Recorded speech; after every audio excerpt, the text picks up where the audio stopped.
Hello, everybody, and welcome to Wannacon 2, The Wannaing. I am live a couple of minutes early to talk to you a little bit about what you can expect today, who you can expect to see, and kind of what we're doing. Let me turn off my Lizzo first. I've been getting pumped up listening to Lizzo before this started. A couple of things. First, wherever you're listening to this, you should be able to comment in the stream, and I should be able to see it. Sometimes I can't, so I'm going to do my best to look at every stream. I have a loose idea of what I'm going to be talking about each hour, but this is really about your questions. So the more interactive this is, the better it's going to be, frankly, for both of us, because I would rather not ask a bunch of questions. I would rather ask your questions. So if you have questions for any of our panelists, then at any point, I will venture to ask them as best that I can. The first hour, we're going to be talking to Catherine Kalamia. I'm going to ask her how to say her name because I actually have never heard her last name said out loud. Charlie Stickney and MJ Massey. Hour 2 is Brian Hawkins, Katrina Kunstman, and Melissa Paliuka. Hour 3 is Fabrice Sapolsky and Jules Rivera. And then finally, Kelly Sumilano, Ryan Kincaid, and Chuck Pinot. They are all well-known, hopefully, comic creators. You've read them. You've enjoyed their work. I know I have enjoyed their work, and we're going to be talking to them about, comics. But we're also going to be talking to them, hopefully, about anything that you guys want to discuss with them. So often when I do these shows, it is very much about talking about the process of making comics. But we're not going to do that today. Today we're going to talk about anything and everything that you guys want to know. Again, I have a loose structure of Hour 1, Kickstarter, Hour 2, editing and working on a long form comic. Hour 3, reviving a brand for a new generation. And Hour 4, I don't know. I'm hoping that you guys will help me determine every hour of this program, and we'll be able to have something fun.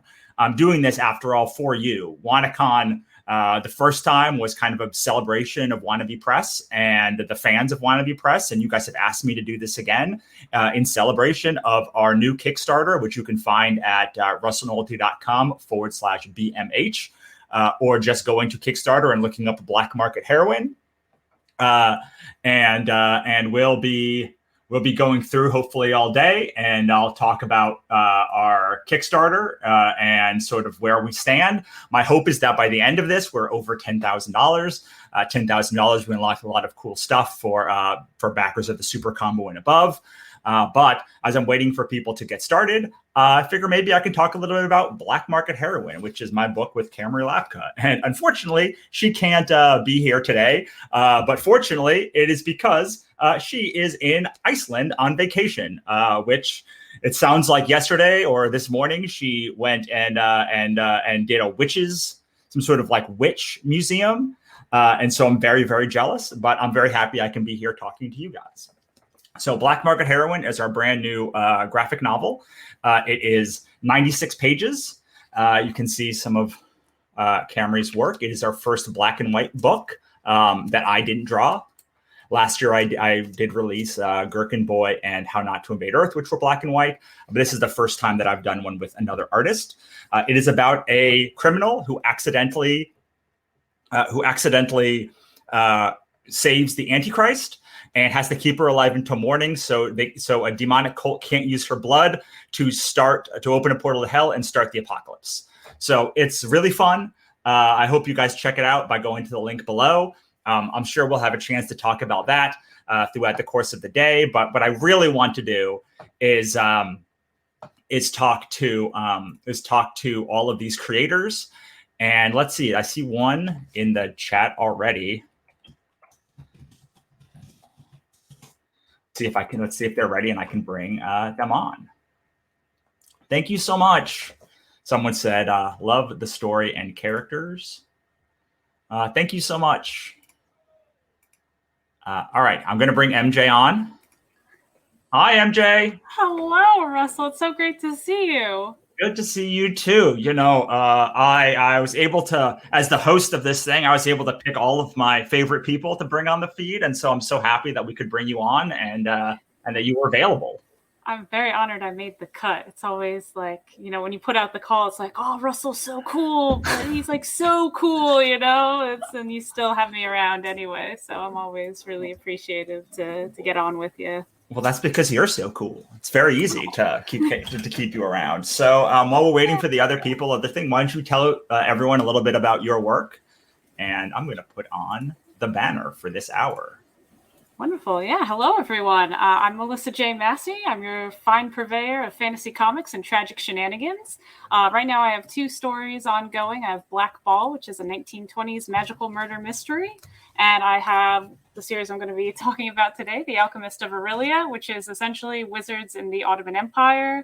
And issue 2 is coming to Patreon on September 14th, so you can read it before the book comes to Kickstarter in 2022.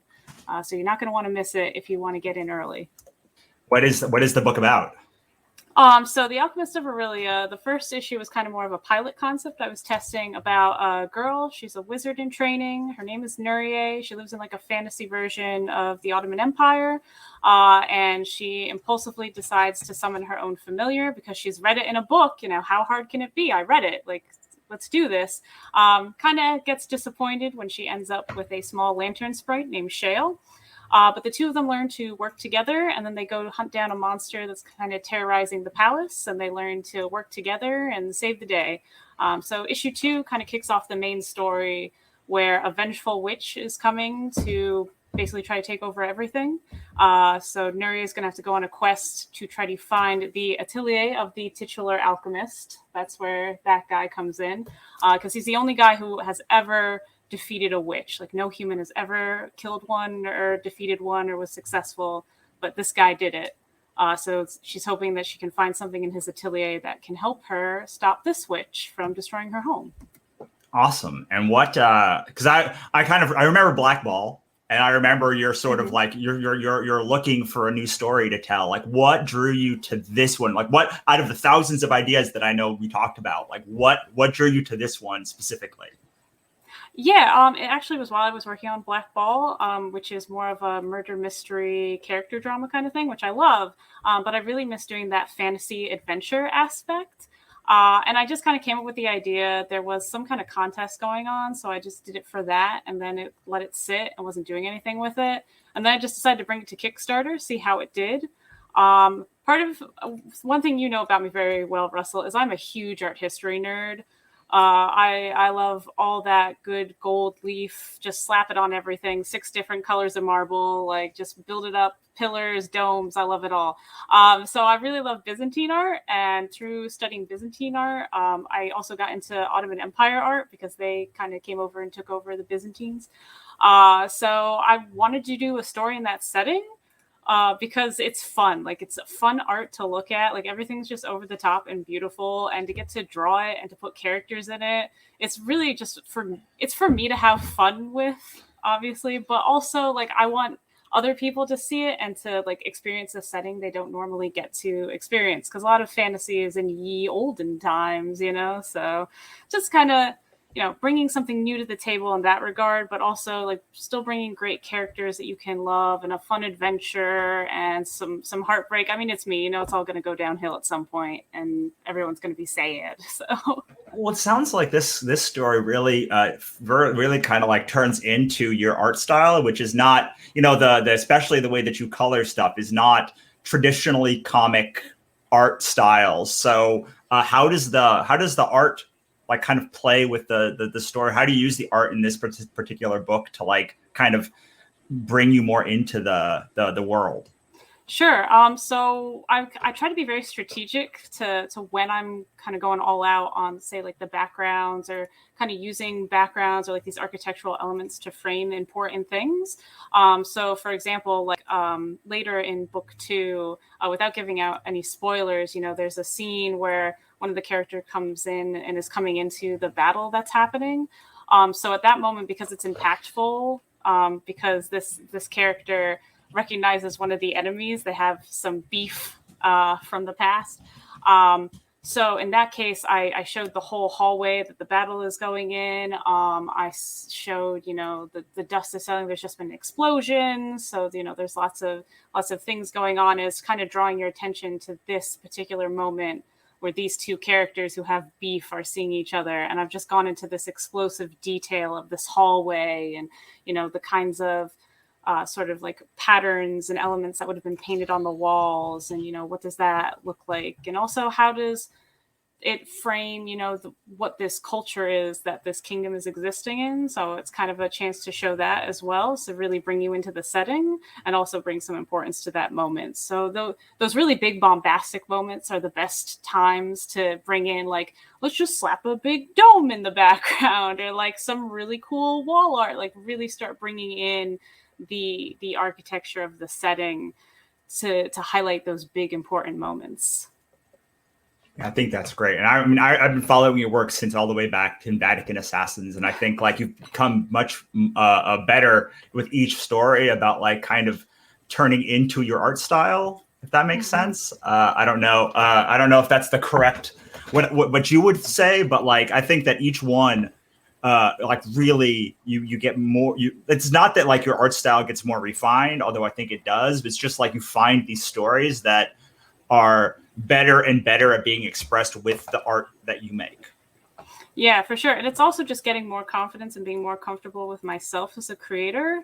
Because, when you're starting out in your 20s, you're very excited about everything and you want to put it all out there. But it wasn't enough time for me to really get into the kind of creator I wanted to be. I thought I knew, because you always think at 22 that you know everything, right? So I needed that time to come into myself and really understand what I wanted to be as a creator, and not necessarily my style or my voice, but just the whole creativeness of me. What does that mean? And how do I want to express that? I would say my art wasn't really good until 2016, and it's only still gotten better from there. And that's just years of practice and just putting the pen to paper, and just the making of comics has really helped me get to that better level of making comics. Yeah, a lot of people probably don't know this, but I don't mentor a lot of people, but like you were one of the two people that got a mentorship from me a couple of years ago. So it's really been lovely to watch you sort of progress over the years, and hopefully had me play a little small part of that. Oh yeah, there's things you told me even back then that I still think about to this day. It's like, oh yeah, Russell told me that. And even getting to follow you through your career has helped me so much. And just to see you kind of build up this empire of awesomeness with the Godverse, and now with the Obsidian Spindle saga, and just what you're still coming up with in your one-shot stories. It's inspiring to all of us, and it's just fun because you're coming up with all these really cool things that we get to read then. Oh, thank you so much. And on that awesome note, I'm going to bring on Catherine and Charlie. Hey. Hello. Hi, Catherine. Hopefully my service is okay. I'm in my car. So am I moving okay? On my side, can you hear me? I can hear you. Your video's a little bit choppy, but well, let's try it. And like maybe we have to turn the video off, but like I'm sure it's going to be fine, because I know you have to go quickly. So I want to make sure that like we can get all the stuff with you as much as possible. Yeah, no problem. I am going to reset just once, just because I'm hearing a little static on my side, but then I will be back and we'll check. Cool. Well, Charlie, how are you doing today? I'm doing pretty good. Hopefully my video is a little bit less glitchy, and I'm happy to be part of the assembly of awesomeness. That of the things that you're building, of that Melissa is doing, and together, the consortium of amazement that we're bringing to this stream today. Absolutely. I think it's the best value out there in terms of entertainment and information that people can get right now. Yeah, I mean, it's hard to beat free. Free with value. That's true. Right? Yeah. So, Sure. and anytime that people are looking at your books or Melissa's, it's filled with value. And I love that we all have books in the background of our thing. That's great. We do, yeah. Yes. All right, I'm waiting for. I'm going to see how while Catherine's sort of fixing her stream. Why don't you tell us a little bit about you and your books? About me and my books. So I'm Charlie Stickney. I'm a writer, self-publisher. I am also a publisher over at Scout Comics. And so I run the gambit between doing direct outreach to creators and putting my books out in the direct market. But what I'm probably best known for right now is the White Ash series that I launched on Kickstarter and I put out through Scout, and I go back and forth because I love both markets and I'm trying to reach out to both places. We're White Ash. The second season is getting ready. It's in pre-orders right now, so we're going to be putting that on comic book shops, and then eventually we'll be coming back to Kickstarter for it. Yeah, and if you look at the bottom of this, the order code for ordering White Ash is underneath the screen next to Charlie's name, as well as MJ's Patreon and a link to my Kickstarter and Catherine's book. Please do remember, like this is for me to hang out with my friends, but like really this is for you guys. So like make sure to ask whatever questions you have, whether it's about like making comics or reading comics or like whatever it is. I'm being a little bit looser today with my definition of what like a good panel is, because like this is to celebrate fans and to celebrate awesomeness. So I do have a question for you, Charlie, because I've always wondered, like, how do you sort of walk that line between like the direct market with your books and like Kickstarter with your books? Because like they feel like they are two different masters that both need very different things. Yeah, so I do think a lot about that. And one of the things that I try to do is give each audience and market, the TLC that I think they deserve. I wouldn't be in the direct market if it wasn't for Kickstarter. And I love Kickstarter. I love the direct contact with the fans. The direct market gives me a different reach to a different group of people. And I think people are starting to realize this, that people buy their books differently. And so, retailers used to think, oh my God, I can't do anything that was on Kickstarter. But they're starting to understand, and if you look at the numbers, like a book that does amazing on Kickstarter might sell 800 to 1,000 copies. Of those 800 to 1,000 copies, maybe 300 to 500 of those are digital. So you're talking about maybe 500 people who bought that physical book on Kickstarter, right? And if they're your fans and you give them something different for the direct market, a good percentage of them are probably going to go buy the direct market version, because also in general it's cheaper because you can mass produce that at a higher scale. So you're talking at the end of the day of like one of the biggest books on Kickstarter that may have had 1,000 backers. It's 200 people who might not buy that in the direct market because they bought that on Kickstarter. So if the stores can put that into context and actually realize we're talking about nothing in terms of backers who feel like that book is played out, and you're introducing it to anywhere between 3,000 and 10,000 new people in the direct market, there shouldn't be any conflict. So like I come from that base perspective, but then, when I do my Kickstarters, I try to build them in a way that hopefully the format will be different on Kickstarter than it will be when I bring it to Scout. And so like I think about things like, the direct market's used to doing 20 to 26 pages usually at most for a single issue. So I'll Kickstart a book that's 40 to 44 pages long, which I think is a better value on Kickstarter. It gives people more of, the full story. But then I can take that to Scout and I can break that up into 2 issues. It's got 2 brand new covers. Maybe I'll add another splash page or 2 so it feels, like it's more of its own thing. And by doing those simple tweaks, I've created 2 new pieces of content that fit the direct market versus, what was on, Kickstarter, which fit that market. So like that's the kind of mental process I'm going through. It's a little bit hard when you're writing, if you're thinking in that way, because when we write a 40-page story or 50-page story, you're looking at different breaks and different arcs for things like that. But when you when you're in the direct market, if you're looking to have the story end after 20 to 22 pages, again, it's got a different pace. So you have to think about if that makes sense to you. But if you can make that work, if you can make that paradigm work, I think it gives both markets something unique and gives them the TLC that they deserve. Awesome. All right, let's try and bring Catherine back on. Hi, Catherine. Uh-oh. Hey, how's it going? Man. You guys can hear me well? I can hear you. I can hear you. Static. It's a little bit staticky, but that's okay. I really want to talk about bivisibility because like I love the idea and I think when I shut up, like there won't be any of this kind of crackliness. So I'm going to shut up and just let you talk about the book and sort of the process behind making it. All right, let me know if it's okay. If not, then, I'll just be here for a minute or two. Is everything while I'm talking okay? Yeah, when you're talking and I'm not, it's fine.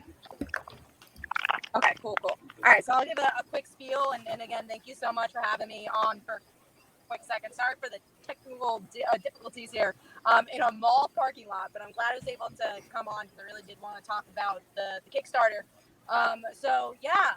Bivisibility, it is an anthology. It's 44 pages long, and it has 9 stories in the anthology, and it's a mix of different genres. So we have romance, fantasy, and a PSA. We have an action espionage book, which is really, really fun. And we're doing well, which I'm so grateful for. And it's such an important book to me as a bisexual creator. And I'm so happy, that people want to check it out. And it's just as important to them. We literally have the physical books at my house. So, we'll be delivering the books right after this wraps. And we have trading cards. We have stickers as well. And because this did so well, we definitely want to do a volume 2. Yeah, that's pretty much the gist of it. And like I said, just super proud. And even if you're not bisexual, I think there's a cool story out there for you.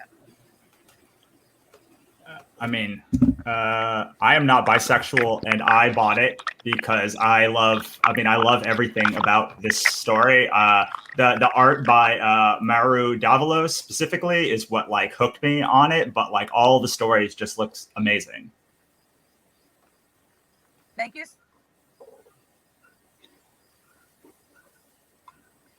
I've been pretty excited for this one. Thanks. Yeah, I'm so proud of it. I know there's like a ton of crackling and me being delayed. So I want you guys to have as smooth of a show as you possibly can. So I appreciate you guys having me to chit chat.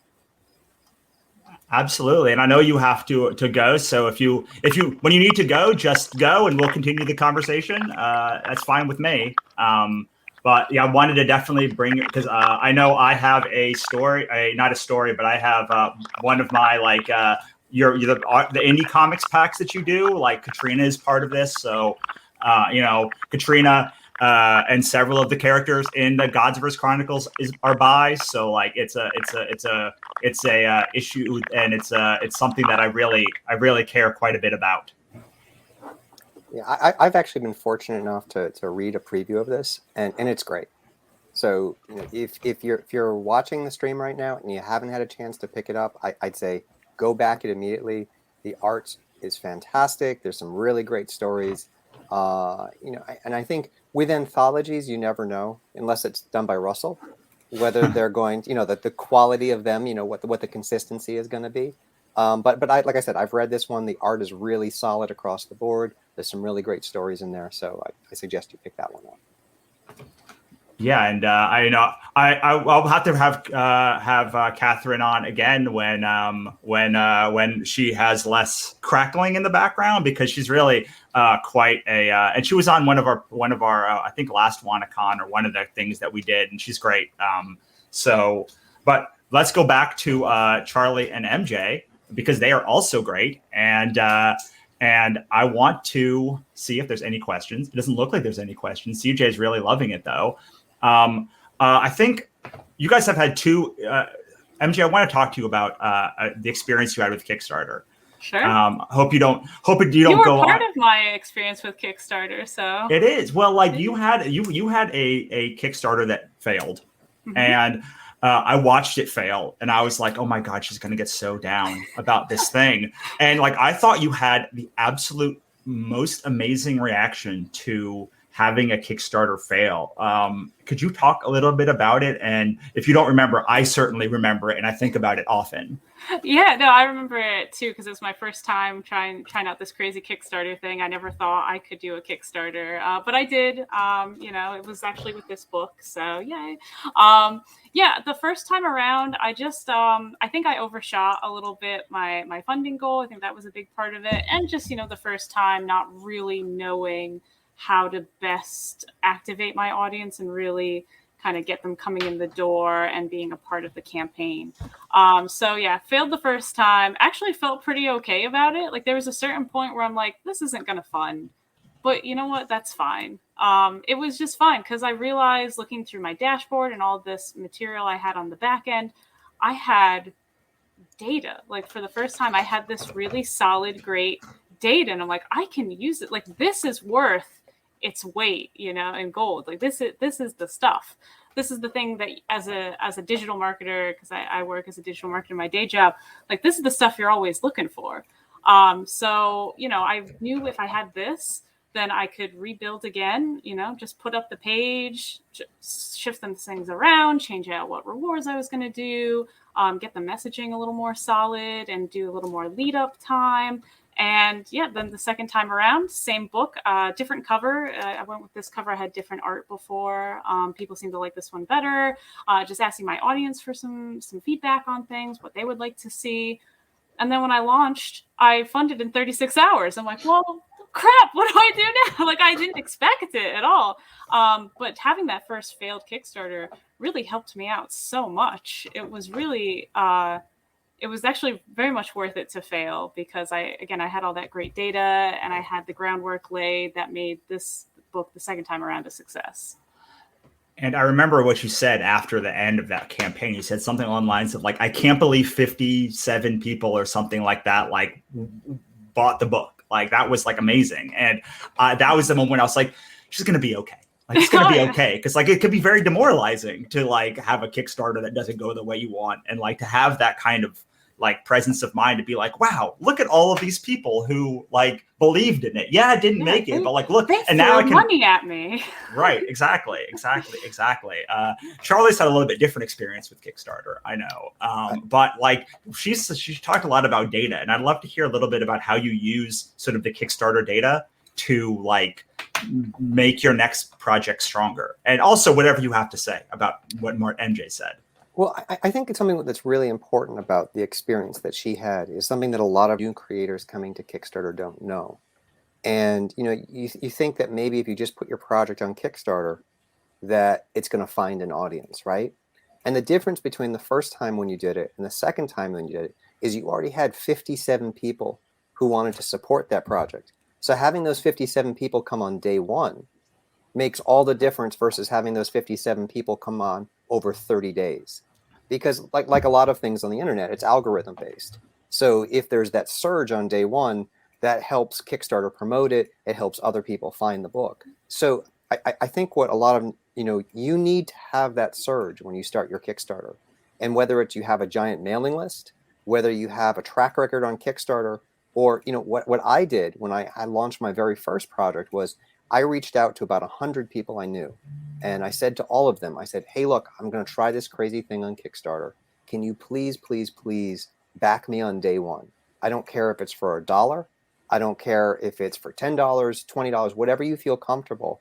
By having backers come to, to support your project, it's going to help the algorithm. So if I just had 50 people who backed at $1 each, it still would have helped me.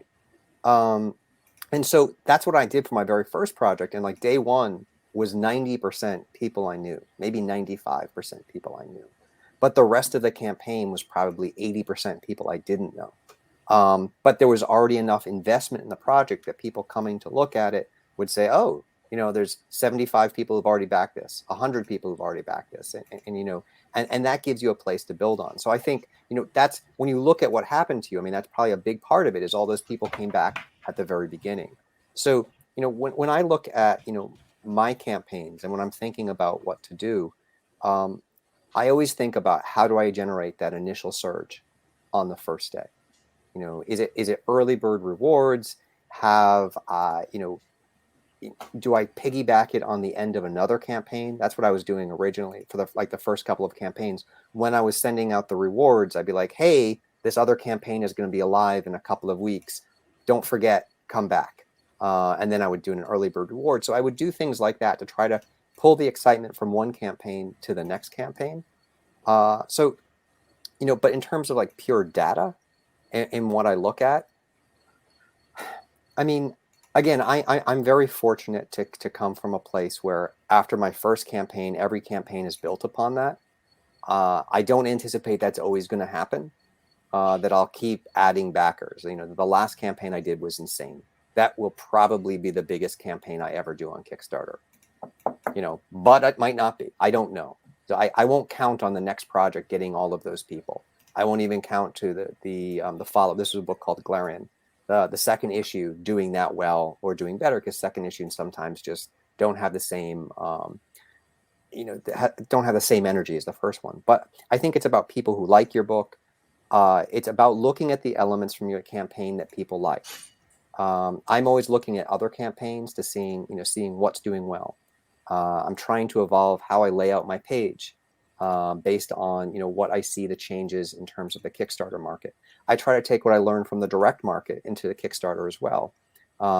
So you can see what's working on Kickstarter right now, and that might not be the thing that's going to work for your project specifically, but you can say, okay, these 5 things work on Kickstarter to bring in new backers. Can I take 1 or 2 of those and incorporate those into my campaign? So those are the things that I think about. And yeah, I mean, I do look at the numbers. I do look at, who goes from one campaign to another. And I think we all should be doing that. We should be looking at the data, but ultimately it's about backer engagement. It's about people wanting more of the project. If they like the project, most likely they're going to come back. And I think that's the difference between putting out something that's based on how sexy a cover is and how collectible the book is versus giving them a good story that they want to invest in. You can do those other things too, but like at its base, what builds your audience is something solid they want to read. Yeah, I mean, I remember before I ever backed any of your books or even knew you, like Pat Shand and other people were saying like, this is the best book I've ever read on Kickstarter. So, and like that word of mouth also, like Pat Shand this week, I think, said this is still his favorite book. Your book was still his favorite book that he's ever gotten on Kickstarter. And he's gotten many of my books. So like So like having that kind of like you were talking about like making like the book being great, I think is the thing that people don't think about enough. Like, when it comes to Kickstarter, they talk about like the tricks to like make it better, make it pop more. But, there's something to be said also for like the book, like being great is its own best marketing tool you can have. And if it's great, then like all of these tricks will work even more. Or like if there's a huge like audience for it will work even more. But these things don't work as well if you don't have like the initial, like not that your book has to be like the most amazing book of all time, but like to make a book that has a quality to it, I think is the most important thing to get people to stick over time. And often people think of this campaign or their first campaign or their second campaign and not like their 10th year doing this. Right. A good comic never stays hidden for long. Well, yeah. But there are, so on the flip side of that, like there are natural caps to an audience. Like for instance, I'm running this campaign for Black Market Heroin, and like I am so thrilled that 300 people have bought it, have backed the campaign. But like I know that the cap on who will buy that book is lower than like Glarian. Because me and Charlie have talked about this off. I hope you don't mind me blowing up the spot a little bit, but like he's like, but Charlie was like, hot naked elf slaughtering people. Like there's a high like level cap of the amount of people on Kickstarter who like that compared to like people that like the art style of Black Market Heroin or your book, MJ. Like it doesn't. And so I think that we have to also like understand that every book is different. And you were talking about this with me the other day, Charlie, about your new book and developing expectations that are not the same across all of your work, because all of your work isn't going to hit the same. Right. And honestly, when I was looking to do to Glarian, which is a White Ash spinoff, it is more like you said, there's a naked elf slaughtering people. That said, it's not in the same category as I would say is like the sex books on Kickstarter. That's something specifically I didn't want it to be. That's not to say that it's not tapping into some of the audience who buys those. So you have to be realistic about what you're doing. I honestly thought if this does 80% of what White Ash has done, I'll be happy. Because it's a White Ash spinoff. I figure I'll get most of those people. Maybe I'll get some new people. I was shocked to have it be my biggest book by far. Maybe in retrospect, I shouldn't have been, because it was taking some of the foundations of what I had, but adding a new audience who liked a little bit more of adult content to it too. So I think but you do have to be realistic. And I'm looking at doing a non-fantasy book, a book that's set more of a thriller. It's more, I'd say House of Cards meets The Girlfriend Experience meets How to Get Away with Murder. So very different than anything that I've done before. If that does 50% of what a White Ash book does, I'll be very happy. So you have loyal people, but then you have people who are loyal to the genre, and then I think loyal to the art style. Yeah, loyal to the art style, and then loyal to the creator. And I think going back to what you were saying about Pat Shand, I really appreciate that he says that. But I think one of the things that you do, Russell, and Melissa, I've seen your name out there a lot too, is becoming part of that Kickstarter community is important to the success of your book.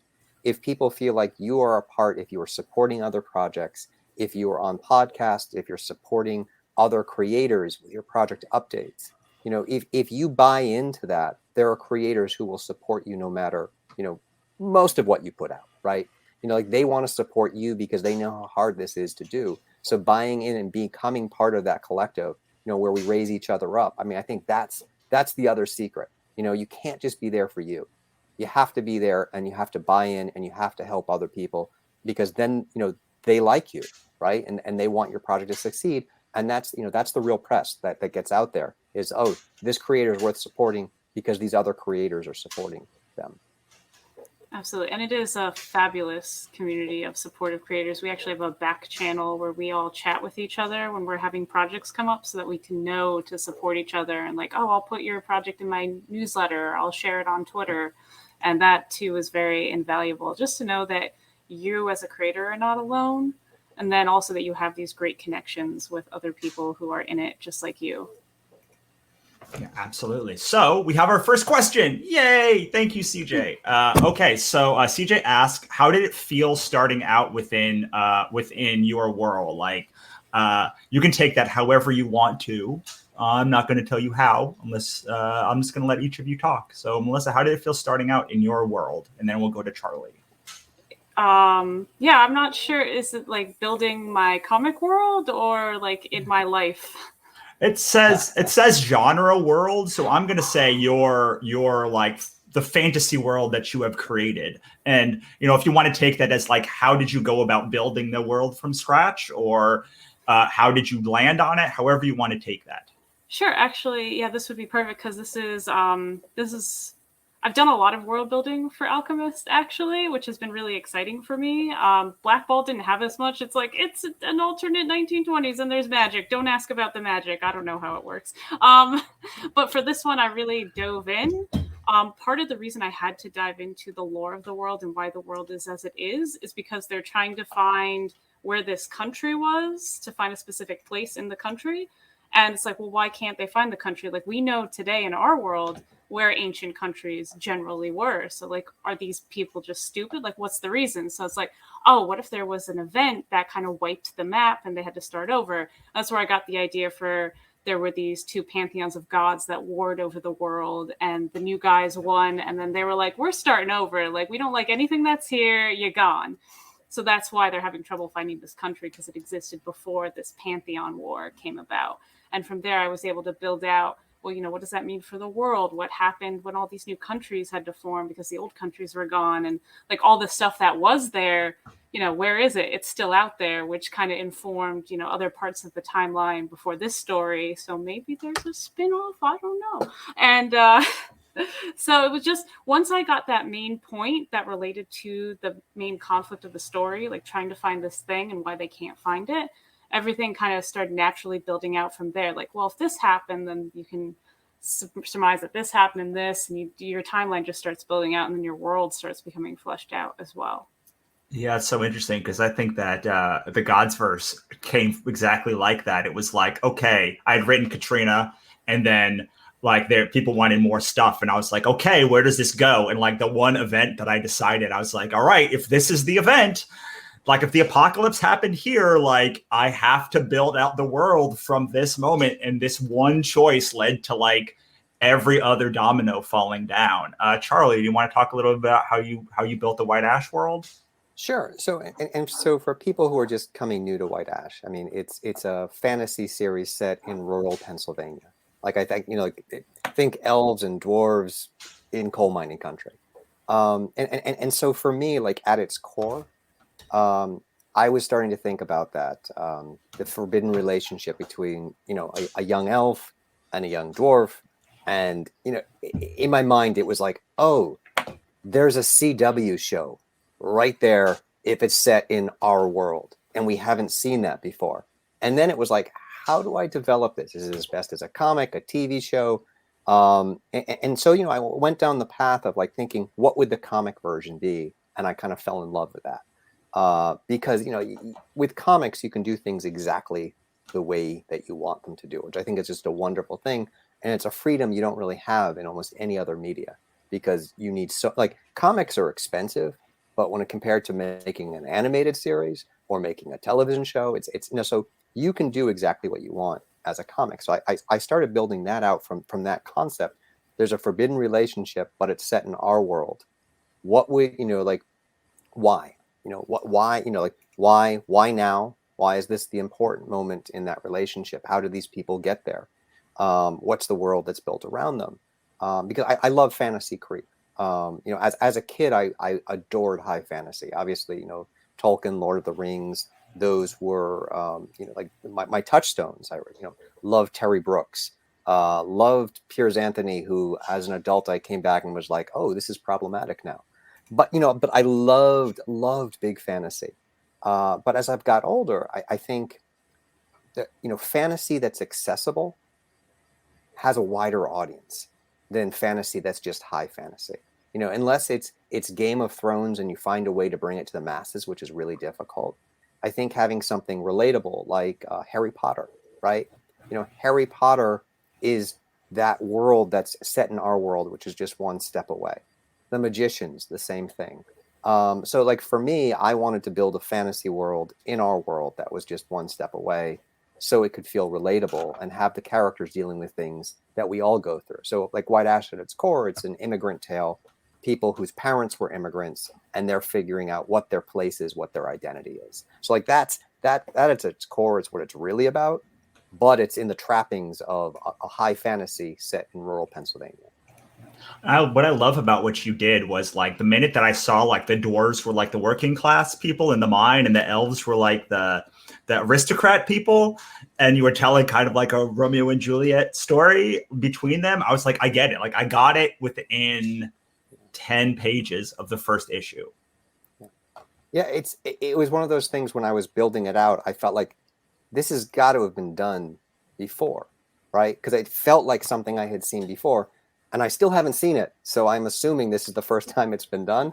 But like sometimes ideas, like I think those are the ones that you can bank commercially when they're new, but feel like they've already been done. And I hate to say that, like brand new ideas, but brand new ideas are harder to sell. Ideas that we all love and like and feel familiar but are new, those are the easiest to get an audience for. Yeah, I can tell you that for Katrina, for the Godsverse Chronicles, like one of the hardest things to pitch to studios or pitch to people was like, it's like an apocalypse story. And then like the rest of it is like portal fantasy, jumping between planets. And like, I think I did a good job of like introducing small things that build the world in each volume.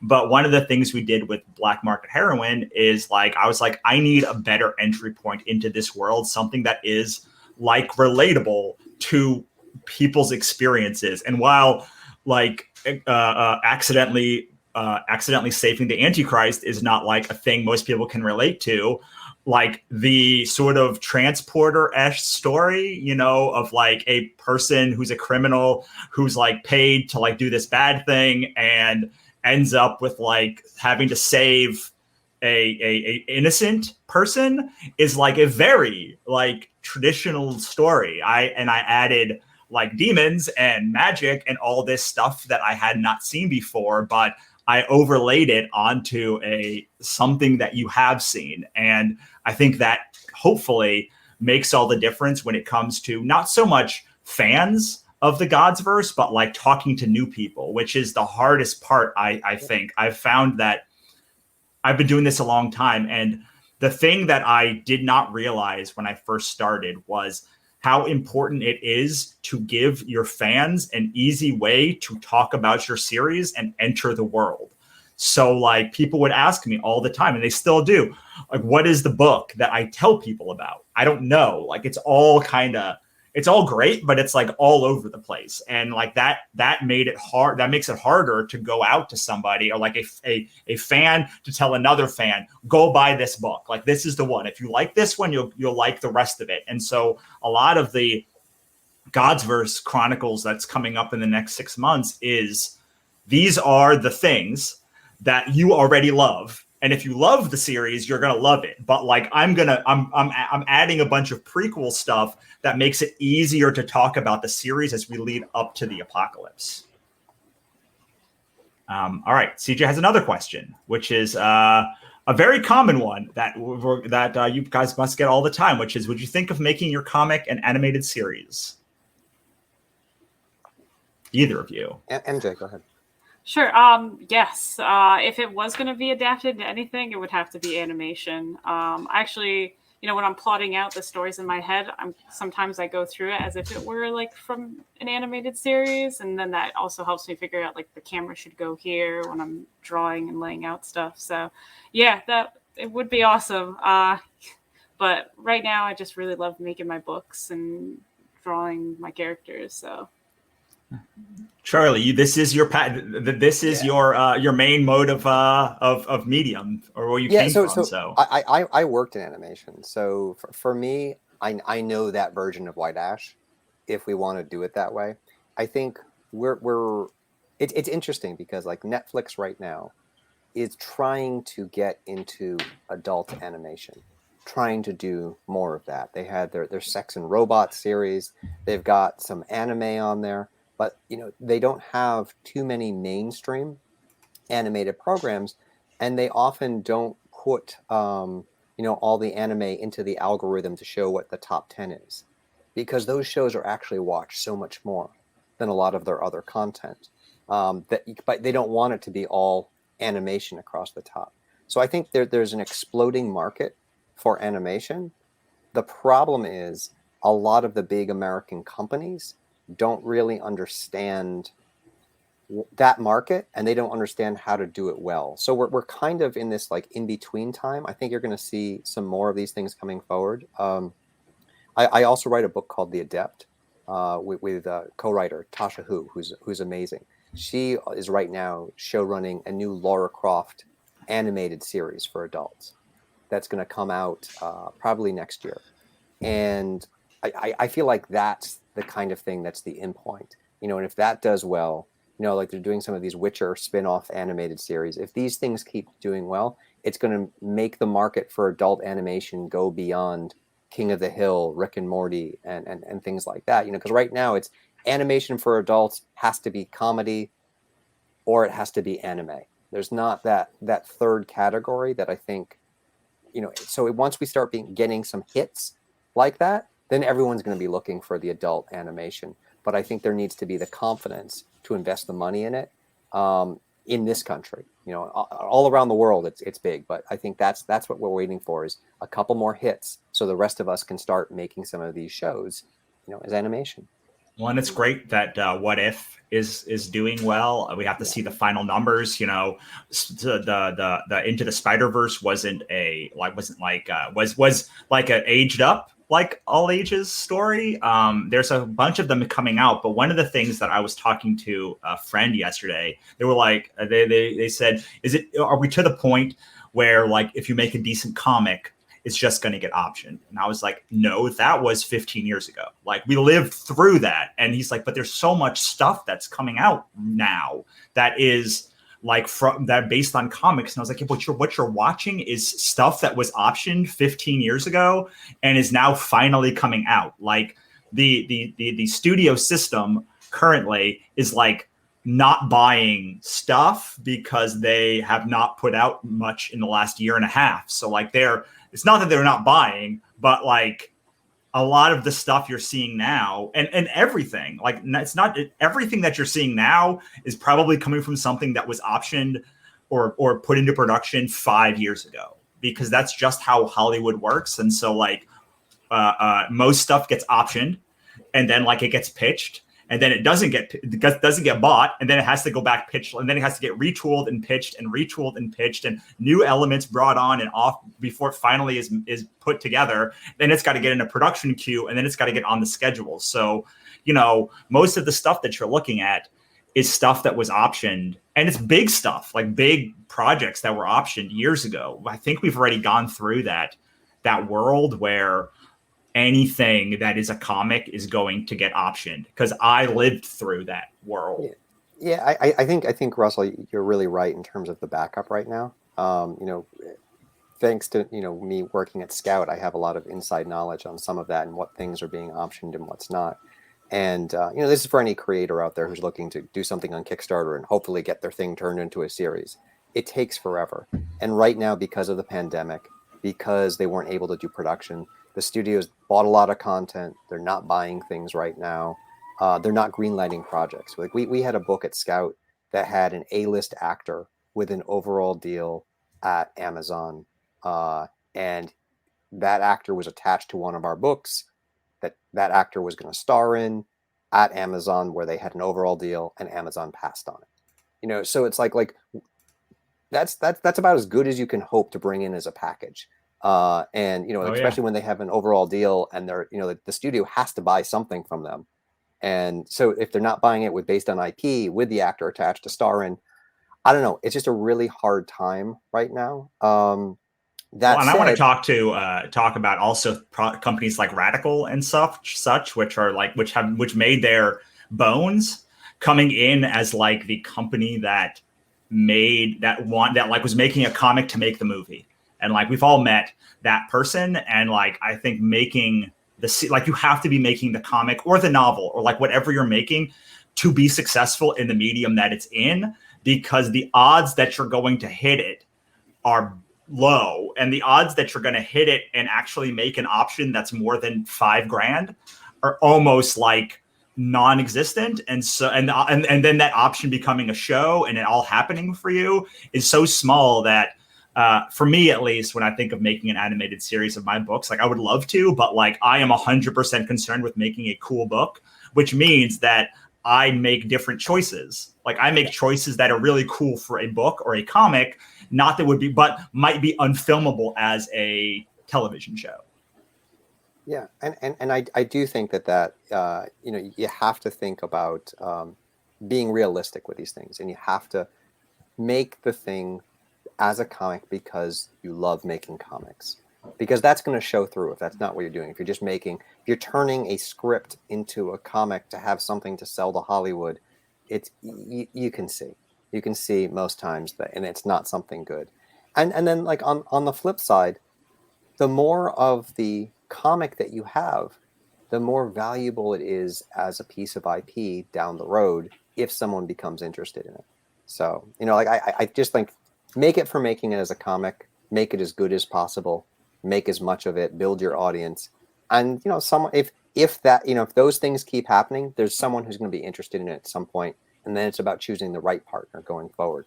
Don't just jump on with someone because they say, hey, I'm a producer and I want to make your book. Because there are plenty of people like that trolling Kickstarter right now, just trying to get an IP library together that they can, like, for them, it's a lottery. If they get 20 titles and hopefully one takes off, then, they're happy. MJ, you have anything to add to that? Yeah, it's a little far out of my scope just because I've always been focused on making the comics. Because the nice thing about when you're doing this, it's yours and you get to own it and control it. And when you start getting all these other people in, then you don't get to control it as much unless you're really careful with your contracts about how your IP is managed and holding onto those rights. But yeah, it's a sticky world. Just focus on making a good book, a good comic, and love the process of making that comic. So this kind of brings us, I think, naturally to like what goes into making a good comic. Like let's say a lot of the people here are writing novels, or they have never written a comic before. Like if someone's sitting down and you have 3 things to tell them about making comics, like what would you tell them, MJ? First, you've got to have the characters. You got to have characters that your audience are going to care about. I've picked up so many books where the story was interesting or like the world was really cool, but I didn't give a crap about the characters at all. Like I didn't have any connection to them. I didn't care what happened to them, so I put them down because like why would I keep reading this? I don't care what happens to these people. So you really want those characters that your audience can attach to and have a stake in. And like, yeah, I care about what happens to this person, because that's how your reader is going to connect into your story and become invested. Of course, you want the story to be really good too, so that they are also interested in what's happening around these characters. But for me, like characters have to come first. Yeah, I think that's the big thing. And then after that, for me, like it all kind of falls into place. Of course, you want a story that you as a creator are going to be invested in telling as well, and something that you're excited to tell. If you're not feeling excited to sit down and work, even like, the comic work is hard, and yeah, you're going to have times when you're tired and don't want to do it. But, as long as you can keep coming back to it and feel excited about it, it's the right story to work on. But if if you really don't want to do it, then it's not the right story to work on. And I think I'm trying to think of a third thing, because always having 3 things is good. And just, how do I want to say it? Like put yourself into it as much as you're comfortable doing, but like, don't be afraid to let yourself kind of show and to put your heart into it, and just kind of make that connection with your readers and say like, yeah, this is the story I want to tell because this is important to me. And yeah, I think those would be the main things. How about you, Charlie? Anything to add to that? Well, yeah, I think if you're coming from novel writing, or you're coming from screenplay writing, or you're coming from teleplay writing, wherever you're coming from, if this is the first time you're writing comics, I would say figure out what type of comic you want to make. Do you want to make an original graphic novel? Do you want to make a serialized series? And make sure you've read some of the best examples of both of those mediums, because everything's structured differently. A comic is structured differently in terms of how you write it than a TV show, or than a screenplay, and or than animation. Where like if you're writing a serialized series, you want to make sure you have that cliffhanger ending that's gonna bring the person into the next issue. You want to understand roughly what the length of the book is going to be. And then you also need to understand that comics, for the most part, are told through dialogue. Where I think if you're coming from novel writing, often it's about the description, it's about the internal monologue the characters are having, the thoughts that they're having. You can put some of that into comics, but mostly modern comics are told through dialogue. So you want to build your characterization through dialogue and what happens, what you see the characters doing and saying. And then you have to figure out what type of script you're going to write. Are you writing a script where you're breaking everything down into panels, or do you have an artist who is going to take on that heavy lifting for you? If you're breaking it down into panels, Make sure each panel only has one action. Make sure it's drawable. And then going back to the artist, I think this is the most important thing. You need to have a collaborator. Understand that where novel writing is a solitary experience, a comic is something that has to be done in concert with another person.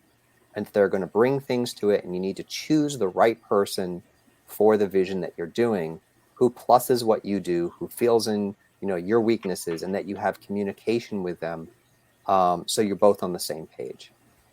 Absolutely. I always liken hiring an artist to hiring a cast, because when I was a director, the mantra was, once you hire your cast, your job is 80% done. I mean, I know also with like the cinematographer, but you're hiring one person to basically do all of this stuff. And I think the biggest piece of advice that I can give is make sure that you are very, very careful with who you hire. Like, make sure that they are good for the script. Make sure that like you're not just hiring your buddy because he said he'll do it.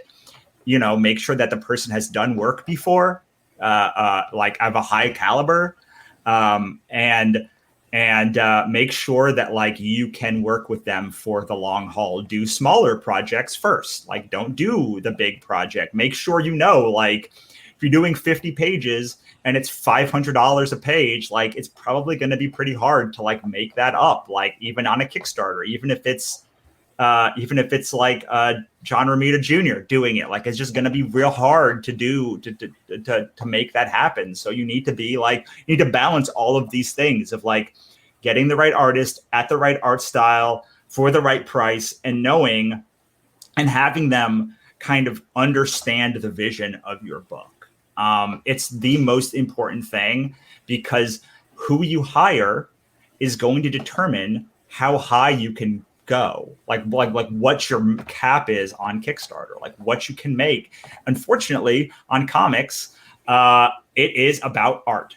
It is about the artist, and whether the artist has a fan base, and whether the artist can like do the work, and whether the artist like is going to resonate with the audience. And like you can see, like the different campaigns that I have done, even though they're in the same general art style, like how big people's audiences were, whether it was color and black and white, like all of these things determine where you're going to slot yourself in, what kind of things you can promo against, whether like there are even other books like it on Kickstarter, whether it's YA or all ages or mature or adult, like whether you're going to like do 40 variant covers because there's like a lot of, you're doing that like a Brian Pulido kind of campaign, or like you're doing Spike Trotman kind of campaign, or like all of this stuff is determined by the art. And while a lot of artists and writers say,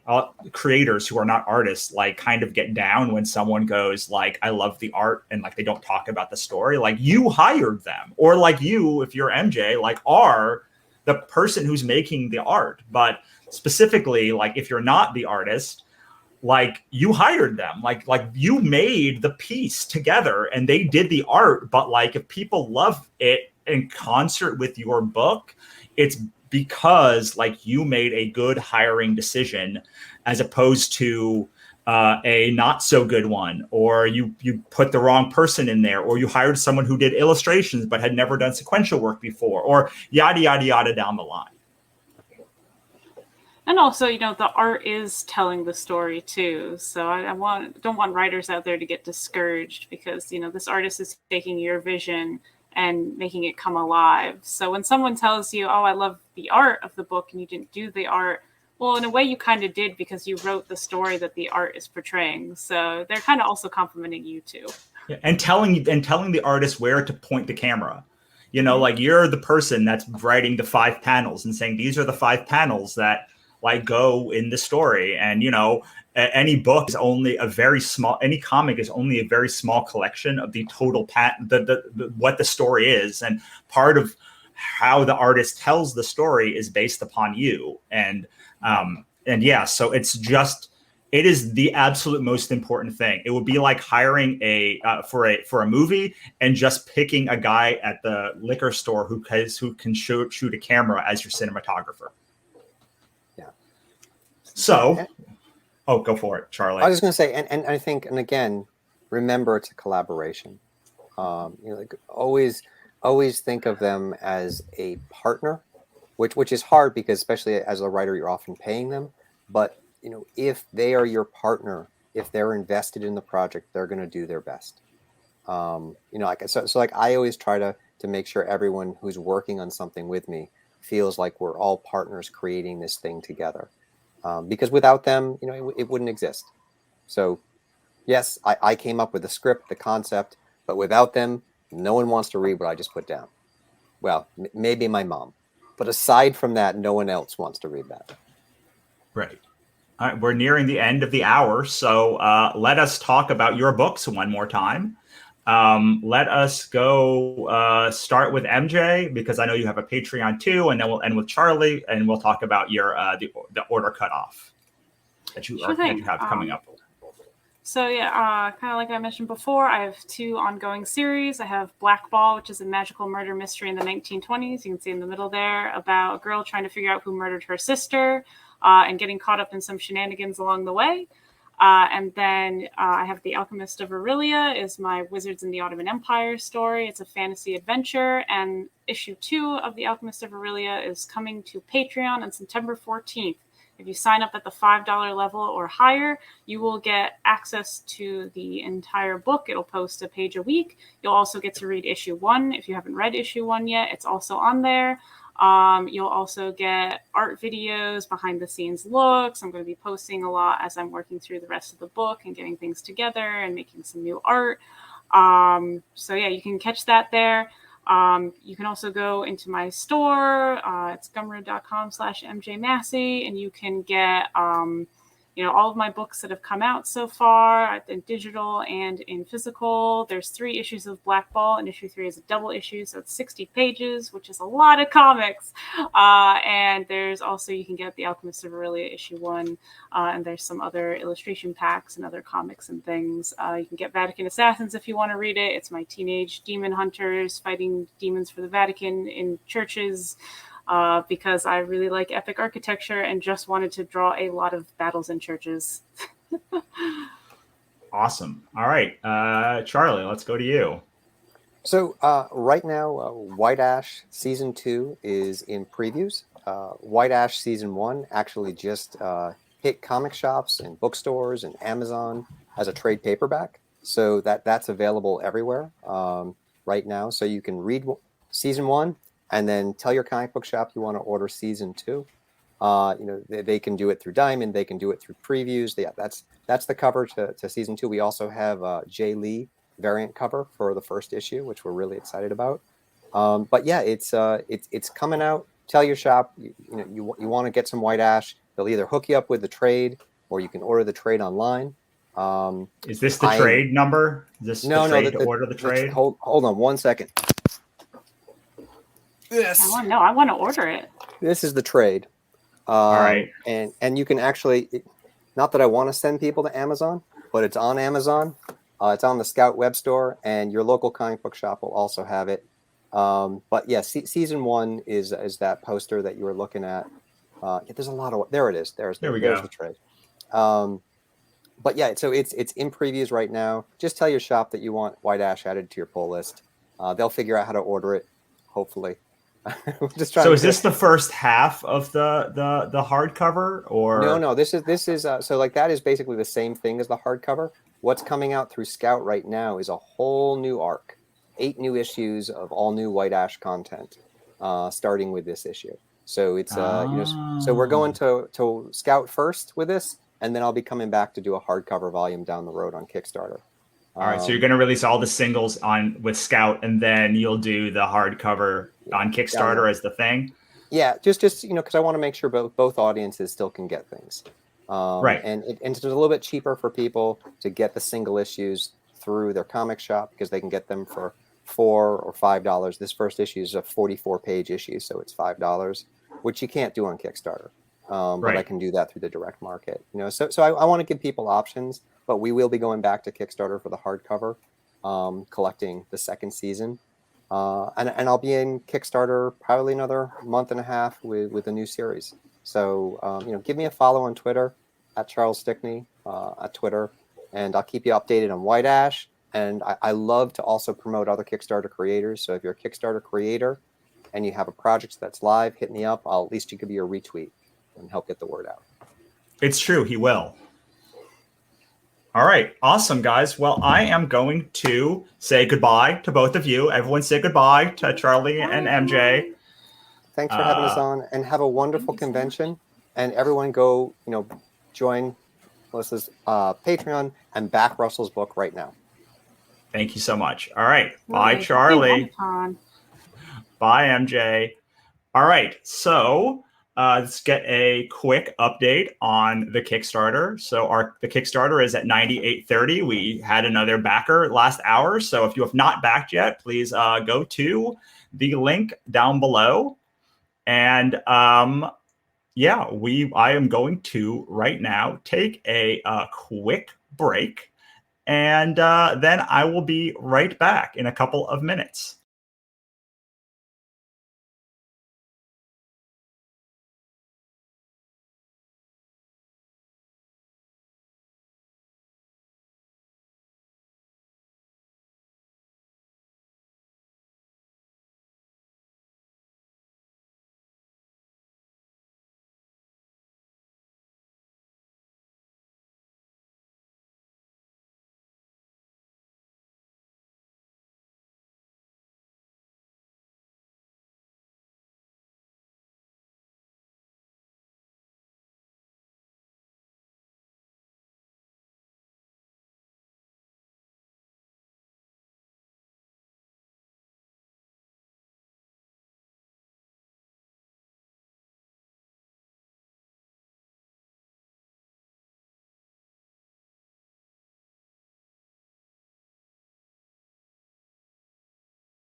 Okay, we are back, and we have a great hour coming up for you right now. I'm just going to get all of the new links ready while I talk to you again about Black Market Heroin. So Black Market Heroin is about a criminal who accidentally saves the Antichrist and has to keep her alive until morning to prevent a demon cult from using her blood to open a portal to hell and start the apocalypse. And it's pretty cool. It's pretty cool. Now I'm going to see if all right, if Melissa is ready to come on so that I can have hers pulled up. Her thing pulled up. I know that Katrina is ready. All right. Awesome. I'm going to bring them on. I'm going to let this go for a second. Hi, Melissa. How are you? Hi. Thanks for having me, Russell. Thank you for coming. I'm going to bring in Katrina. Hey. Hi, Katrina. Thanks for inviting me. I really appreciate it. Katrina is going to be drawing while we talk about comics, and I put the first. I'm going to talk to Melissa because I already have her stuff up, and I'm going to let her talk about her new comic, which I am super excited about. I love Melissa's work, and I mean I love all the people's work that are here today, but I was super excited to hear about this new book. So, do you want to talk a little bit about it? Sure. Yeah. And yourself, of course. Yeah. Hi, Melissa Teacup B. That's where you can find all my stuff under that name. I had finished a comic called Above the Clouds. I did a Kickstarter for it, and I went through the whole process of hard book, creating the book, distributing it, and I went through a period of recharging, I think, and it was during the pandemic that I was going crazy. I kind of came up with this story called Monster Heart. And I gave myself the same kind of goal where, like, as long as I get one page done, I'd be excited. And so I thumbnailed out this whole story, 58 pages, and I'm like, okay, I think this is a thing. I think it's gonna work. And so it was beginning of this year that I started lining and coloring it, and I have it up on my Patreon right now. And it's kind of acting like a prologue to the story. We'll see where it goes. Monsters, humans, fighting. It's just a lot of stuff that I thought that would just be fun. So it just kind of like opens up to this big epic battle.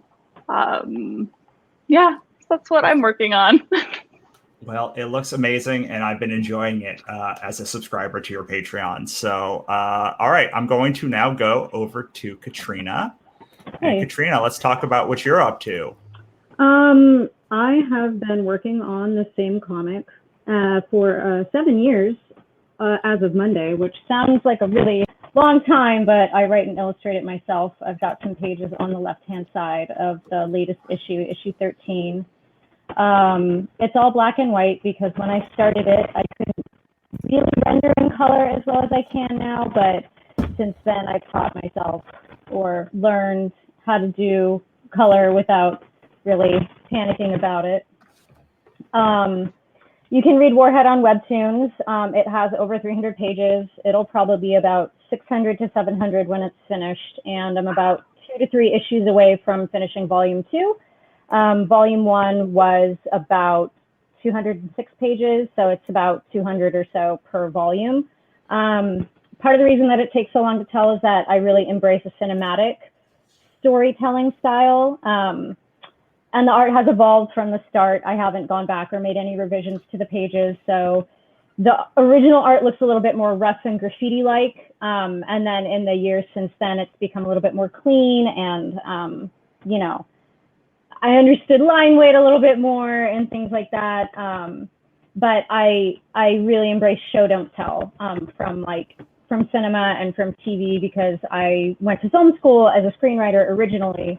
And I don't want to say that I hate talking heads, because that's pretty much all I listen to while I work, or radio dramas, but I really love media that embraces letting the audience work things out and letting the audience feel with what the character feels. And I don't think that you can do that without really showing things and like letting scenes breathe. So I really try to do that with my work. And I'm also working on a monster tarot deck, which is what I'm illustrating right now. I'm working on the Two of Pentacles. So, because I like tarot and I wanted to improve my illustration abilities and really slow down and enjoy the process more. And a tarot deck seems like a great way to do that. Absolutely. I'm just going to update quickly another link for you. Yeah, I mean, I you've been in almost all of my anthologies, if not all of them, and so like I absolutely love your work. I remember the first time I saw it, I was like, "What is this thing? And why is there an atomic bomb with a head with a human's body?" And like I was in like immediately. Oh, thank you. All right, now I'm going to bring on Brian because we're a couple minutes late with him, and we'll talk to him too. Hi, Brian.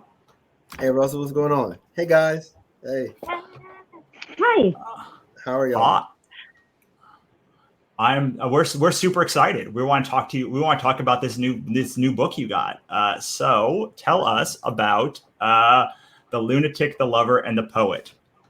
All right, so the Lunatic 11 Poet is a horror comic slasher. I'm kind of saying it's CW's Nancy Drew meets Scream. I'm a huge Scream guy, and it's basically when a school of the arts, a small town school of the arts, attempts to put on their rendition of Shakespeare's A Midsummer Night's Dream. The lead actress ends up being murdered, and the cast and the crew become the suspects, and we're thrown into this small town mystery and secrets, and a bunch of relationships are blown apart, and it's all to lead to who the killer really is. My homage to Scream, I guess. I'm a huge Scream fan, so. So the three of you write such different stuff, and like I'm kind of obsessed with this idea of like how in the world of millions of ideas that we all have, like how do you pick the ideas that stick? Brian, you wanna talk a little bit about that? But I'd like to hear from all of you over time. Yeah, the ideas that stick. I think you have to feel it, and for me, like it's kind of intuitive. Like, are you hearing the character voices, in your head, in your mind? Are you feeling the story? Can you see the story? It almost becomes kind of obsessive. Like it's a part of you, and you have to get it out. And whenever I feel that way, like that's what I have to work on. And so, occasionally I freelance, and so I always wait until, well, I have a certain time frame, but I wait until like I feel the story and I start to hear the voices in order to jump into writing a story. So that's kind of my process. I just have to feel it. Well, I definitely want to hear from Katrina, but me and Melissa have had literally this conversation of almost this thing that you just said. So I would love her to jump in first about this. I wholeheartedly agree. That flow that you feel when you're in a story feels really good when you get that forward momentum, and that period beforehand when you're just sort of like walking in the muck. I don't know, not sure how to describe it. It's like this like pushback. You're like, oh well, this worked. No, that doesn't work, and you just kind of, yeah. When I did Above the Clouds, this is the first book that I did. I'd been trying to work on a story beforehand for like a year, and nothing was happening. And when I worked on this story, it just like flowed out. And like 5 years later, I finished it, and then I was like right back in the same process again of like, well, what do I do next? Where you have all these different kinds of ideas, but what direction do you want to go in? And so I'm actually working on two stories. One is kind of more behind the scenes that I can't share, but I wanted it's hard to work on stuff that you can't share. Just as an artist, it's how you communicate, and you want to like look at the stuff. And I decided to work on Monster Heart. I think it was more so during the pandemic. I joined a drawing group, and so like every Wednesday we like meet up and we draw together, through Zoom. And we started having this fun idea of like, oh, what if we all did this world together? And I kind of just like ran with that. And it's fun when you can just see the ending in your mind and you start seeing like this, like it plays out like a movie trailer. Mm-hmm. And I think that's how I knew with Monster Heart that it was going to be a fun direction, just because like I saw the beginning, the middle, and the end. And yeah, you just start like thumbnailing out like 58 pages, and I'm like, okay, go. Well, I know for you were not so confident in your writing ability when you did Above the Clouds. So like, was it different like with Monster Heart? Like, did you have that confidence that you lacked the first time? I think what helps is with Above the Clouds, like I never had drawn a comic before, so there's like this huge mountain that you're kind of climbing, like learning the different things of like setting up your page and understanding the flow from one to the next. It's just like comics are its own language that you have to slowly develop. So jumping off of that foundation, it did give me a little bit more confidence to start exploring like the next problem that I want to solve and try to be better at. And one of those is taking on more dialogue. So definitely in Monster Heart, there's more dialogue of characters interacting. And But by you mean there is dialogue, not that there's not I mean, dialogue. yes. Sorry. So in Above the Clouds, so in my first one, it's half silent, so a lot of it's just told just through pictures, and so that was sort of a workaround of not like writing isn't my strength, and so yeah. So Katrina, you had a kind of different thing. I know you've been working on like a lot of new stuff and kind of like, I know you had your the web comic and a whole bunch of other stuff you've been working on. So like, is there a way that you knew which ones to even try, or did you just decide to like try them all and see what caught on, or like what was your process for what you're working on now? I think for me,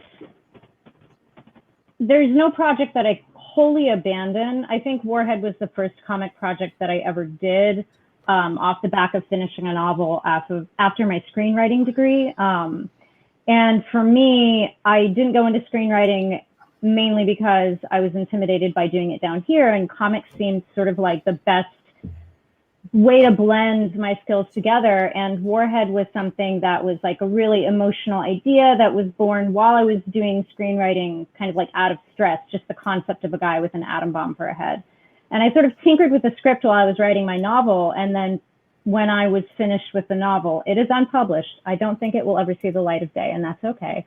But it just sort of captivated me in a way that it's sort of half a means for me to cope, or like, you know, put a lot of myself into. And, you know, at the heart of it, it's about somebody dealing with mental health issues like depression and borderline personality disorder. And for me, like, kind of not providing a service, but knowing that people out there who have conditions like BPD, depression, anxiety, being able to see it depicted or like relate to it or feel with it kind of pulls me along and like makes me want to make more of it, more so than like, you know, I've had other ideas for like monster mafia noir stories and like retelling of Norse myths, and those aren't completely off the table, but they're sort of things that I want to approach after I've put Warhead to bed, which might be useful.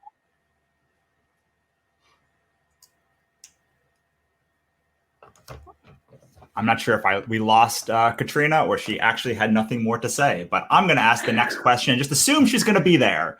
Because like specifically Melissa and Katrina, but I'm sure Brian, you may have something to add to this too. Is like you guys both worked on stuff for like half a decade or more. Like I find myself now that I'm working on a long form project that it's so much harder and so much different. It's not harder because like there are different challenges, but how do you keep yourself motivated for like coming back to that table every single day for as long as you guys have with your series? Question. Oh, well, I know what helped for me was I didn't tell anyone the story. Like I didn't talk about it. I didn't share what the ending was. I didn't, you know, literally when the page, because it started as a webcomic, when the page went up, that's when everyone, even my friends, saw it. And I think that helped because when you have the story that you want to tell, like you really want them to get to the ending. That was a good push for me during the 5 years. That, and it becomes sort of like a happy place where you have a routine that you set up. Like I wake up, you know, you have your coffee and then you start working on something and it becomes this pattern that you find a lot of comfort in. And that's what Above the Clouds was for me. And so like during those 5 years, it was trying to think how to describe it. It was wonderful. It was wonderful having that routine. And like when it ended, I actually got kind of depressed towards the end because it's like, oh, what am I doing with myself? And you want to find that next, you know, story to get that routine back again. That's cool. Have you worked on it? And I don't know any books that you've worked on for so long, but like, do you have any long form projects you've been working on for a long time? Yes and no. So I have this one it's not out, but I've written like several volumes of this one story freelance, and so they're like, so we're talking like 2-3 years from now. But it's the longest story that I've worked on, and it's like 4 volumes. Like I just finished volume 4 of it, and so we're looking at like 200. What's that? 20, like 200 some pages or 400 some pages. I'm not sure. And I can't say I got tired of it because there were small breaks in between of writing it, but having written this character, for 4 volumes, there's this attachment and this care and this connection that you feel with that character, with that story, because it's been in your head, it's been in your mind for X amount of pages and X amount of time. So that's the closest I can relate. On another side, the Lunatic, the Lover, and the Poet is actually one of my longest running stories, even though it hasn't been out.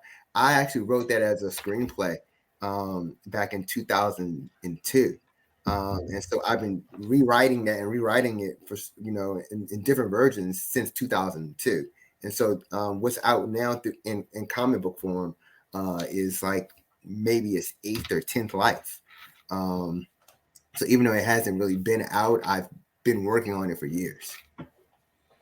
I have found myself in the past couple of years much more. So when I've worked on many long form projects now that I did not know were going to be long form projects when I started, and when I went back to them, what I found myself asking was like, am I ready for this to define my career, or like be one of the defining things of my career? Because when you have a lot of little pieces, like you kind of have this milieu of like what you do. Like I can define the thing that you do, Brian, because like I've seen so much of your work.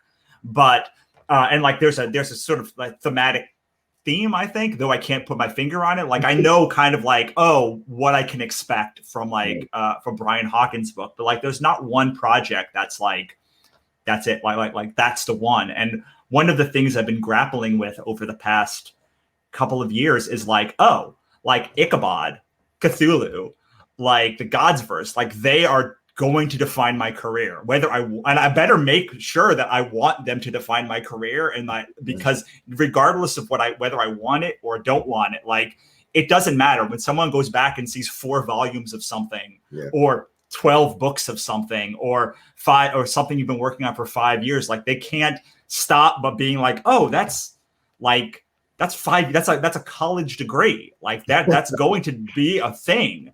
And I'm wondering, do either of you guys think about it? Have you ever thought about it? Has it freaked you out as much as it's freaked me out in the past like couple of years? Well, I guess I feel like the projects that I worked on are things that I had to go through, whether they were failures or not. Because then it became like a foundation for me to grow on. And so it's kind of like whatever comes out. But yeah, going forward, once you finish a project and like you're wondering about that next one, like, will this like line up with people, had known me before with Above the Clouds? Because, Monster Heart is very different. It's more adult and, there's fighting and yeah, I mean, it is kind of scary to think how. Oh, did I just freak you out? I just like super freaked someone, freaked Melissa out that this is going to be the defining thing. Brian, do you have anything to add to that, or am I alone in this? Like, I think I plan my career so much more now than I ever thought about I would. For like, if someone had told me Ichabod was going to define like 10 years ago my career, like I would have maybe thought differently about it. But like, no, I've had those thoughts. I've had that conversation, with my wife, and with Patrick, concerning Black Cotton. I feel that like where Black Cotton is in and where we want to go with it, and what we have planned, and what we're writing right now with volume 2, and having other volumes already planned out. I feel like there's a potential for Black Cotton to kind of be part of that, what you're saying, like part of, you know, hindsight, how I'm viewed. And it is scary because not that I, you know, don't like Black Cotton. I love writing it. I love everything about it, even the challenge of it.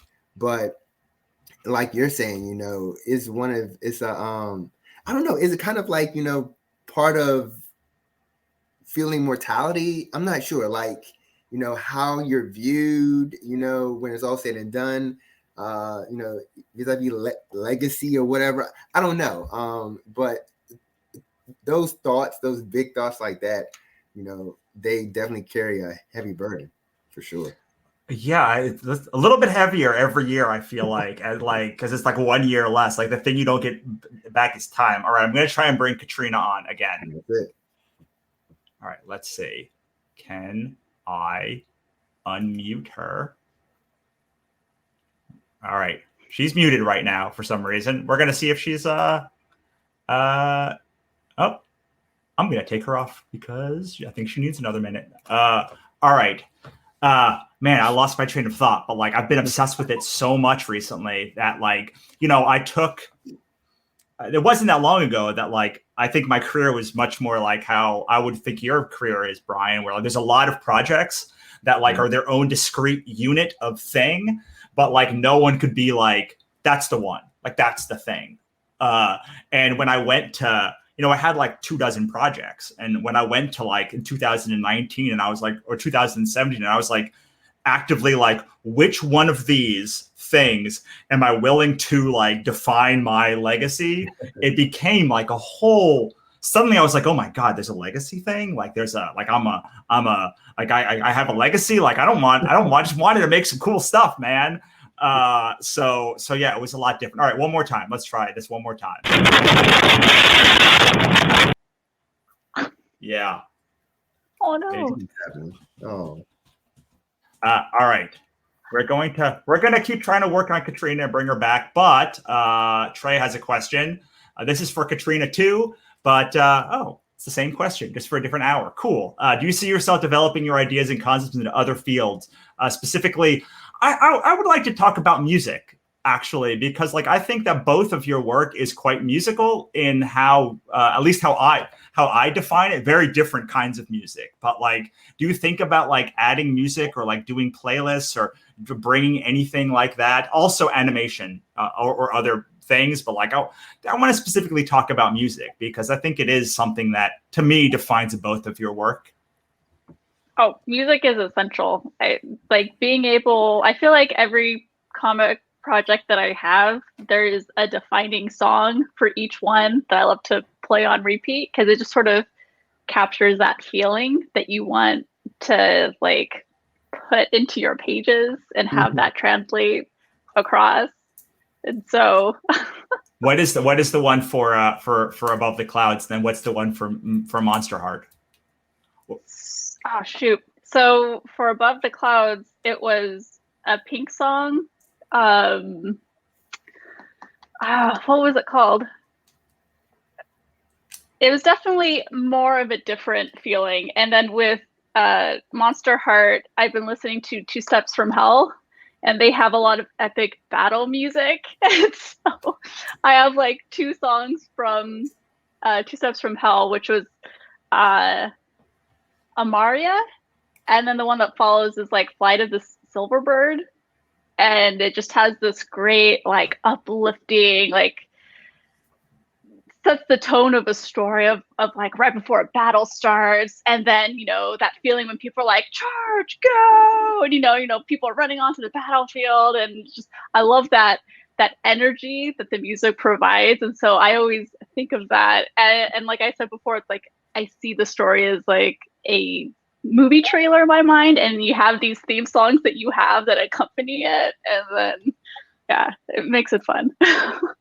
Have you ever thought about like commissioning music for the story, or have you ever looked into kind of expanding I guess like expanding the brand of either of your stuff into like another medium that is not necessarily movies and TV, but is also not like that is not just comics?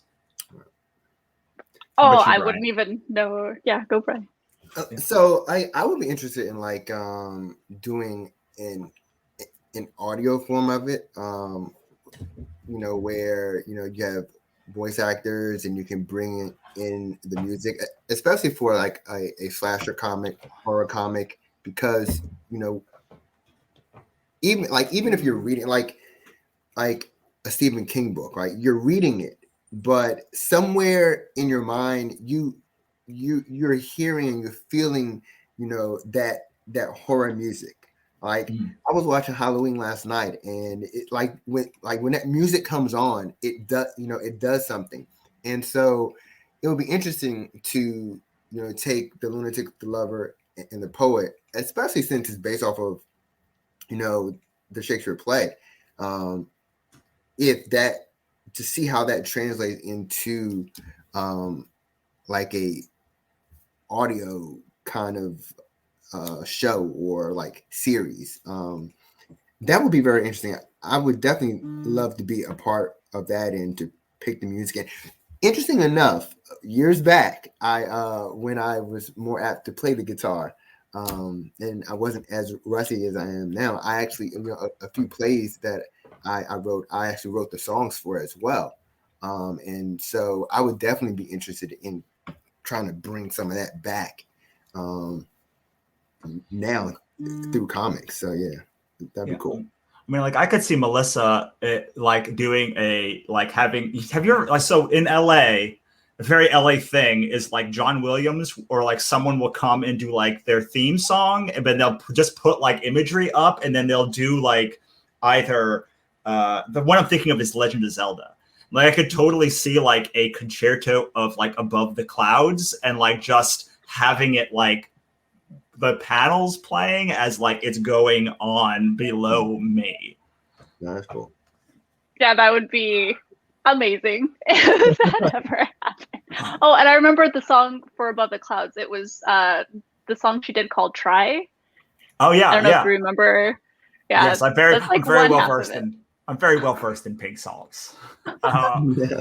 I did something about similar to what you were talking about, Brian. Is last year I took one of my novels and I did an audio drama of it, and it was 8 episodes, and we're going to release it on our Beehive app next year. But like it was great because it was like it wasn't. I didn't want to do an audiobook because like. I like everyone does an audiobook. Like I wanted to do something that was completely different in the format. So it's our book Void Calls Us Home. And we did it like she was talking into a recorder each time when she was doing so like the book kind of takes parts of the book and is just like kind of a log that she was told to do after she tried to kill herself at the beginning of the book. So it was really cool. And I put like music under it and like sound effects, and it took forever. But it was really cool. I wish audio wasn't so expensive because I would do so much more in it. All right. We're going to try Katrina one more time. Come on. I know, right? So disappointing. I wish I could just deal with it, but like it's just so. So here I have another one from Adored Above the Clouds. I love to use music as a creator too, essential to the process. Really enjoyed Warhead as well, Katrina. She were on here. Back to your pro. Awesome. Cool. So yeah, I had like plans for 3 people, but like I'm gonna tell her. Let's see. Can you try your phone? All right. So back at it because I had a plan, and the thing threw me off. Like the crazy thing threw me off. So let's talk a little. Let's just go back to the old well of like your guys' projects. So you, Melissa, started this on Patreon. Like this is, I think, your first thing, like the first project that you've had as like a Patreon exclusive, right? How has that process been, and why did you choose to do that with this project? I think, well, I started it on Patreon because it's been a good way of, well, first of all, I started the pages and planned it out for a traditional format, so with the intention of printing the comic. But I think webcomics are amazing, and with Above the Clouds, I just sort of posted the traditional printed page, but I love the idea of really making use of the medium, like being able to scroll and use the vertical format. And like you interact with your screen so much differently than a page, and really being able to tell a story and utilize, you know, what makes having something on the internet really fun. I decided to take my traditional printed pages and translate them over to a web vertical format. So it's like I'm kind of creating two comics at once, and Patreon is sort of my testing grounds of making content for people who have been supporting me and really enjoy my work, and having them have first access to it, and then also doing kind of trial and error of like, okay, I'm posting this vertical, let me know what your feedback is. And that is a really fun part of your Patreon, because you're like, I don't know if this is going to work. Is this the worst thing I've ever done? I don't know if this panel is terrible. Please tell me. And like usually you don't get. Like usually you don't. I mean, usually people like do a thing where like they're like, you know, they do like the mock engagement thing where they're like, but like this really feels like you're like, I have no idea if any of this is resonating. Please tell me. Failing in live time, so yeah. It's been great getting that feedback, and especially with like typos and grammar, or if something doesn't read correctly, it's great being able to have people instantly let me know. And because I want to tell a good story, and I want to know if something isn't being communicated across, because you know what happens in stories, if someone has that like, what's going on there, or they like pause or question what they're reading, then it takes them out of the story.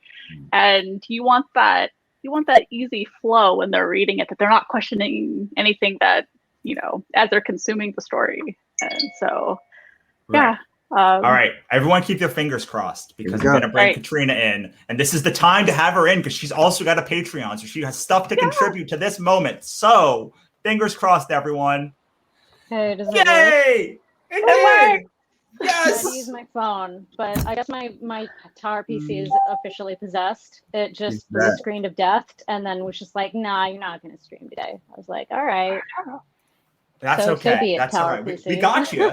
We got you, and that's what's important. So we were just talking about Patreon, and I know you also have a Patreon for your stuff, and I was wondering sort of like how you utilize it. Melissa was saying that like she's using it as a kind of a testing ground, and like I was telling her how I love when she posts stuff. She's like, I don't know if this is working. Someone please tell me that I didn't just mess everything up. And I was wondering kind of like how you engage with your fans on Patreon. I use it as almost kind of like a cozy breakfast nook. It's kind of like, because a lot of people on there like have either been patrons for years, or they're like some of my friends who, I mean, a lot of the people who read my comic become my friends in the process, because my comic is kind of a weird animal. And so they get pages 2 weeks early, and I send them out every quarter like a holographic sticker and a print that like aren't available anywhere else as like my thank you. And I let them weigh in on what they would like, you know, the series to be next year. So like I put up a poll if they wanted the next year quarterly illustrations to be like Warhead themed, monster themed, or like Loki themed, and they were like monster and Warhead, and I'm like, cool, I can do that. So yeah, I let them kind of weigh in on what they would like to see from me, or like if they have thoughts or like any good ideas of things that might be neat to see, because I'm doing a lot of charity prints nowadays to sort of contribute to animal rescues and causes that I believe in. Like I do Black Lives Matter charity prints and things like that. And so yeah, they get rewards, and then it's also kind of, I give them weekly updates and I see if they like them. Cool. Now, here's my question to you, Brian, because like I have no idea how to use this as a comic like writer. Like, do you have a Patreon? Like, I have no idea. Like, I know how to use it as an artist. Like, I'm like there. I'm like I got in my brain, but like as a novelist or like a writer type human, aside from like paying somebody more than I would probably make on Patreon, I don't have any idea how I would make that work. Yeah, I'm kind of at a loss there too. And I think that's okay. Like, I think that having a platform that, you know, that I don't want to say cater to, but emboldens like the artist's plight is great, because you know, there's times when unfortunately, you know, they are the unsung heroes, and they shouldn't be at all. So to have a platform that, you know, that I think works very well, more so for an artist than a writer, I think is cool. I think there are writers on there. I'm pretty sure like there are novelists on there too, and they release like chapters like per month or per week or something, and there's different tiers. I've searched it out a while back, and I remember seeing that. So there are some writers on there. I don't think I would be able to have the bandwidth, like the temperament to figure out how to make it work with the tier levels. Yeah, I really thought that our app would be the thing, because like you could go back in our back catalog and like it's like $4, and like I don't know, I personally, as just a complaint, not like, and like maybe a jealous complaint of like Yeah. I don't know how to make this thing work. And my friend was like, maybe you just released too many books, man. Like you released 10 books this year. Like what else are people like gonna subscribe to? Like maybe release less books, and then more people have a reason to like subscribe to your Patreon or whatever it was. So like, I don't know. It's an interesting dilemma, as like launching a book. I get, like, it's like you finish a book, you like the book is done, and then it's like, here's a book. And like Patreon is partially like access and partially just like, I like you, and partially like, this is exclusive things. Yeah. And like, I don't know. I'm struggling. I've been struggling with this for literally years. Sorry, that was my own little digression with Brian, because like we're both writers, and I was hoping he'd be like, no, man, like I got it. Like I got the answer. This is it. Sorry. I do draw a mean Bart Simpson, so maybe I can somehow figure out to work that into Patreon. I don't know. It's like that. Maybe it could be like that one Instagram that's like every day is this just the same picture of Nicolas Cage. Just every month it's just the same picture of Bart Simpson, just like re-upload it every month. Yeah. So I am going to once again ask for questions from the audience. Does anyone have any questions? Otherwise, I'm just going to keep hanging out and talking with all of you for a little bit longer. And y'all make weird books. Like all of you make weird books. Like the three of you, like combined, make like very weird books. But they're all very, very different weird books. And like, I don't know. I'm always fascinated by people that like don't do a mainstream thing, right? Because like it's hard enough to make a living doing this, like making the mainstream thing and like being Stephen King.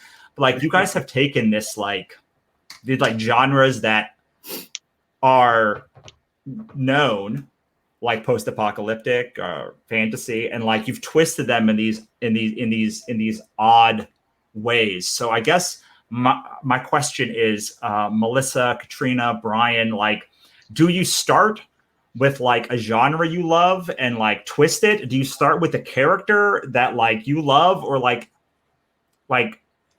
how do you go about building out the world? We've talked a little bit about how you come up with the idea, but how do you then take that and say like, okay, I have this idea. Here is how I'm going to be interested in it for the next 5 years. That's a big one. Well, with Monster Heart, it actually started off from a random sketch that I made. It was this character design, and from there, I just sort of saw the story coming from her as sort of like a fun launching pad. And yeah, I just try to. I feel like this whole pandemic has just kind of thrown a lot of things. And so, mainly for me, it was just about having fun and drawing things that I thought would be fun and trying to keep myself sane. So I thought, like, I'm a big fan of the writers, the husband wife team, Ilona Andrews, and like if I could create a story anywhere remotely close to them, I think that's been my push with Monster Heart, was creating a fun world, and being inspired by people that inspire me. I have a better question from the one that I just asked, which was all over the place. But like, how do you keep it going? Like when the world is falling apart, I find myself constantly saying, like, it is so weird that like I'm out here pushing a book when like the world is like burning all around me. Like literally, Melissa, for you, like the world is literally burning, like right around, or was like a week ago, like right around like that area. So like, how do you get focused? Like to me, it takes such intense focus to do any of this creative stuff. But like, could you give a couple of tips maybe to someone out there who may be struggling to do any creative work? Like how, Katrina, how? Oh, I have some answers, but I don't have all the answers. Well, what do you do? Like, I'll take some of the answers because right now I have none of the answers. So for me, like I have to lose myself in the process. If I am to, and this is like completely counterproductive to being like a professional artist or smart business person, but if I am too wrapped up in accomplishing and hitting a deadline and making sure that everything gets done on time, I'm not going to enjoy myself and I'm not going to lose myself in the process. And then the work is going to suffer and it's not going to come out as good as it should be. And then I'm going to have to go back and redo it anyway. So I may as well take a deep breath, put on some nice piano music or a podcast or something, and really lose myself in it and do the best work that I can that makes me happy. Or it's kind of all for naught. I do want to make money. This is my job. It's not that I just want to have a good freaking time. But at the same time, if I'm not personally enjoying what I'm making and the process of making it, then I may as well just go be a production manager, which I sort of am for a small animation group, Sketch Brew. I'm the head of storyboarding and the production manager, so I build schedules and stuff. And I'm really good at it. I could do that full time, but I'd rather enjoy myself drawing and enjoy myself telling the stories and evoking the emotions I want to do, and make people feel those feelings. And then the second part is that I've really thrown myself into charity work and rescue cat work because like we all need to help each other in this world. And when 5 cats show up on your doorstep, you take them in and you foster them. And, doing like bi-monthly or monthly charity work that I know I'm giving back. I'm not just taking money. Not that, anything that we make is just taking money. Like it's hard work to make money doing what we do. But then feeling this extra gratification of, this whole thing that I make, this whole illustration or this whole zine is just for a good cause and helping things that I believe in and helping cats or people who are struggling or organizations that are doing good. That really helps me feel more at peace with what can feel like circus barking a lot when it comes to like promoting your work and getting it out there on social media. So that's part of how I've learned to cope in the past year, is just like this year particularly, like doing charity prints, participating in charity auctions for organizations that I really believe in. It kind of is like it was this missing connection for my work where it's like this also gives my work purpose beyond my own self-satisfaction and telling a good story, because at the end of the day, like good stories can influence people to think and maybe improve themselves, but making work that's going to concretely improve the world and the conditions of people by raising money. I could just donate the cost or production money for that print or whatever, that like $40, but by turning that $40 into a print, I can multiply that by 20. you know, because each print I sell for quadruple the buy price. And then, you know, I've just made, you know, like now $200 or $300. And so being able to like view your work as like this multiplier for good, it like, I don't know, it makes me feel really at peace and really good. And then when you, at least for me, I actively follow the rescues and the organizations that I donate to, and being able to know like, I helped save that cat that needs its leg amputated. Yeah, like it feels really good. And you know that you're helping people who really, really need it. And like, it's made me really shift to almost, I'm at the precipice of like, you know, most of my, I would say about half of what I raise on Patreon, I also donate to charity. And then I'm thinking of making my Etsy shop, you know, like 10% of all sales goes to charity, because like it just, it feels right when the world is falling apart to like really give back in a significant way. So that's just me. That makes sense. Yeah. Brian or Melissa, you have anything to add to that? I know sometimes you can get really wrapped up in your projects and drawing, and finding that balance with what you do. And I found that like your tendency is to want to like go full hard in 24 hours trying to work on your stuff, but giving yourself breaks and doing something that's not even remotely related to your work or your project. And I know personally I had to do something that had nothing to do with art, nothing to do with stories. I had to like really get your mind in a different place, and being kinder to yourself, and not feeling like you have to judge everything you do by the amount of progress with your projects. Yeah, I think that's what's hard. I think it's hard for you to be kind to yourself and reminding yourself to be kind to yourself. For sure. Yeah. I Totally agree. I definitely have to agree with that. I find myself like,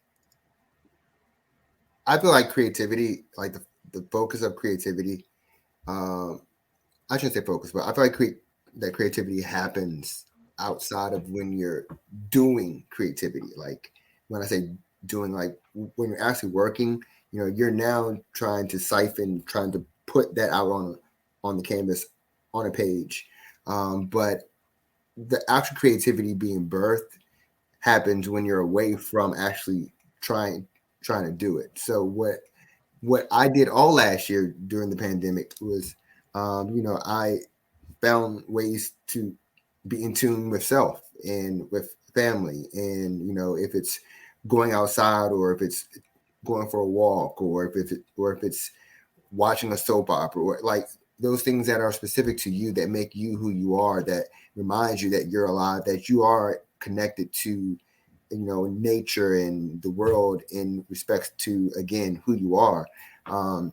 That for me helps to focus me, helps to bring that creativity to a place where I can actually use it.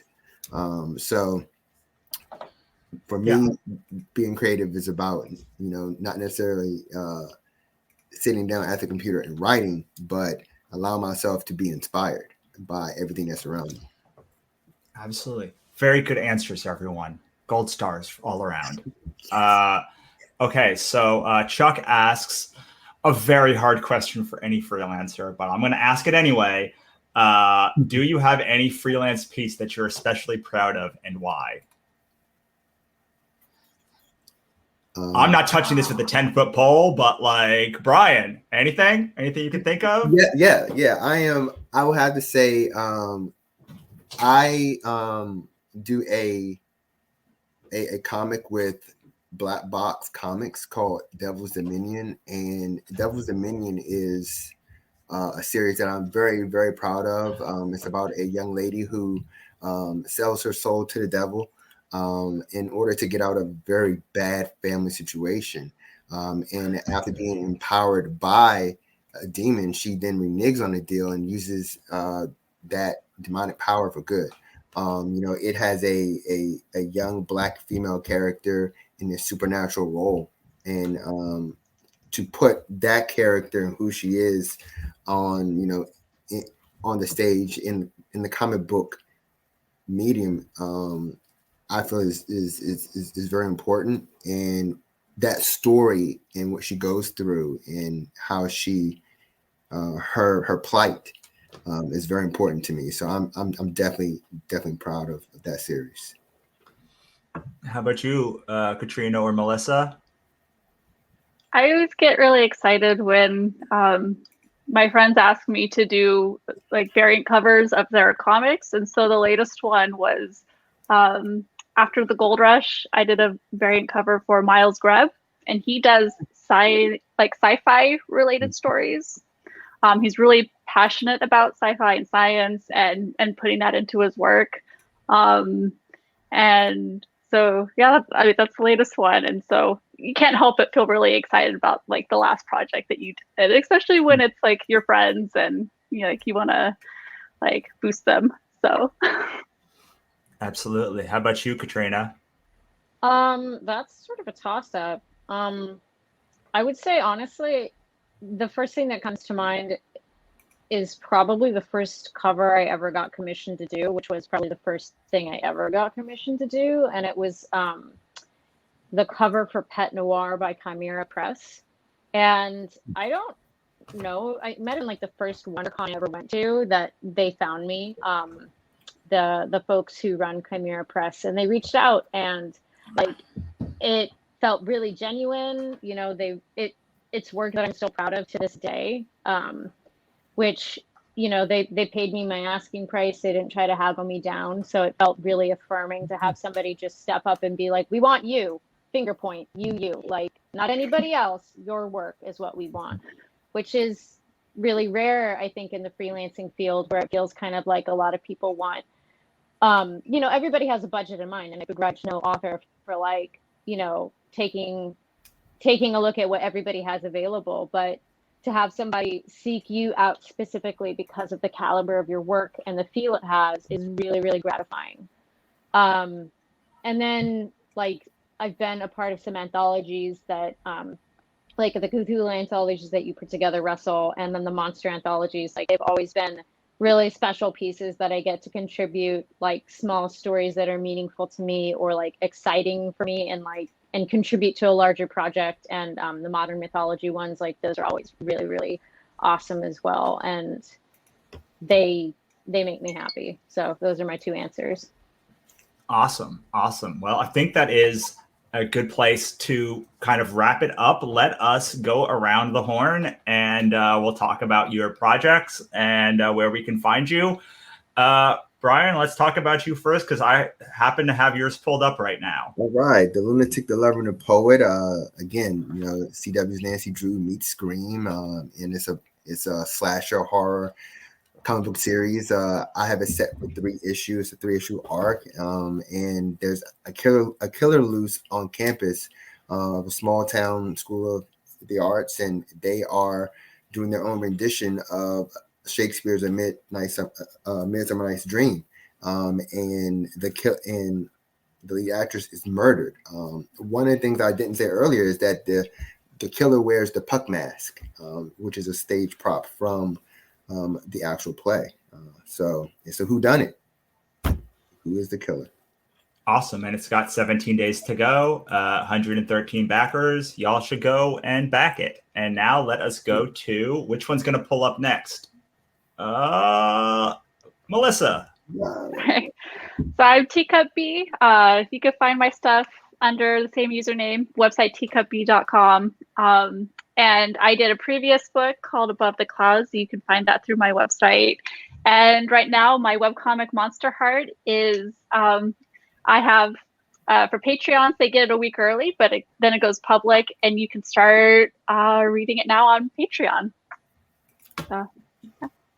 Awesome. And finally, I'm going to go to Katrina. Hey, I make the webcomic Warhead. You can also buy paperback. I've been making it for 7 years. I'm about done with volume 2 of 3.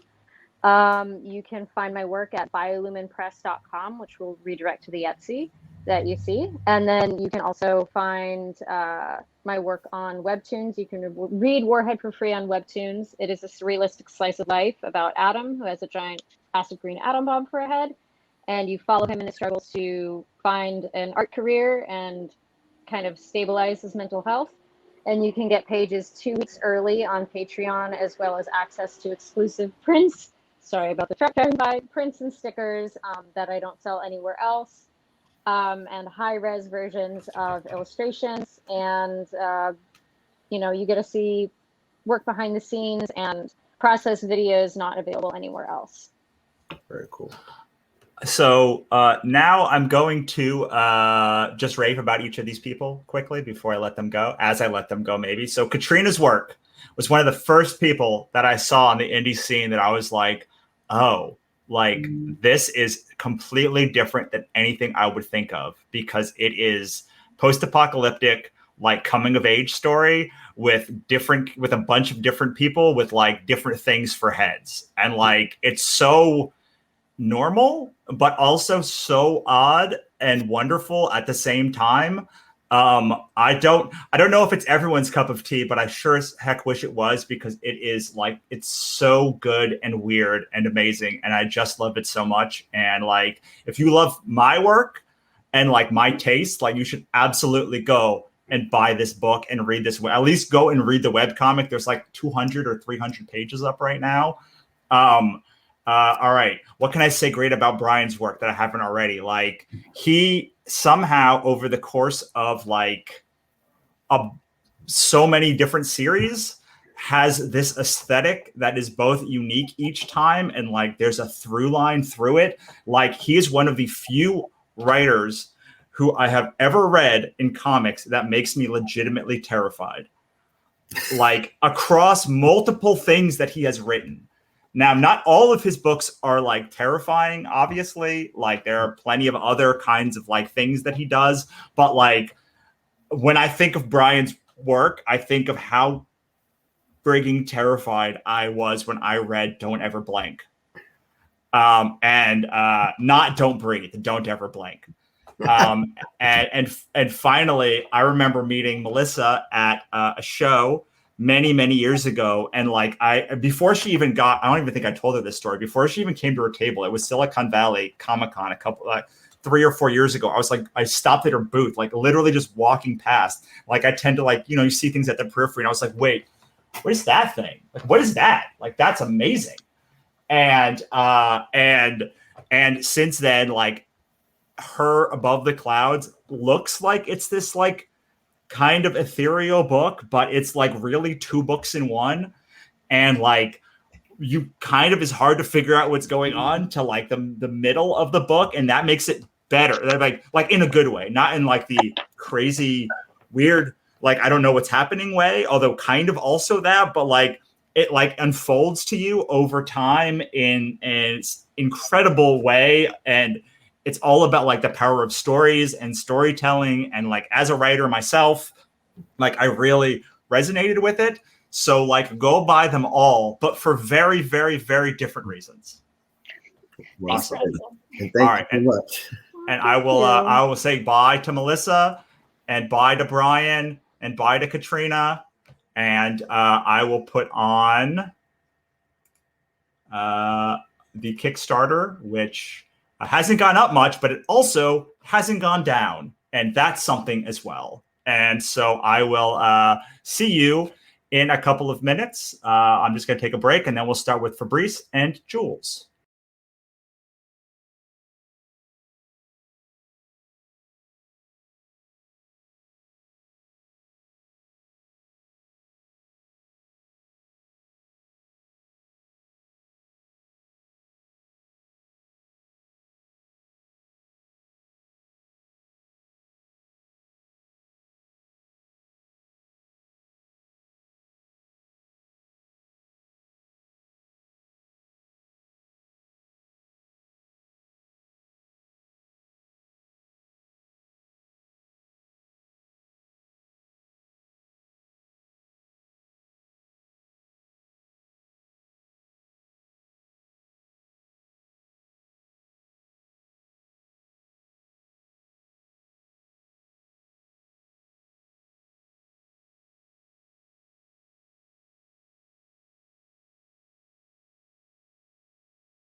No, there we go. All right. And we are back. Once again, I want to take a second and just talk about Black Market Heroin. I suppose the sponsor of this camp of Wannacon 2, the Wannacon. So today we announced our $11,000 stretch goal, which is when we reach 11,000, which we're little under 1,200 right now to get there. I'm going to include the novelization of Black Market Heroin into all pledges, the digital version. So the entirety of Black Market Heroin of End Magic Follow Behind Her is quite a bit bigger than just Black Market Heroin. But like, I'm going to give the Black Market Heroin piece, which is a novelization, which includes a ton of additional content to all backers when we hit 11,000. Every backer already gets my birthday bundle, because my birthday was a few days ago. All of these books digitally for free as well, including Catherine Kalamia's. I didn't ask her name. I didn't ask her how to pronounce that last name. Oh, I'm going to get it one day. Book.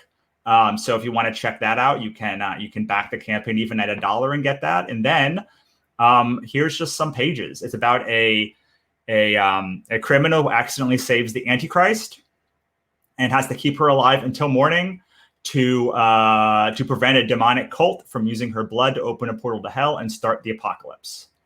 So you can see it's adorable, it's fun, it's action-packed, it's drawn by Camry, written by me, lettered by Joel Rodriguez. It's part of our God's Verse, which now has 7 novels and now 3 graphic novels, and with 4 more novels to come in January. And now it is 2, so I'm going to stop talking about that and start talking to Fabrice. Hi, Fabrice. Hello. How are you doing, my friend? I'm well. Yeah. I was checking out all of the covers that you have coming out in Diamond this month. It's quite a bunch. You have like 4 or 5 covers for. I have 4 covers, and I just realized, like right now, as I was looking at previews, that Diamond made a mistake. I don't know where they found this information. They dreamt that I have a Peach Momoko cover. I wish, but no, I have a Marguerite Sauvage cover, which is great too. Yeah, I mean, I was wondering because it didn't quite look like a peach cover, but I was like, yeah. Well, especially since you can't see it because it's a mystery cover. The Marguerite Sauvage cover is a mystery cover, so we're not going to reveal it, and people will get the surprise and they will discover it. But I can tell you that it's a pretty damn good cover.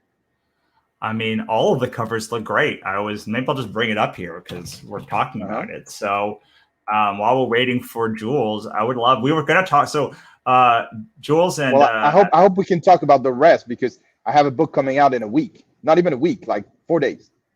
Wait, you have another book? Not the previews were not this book. What's the other book?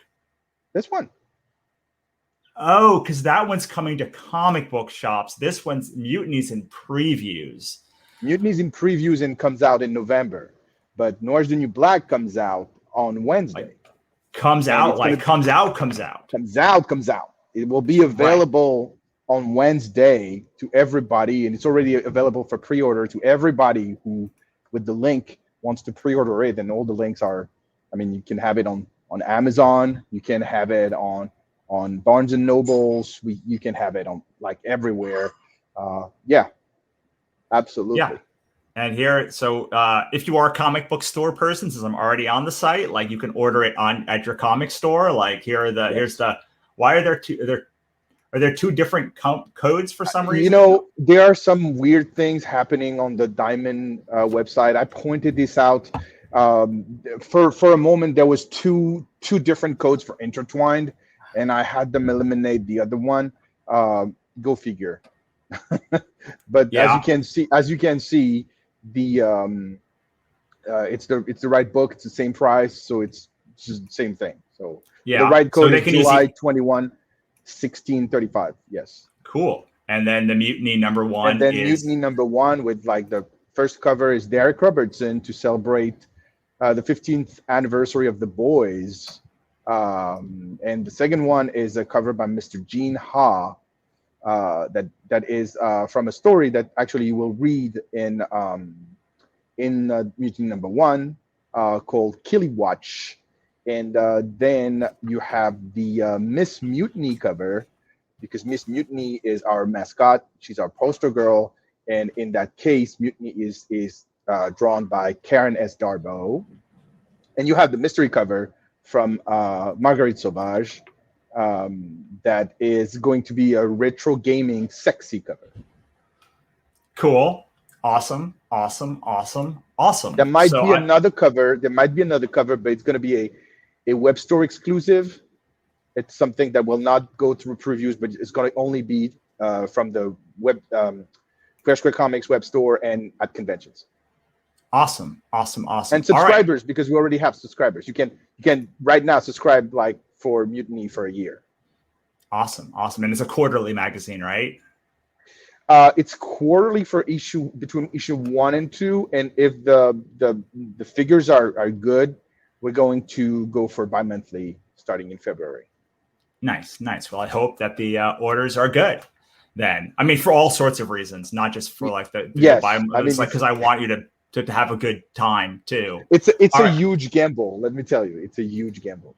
Oh, I know. And this is bringing back something that you had been doing like decades ago, a decade ago, 2 decades ago. Like, oh my God. Yeah. My first comic book magazine was in 1998. Yeah. I would definitely I want to talk about that. I want to bring Jules on though too. Just putting on her headphones, and then let's see. There we go. All right. I'm bringing you on, Jules. Yo. Hi, Jules. Hey guys. Sorry I'm late. I was That's okay. It's been a long week. That's all I gotta say. It's been a long ass week, and now it's culminated to today, and I'm like, no. Just no. Nope. I do like the flower you said you got for your hair. So. Oh yes, thank you. My problem was I couldn't find my headphones for a second, and I realized, oh no, this thing doesn't work if you don't have headphones. It's true. That's very true. Yeah. So we talked about Fabrice. I'd love for you to talk a little bit about your work. Alrighty then, guys. My name is Jules Rivera, and I do a comic called Love Jules. They're kind of scrolling through there on the main page, which is pretty cool. I also have some hand-drawn designs I did of Mark Trail that I started mocking up when I first got the gig. I got my job in a very strange roundabout way, but it's a very intriguing story. I mean, I definitely want to hear about this because Mark Trail is not the first thing that comes to mind when I think of Jules Rivera. Well, it better be now. Well, now it is. It is. In fact, I brought my coat. My magical trench coat of plaid, if you will. Hell yeah, here we go. Trailing it up. Would you believe I think it's hilarious that after Mark Trail came out with the red shirt, now Dilbert's sporting a red shirt, and I'm like, I see you. I see you be jacking my stuff. All right. I see how it is. So the thing that me and Jules talked about was sort of like how to revive or make a brand relevant after like 20, 70 years, like a whole lot of years. And I thought that like a lot. Jules obviously has like a lot of experience, but like Fabrice is literally in the middle of like relaunching his Mutiny magazine, like from 20 years ago, and he was the creator of like Spider-Man Noir. So like, I'd love first, Jules, for you to talk about this story of how you got the Mark Trail job, because like Love Jules and Mark Trail seem to be like very far from each other, but also I totally see how like you got it also. They seem miles from each other, but then they come a lot closer together when you get into the surfing strips. Because I do a lot of strips about, the times that I spent surfing. And I feel like, some of my deepest like spiritual experiences have come from, the time I've spent on the ocean and surfing, and just, major life lessons come from negotiating the ocean. I promise you that. There's no better teacher than getting punched in the face by a wave. You may think you got that duck dive. No, you don't. No, you don't. You didn't make it in time, and now you're tumbling in the water. I mean, so in writing about all of those intense experiences, and especially with nature, I think that's kind of what tipped off my editors is like, oh, hey, this could be interesting. Also, I incorporated science as part of my strips, because I'll talk about some of the lessons that I've learned on the waves, and I'll do little surfing diagrams and stuff to show here's what you can do in order to do the thing, and you know, I would just make little diagrams to try to communicate what I've learned. And I think all of that put together, and there's no shortage of rage in Love Jules. Of course, Love Jules is totally driven by anger and outrage. Outrage is the best word for it, because I see the world, it's stupid, and I would like it to not be stupid, and I'm outraged about that. So that's how I feel about that. So all of that combined together actually made me a really interesting pick for Mark Trail. So what got me on the roster to begin with, or what got me through consideration to begin with, was editor T. Faulkner. They would see my posts on social media and you know, see Love Jules and stuff, but probably, you know, the surfing stuff too. And they were like, hey, you want to participate in Popeye's 90th anniversary? Because, you know, I'm a cartoonist, I'm doing some cool stuff, and you know, it was pretty cool to get that invite. I'm like, all right, cool. And what did I make Popeye's anniversary about? Because I was like, I don't really know that much about Thimble Theater, and I am crushed by deadlines. How can I make something Popeye, but also something that only I could do? And I'm like, so I asked my editor, I'm like, can I make him surfing? And they're like, oh, snap. You know, I never thought about making him surf. Yeah, nobody asked about making him surf. And yeah, so I made a comic about Popeye surfing. And about a year later, and at the conclusion of that whole thing, you know, I get paid and it was pretty cute and whatever. At the conclusion of that whole thing, my editor was like, you know, keep in mind, we may put you on another series later on. And I'm like, I didn't know what the hell that meant. So about a year and some change later, we're already in the panorama and everything is all But then I get this very strange, because my 2020 was kind of the opposite of everyone, where I fell upward. I mean, I fell. Everything was terrifying. It was horrible, and I never want to do it again. But I also had a lot of really crazy success, and I'm like, what is this crap? So, yeah, probably the most 2020 thing to happen to me was that I'd actually have a good year. So, yeah, so I get tapped for Mark Trail. You know, all right, fine. I put in my my bid for it. I'm like, all right, I'll put in my interest. You know, I get boned up on who the guy is. Mark Trail. This is Mark Trail's Book of Animals. A friend of mine just shipped this to me because this is actually part of their personal family collection. As you can see, it's been well loved. This book is hanging on by a thread. So you look inside and you smell. Oh, it smells like old book. It's so good. Oh, I just want to snort it. Oh my God. So, okay, here's Mark Trail. Here's this guy. He's kind of this adventurer dude. Let me see if I can get the light on him. Ah, there we go. Okay. I swear I can do this right. So Mark Trail, he's a pipe daddy over here, but he also cares about nature and stuff. And he's been doing this since 1947. And I actually stopped and think about it. And I'm like, you know, Mark Trail was really cutting edge for its time. Because in 1947, what the hell was any of us doing here in America? Bragging about winning the war and being racist, you know, that sort of thing. So, I mean, to care about nature and make comics about, hey guys, this is about nature conservation. We should care about the environment. We should care about animals, and we should fight for animals and you know, and their general welfare, because we are all connected. If we care about our environment, we care about ourselves, but when then we care about other animals, it's like a big cycle of caring. So, so anyway, that was a really, like, you might be branded a commie at that time for that. What do you care about raccoons? What is it, you're a commie? Like, sure. You know, it was very cutting edge. So I recognized that in doing my research on it, because, you know, after I started to get talk to about this strip, I started doing a lot of homework. I was like, all right, let me research this. All right, and it's cool. And you know, Mark's an adventurer, and he's kind of like, you know, that guy from pulp comics you see like in memes online, like flesh ripping weasels beat my face. You know, I'm like, rad. You want me to write for this guy? That's pretty cool. I could do that because I spent 17 years in Florida. Yeah, I can. Oh yeah, Mark Trail is kind of a Florida man. It's true, because a lot of his adventures are very Florida man-esque. It's a comic where like boats explode and like there's lava flows and all kinds of crazy things happen and animal attacks and poachers and gunfights and fisticuffs. And I'm told that there was one one strip of Mark Trail where Mark actually does the perfect cast from a Goofy movie and gets a gun out of a perpetrator's hand. And I'm like, okay, all right, I'm in. So I fought really hard for the gig, even though there was some editorial stuff. Yeah, the things other that happen editorially. Hurry, and I ain't gonna get into all that. But he left in a hurry, and if you feel like googling that, that's your fault. So I took that as a sign. I was like, like it's up for grabs now. I really got to fight hard for this thing. So I put up a really good fight. I made it a strip about Pablo Escobar's hippos. Because what an insane thing to talk about! Oh my God! And it was really after one of the previous artist strips because I just wanted to show, hey, here's an existing topic, but here's my spin on it. That's all. I mean, I was just offering a comment, like whatever. But I just made sure to make it as crazy, cuckoo bananas as possible.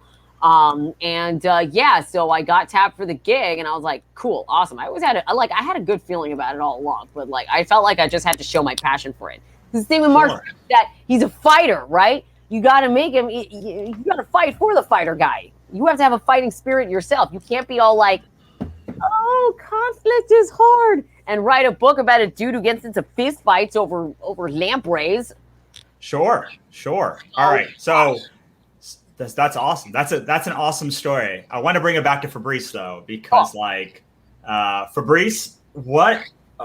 Talk to me about relaunching Mutiny and like why it was important to you as part of the line, including the Noir is the New Black and the other comic Intertwined and also the One Hit Wonder. Like what made Mutiny?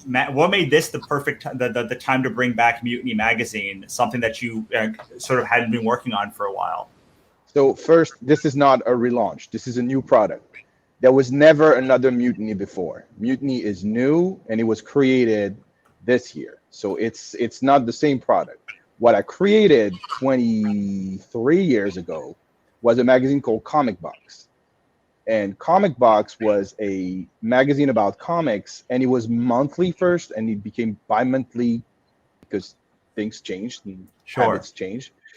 It died 3 times. It was brought back as many times, and it overall lasted for 17 years. But it was in French language because it was the time where I was living in France. So this is a magazine that I created like out of thin air. I came from nowhere, and it was my first it was my entrance. It was my how do I crush the door and I get into this business that I really love. I'm going to do a magazine. And so with my team, we created this magazine and we knew about nothing. So we learned the hard way how to make it. But the thing is that after the pandemic and growing a company, and you know that challenge, growing an independent company is really hard. And this is one of the things I admire about you, Russell, is that you're doing like Kickstarters like there's no tomorrow. And you're going from one project to another, and you're super structured, you're super organized. I'm not as structured as you are. I am kind of structured, but not as much as you are. And my thing was like, okay, how can I grow my catalog, and how can I make a difference for independent creators faster? And I was sitting on a huge folder of material from Comic Box that just needed translation. And I was also sitting on a huge pile of pages from not just the material that was going to be published through Fair Square Comics, but also like friends were like, oh, I want to do this, I want to do this, I want to do this. And I didn't have the space to publish everything through my own company. So I said, okay, like let's bring back an idea, a stupid idea, like let's create a magazine where mainstream comics and independent comics would be in the same place, which is something that strangely never happened before. And this is how Mutiny came about.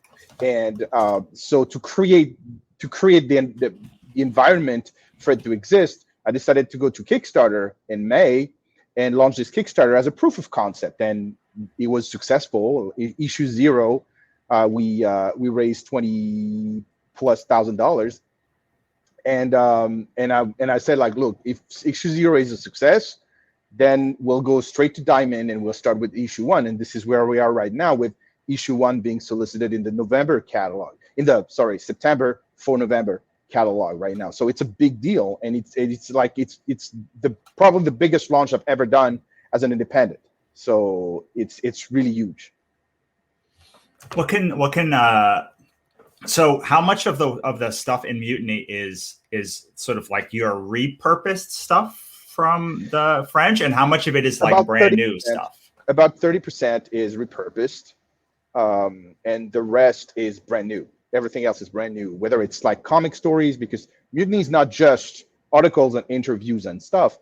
It's also 50+ pages of original comics from independent creators.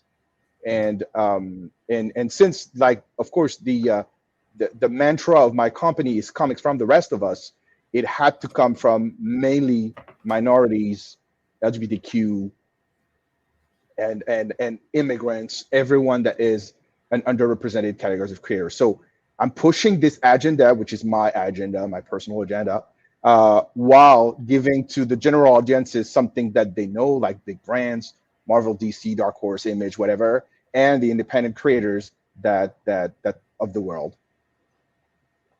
Awesome. All right, so let's go back to Jules for a minute, and I want to talk about. So you talked about kind of how you got the job, and I'd love for Fabrice to weigh on this too, because you both kind of completely rebranded a character for like a new generation of people, and I'd love to sort of learn what you brought from the old character and what you like added of your own flair to make it relevant like today, or in Fabrice's case, a couple of years ago. Yeah. Relevant 20 minutes ago. Yeah, I mean, I feel like Mark Trail, I updated him to about 10 years ago because I realized Mad Men came out 10 years ago, and I'm like, wow, I've been locked in a box for a really long time, haven't I? Okay, so with Mark Trail, and I'm glad I got these two pieces of artwork I can compare and contrast. So with Mark Trail, I looked at the artwork and I really studied it and really just kind of determined what I liked about it, what I thought. I mean, because it's really cute. I mean, look at this. Look at this guy.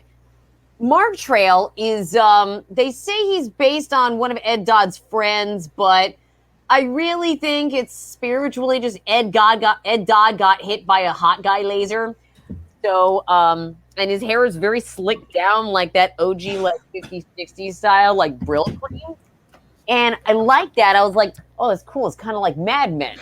That's the most, relevant cultural touchstone that we've got for, that kind of slicked down hair, kind of hero swashbuckler guy is the Mad Men guy, John Hamm. So I'm like, all right, well, let's just go with something that people recognize and people will look at and go, oh, like that guy. Just kind of getting a similar vibe. That's all. And so I decided, all right, let's start there. Cherry, we made much more of like a punk rock looking girl with her hair kind of with the undershave. And, I'm pretty proud of it. The editors at first I proposed a different hairstyle, but the editor was like, nah, stick with something short. And at first I was like, I don't know about this, but I gave it a shot and I'm like, yeah, no, this is good. This rules. Okay, I love it.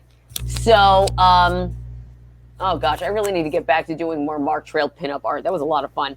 So anyway, updating Mark just meant making like a cartoon version of like what people kind of recognize now, while still preserving a lot of the stuff that made the old guy great.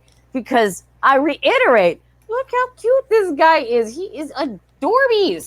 Absolutely adorable. This is hard to do.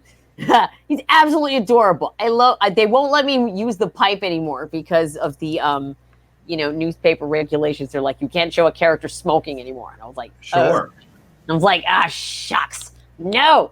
So, but anyway, I really like the kind of plaid guy shirt. I mean, here, I just got a red shirt myself to do the photo shoot, but I'm like, no, this is my vibe now. So you get, the plaid shirt, make him feel naturey, but also gave him stubble, which as it turns out, my studying was not that good because I did miss a crucial cue in that all of the villains are coded as guys with facial hair. And I'm like, it's a really weird thing to have in a nature strip where you're probably out in the woods for 4 days and you start looking like Russell over there. Actually, Fabrice, you also rocking some beardage too. I see. Like, I'm like, let the man have some freaking facial hair, Like, gosh, that's exhausting. And also, I mean, I feel like our generations interpret facial hair differently, and it became such a thing. Oh my gosh, there was such a crazy little backlash over Mark Trail has stubble because it flipped everything on its ear. Now, when you see bad guys, they always have very baby smooth faces. Yeah, see, I flipped it on its ear because, and this guy's because they're not in nature. This dates back to biblical times. I'm not even doing anything new. All right, but if you are smooth and clean and shaven, that means you have the means and the money and the resources to do that. And usually you get those resources over someone else's broken back. But if you affirm man's embracing your natural vibe, then yes, that reads it more like nature and, kind of Jesus-y. People like Jesus, that I'm told. Fair enough. I mean, I get it. Like people that have smooth skin are not out in nature. It makes complete sense to me. I feel like you went the other way with it, Fabrice. Whereas like Fabrice made Spider-Man Noir, and his was like making it relevant while making it retro. So like, how do you like flip a character completely on its head while keeping it the essence the same? It was not a conscious effort at all. The idea came to me one day, and it's just I just rolled with it. And once I shared it with David Hine, who ended up like co-developing and co-writing the series with me, it was like two minds trying to figure out what to do our own way. And it's really a universe that is that comes from two minds. My mind was more noir and Dave was more pulp. And that's why there's this kind of like weird mix of noir and pulp in Spider-Man Noir that works. And to my knowledge, it's one of the things that couldn't be duplicated after, but it works really well in our environment. I don't think we consciously ask ourselves which kind of things we would change. It was just like, okay, we have this name, we have this face for a character. How do we do it our way? How does it fit in this world? And I can take three examples of characters. One is the Vulture. The Vulture is a character that is like very his colors pop. He has this green costume with big wings in the traditional Marvel universe, and he's bald. And the first thing that came to my mind was Nosferatu, and I was like, "Ooh, this guy he should be terrifying. It looks like a vampire." And so the Vulture became this very terrifying people who's a cannibal who eats people, and so he became a different character, but from the same character. He's still a vulture, but he's just more of a vampire / cannibal than anything. The same thing also for the Goblin. We don't call him the Green Goblin; it's the Goblin. And the Goblin, it was a discussion between Dave and I. With like, is he the kind of animal? Is he something like horrible inside or outside? And we chose to have, I remember this, I don't know if you guys remember that series called V. Mm-hmm. In the 80s, there was this series called V where like people came and under their skin, they were lizards. And that was the inspiration for Norman Osborn in our universe. Like, he looks like a businessman that achieved everything, but under the mask, he's a monster. He's really a monster. And the cracks come out as we delve into the series. And the last example that would take is the character of Felicia Hardy, who in the traditional universe is Black Cat. And in this universe, we wanted to change her to make her a woman of power, but a woman of power who also has to suffer all the consequences of being a woman of power in 1932. And so she has this tragic destiny, but in the end becomes also a vigilante. So it is, it kind of like when you're developing a universe and you flesh out your characters, they end up having their own voice and writing themselves. And so when you get the inspiration and when it really is well rounded, well fleshed out, it's kind of easy. Like those characters are like developing themselves in a very organic way.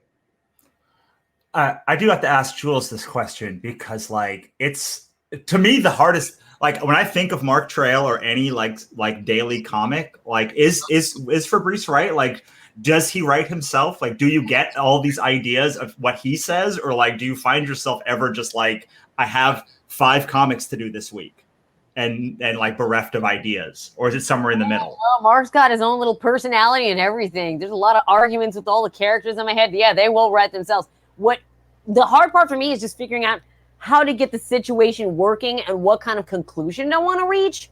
But once that's going, once I've got up the setup, I'm like, okay, here's the setup. They're in the diner. They're talking about da-da-da-da-da. And the scene should end like da-da-da-da-da. Once I have setup, destination, it's like writing a zip line.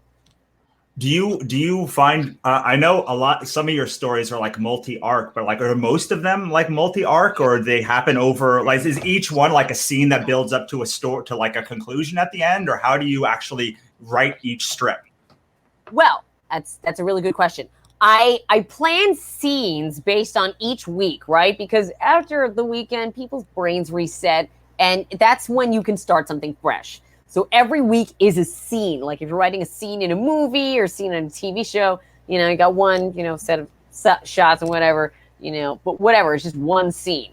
So I write the story scene by scene by scene by scene. And I've always been somebody who just lives and dies by the method of just bullet pointing your story. If you could just bullet point your stuff out, like, okay, first this happens, and then that happens, and da-da-da-da-da. If you can fill out the outline, writing it out is just a matter of just expanding the web, going on from there. So, like, I've figured out my methodology actually making things work. So once I figure out what has to happen in the scene and what kind of mood the character is in, and it's not perfect. Sometimes they'll go in the wrong direction. I'm like, no, that's not a good idea. I'll just edit that shit out.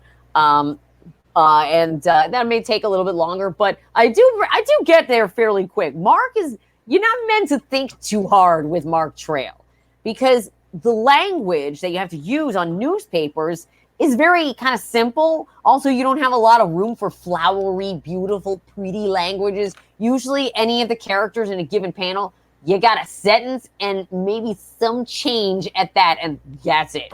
You got to shut up and move it along. So it keeps the story moving at a really good clip.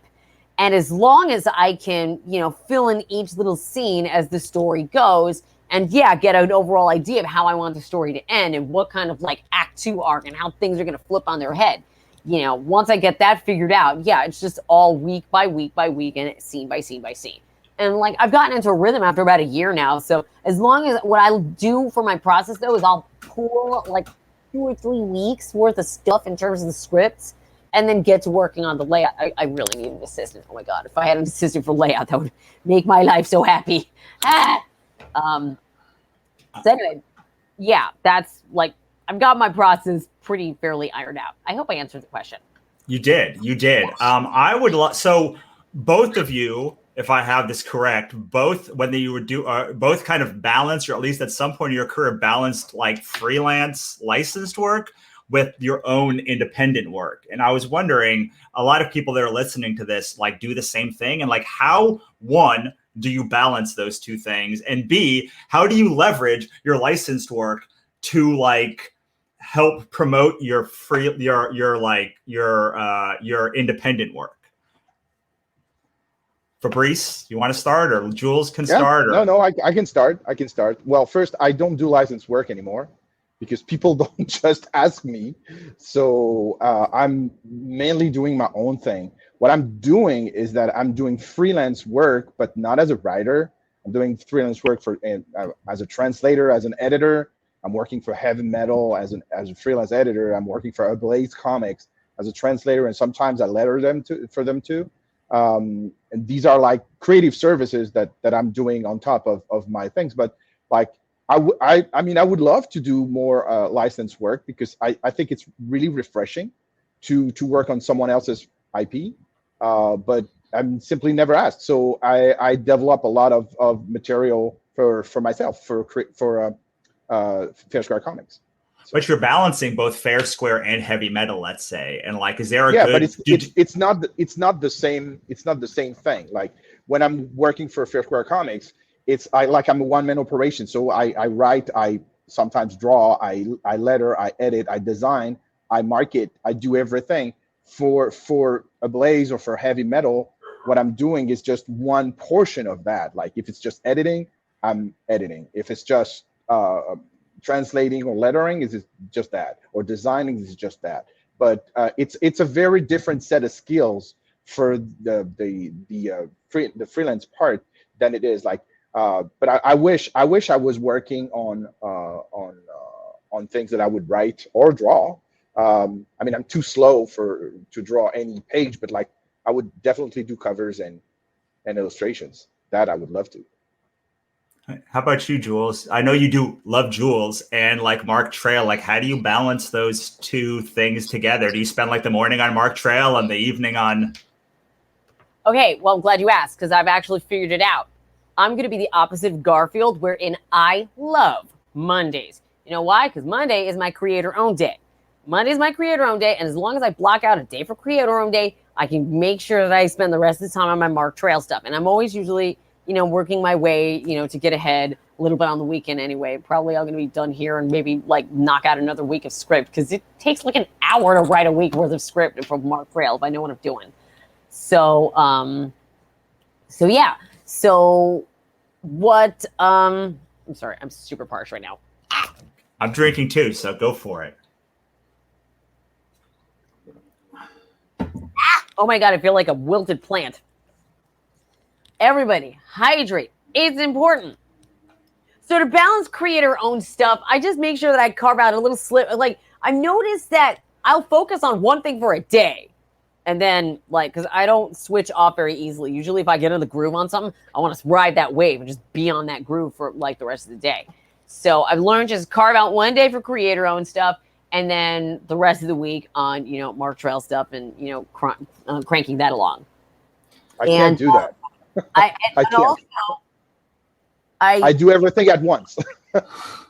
Yeah. Everybody kind of works differently. I used to be the kind of guy who, actually, no, I was never that guy. That's why I was always late for work. When I used to be an engineer for defense, I would spend my mornings working on my webcomic, and that's why I was always like 15 minutes late to work. And they suspected I was up to no good, and it turns out I was up to no good.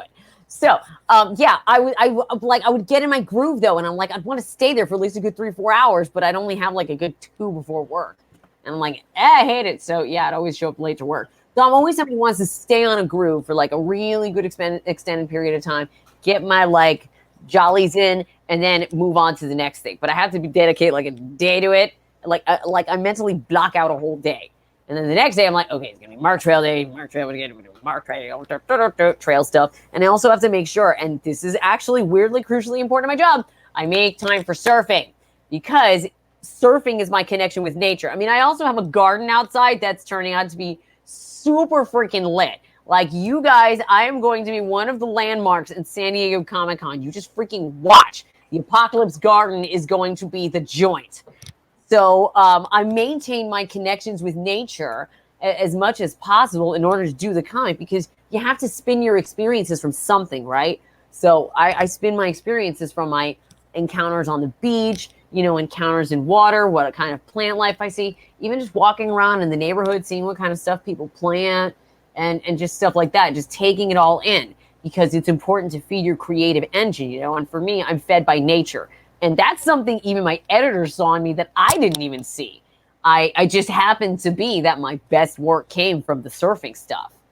because also it's pretty rare to see somebody write comics about surfing. Surfing is an incredibly physical thing. I tell my guy friends about surfing, and they're like, "I don't want to do all that work. That's hard. I'm depressed. Leave me alone." And I'm like, "Oh, shucks. Well, I guess you're shooting me from the beach then." So, yeah. So I'm finding that as long as I include all the necessary things for creativity, my engine's going to chug along, and I'm just going to keep popping more stuff out. And I try to be careful about how I market Love Jewels versus Mark Trail, because Love Jewels can be a really, really salty strip. So, like, although I would agree it actually has lost a little bit of its edge. That's not true. It hasn't lost its edge. It's actually just gotten a different edge. Oh, no. Stay tuned. But you know, when you're marketing something that can be a little bit salty, and you are a person who works in a mainstream media for a mainstream property, you got to be like a little careful you're not making it directly about a Mark Trail thing. See, I had a brand and a personality online before Mark Trail ever came along. So Mark Trail is just a thing I do. It's not everything that I am. And people know that. And so at least that expectation was there, and that kind of protects me. So, you know, I just make sure that when it comes to render unto Mark what is Mark and render unto Jules what is Jules, you know, just make sure that they're in their proper channels. Sure. Jules brought up something interesting, which was like sort of the things that she uses to recharge her creative battery. Like, I know you're doing all of this stuff at once, but are there things that you do to like keep the creativity flowing or make sure that like you don't run out of steam, Fabrice, especially doing a lot of independent stuff? It's like a lot of, you know, it's a lot of like hats that we wear, and like it's very easy to drain that battery to the bottom, especially not have anything left for like the creative part of writing or like making. For me, it's the conventions. Like, conventions have always been like a place where I can recharge, talk to people, be in a creative environment where I feel challenged.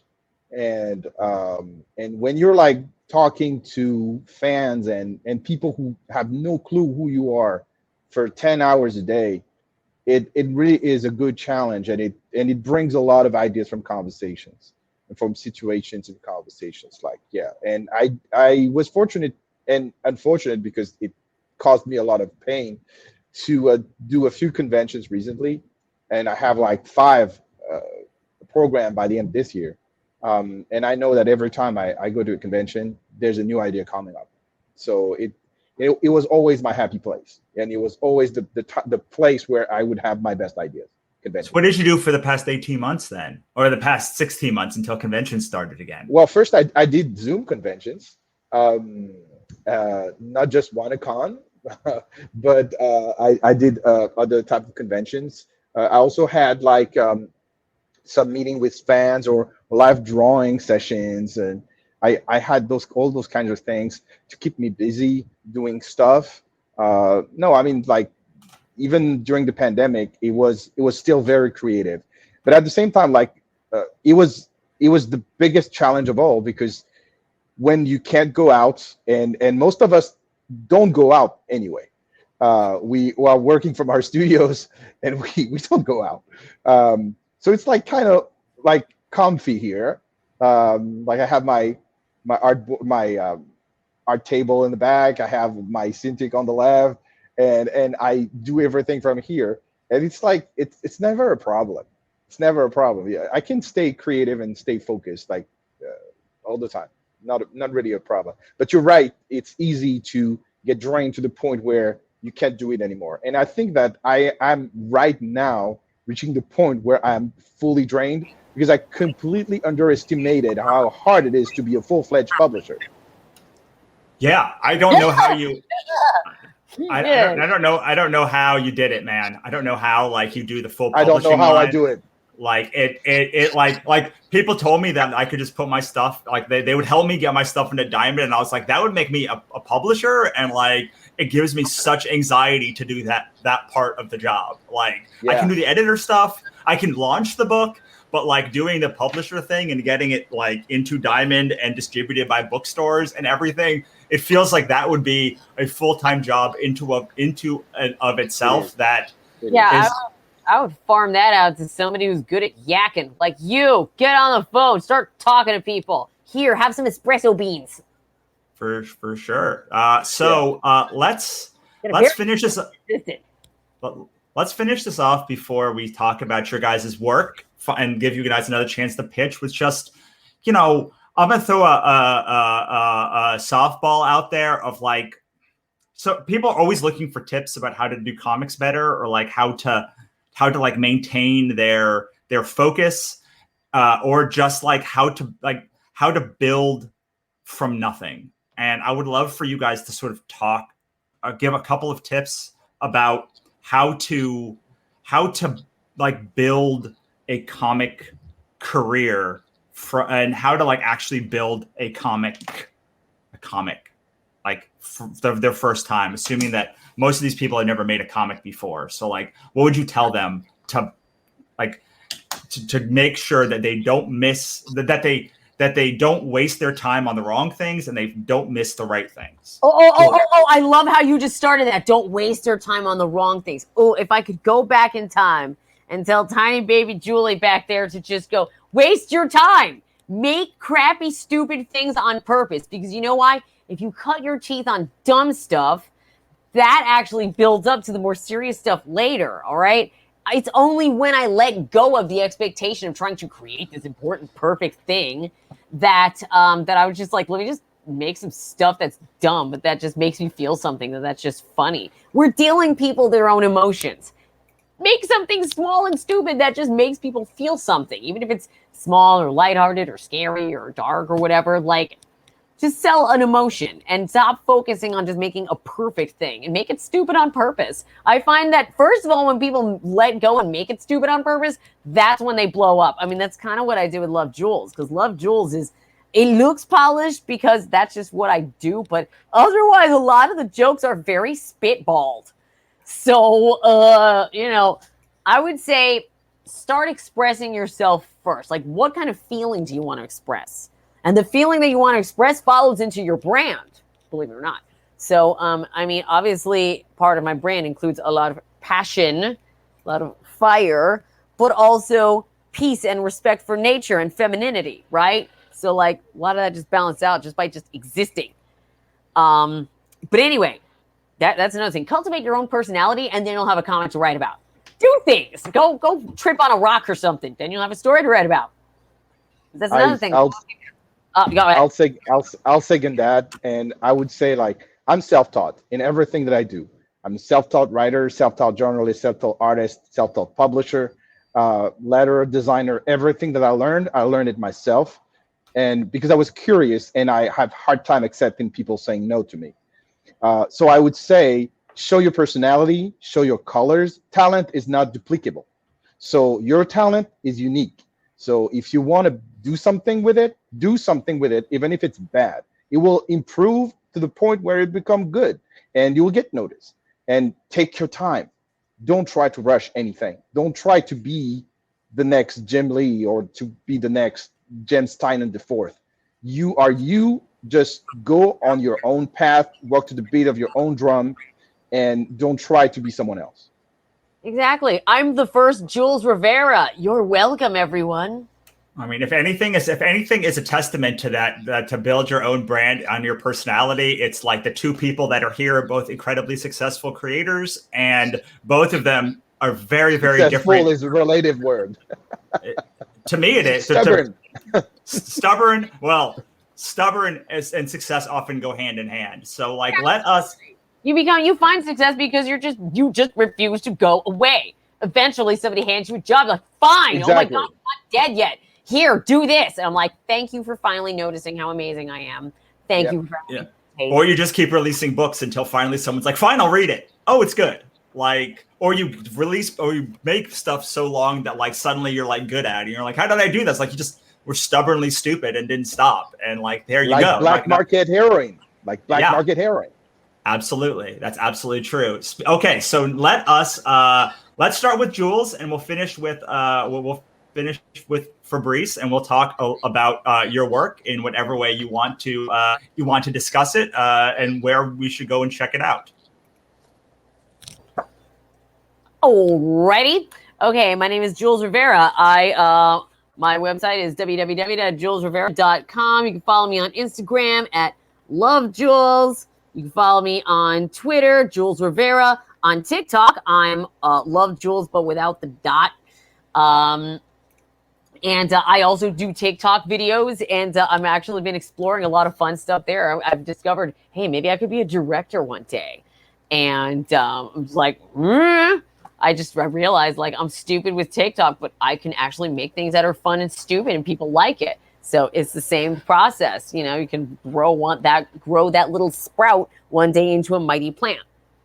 You know, from tiny acorns, mighty trees. The thing. That's that thing. I absolutely recommend reading Love Jules. It's hilarious and poignant in equal measure, and like her TikTok videos are quite funny. And heck, like Mark Trail is also quite good. But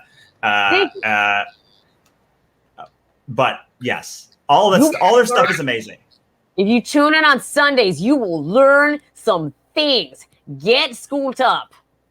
Yes, I'm just absolutely. The knowledge. It's all for free. Just take it. That's free. All right, Fabrice, let's end with you.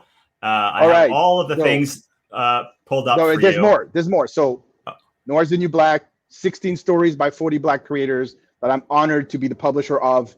It comes out next Wednesday in every comic book stores and on the 28th everywhere else. You can already pre-order it at your local comic book store or everywhere else. It's a very important book, not just for the community, but for everybody. So that is It's great.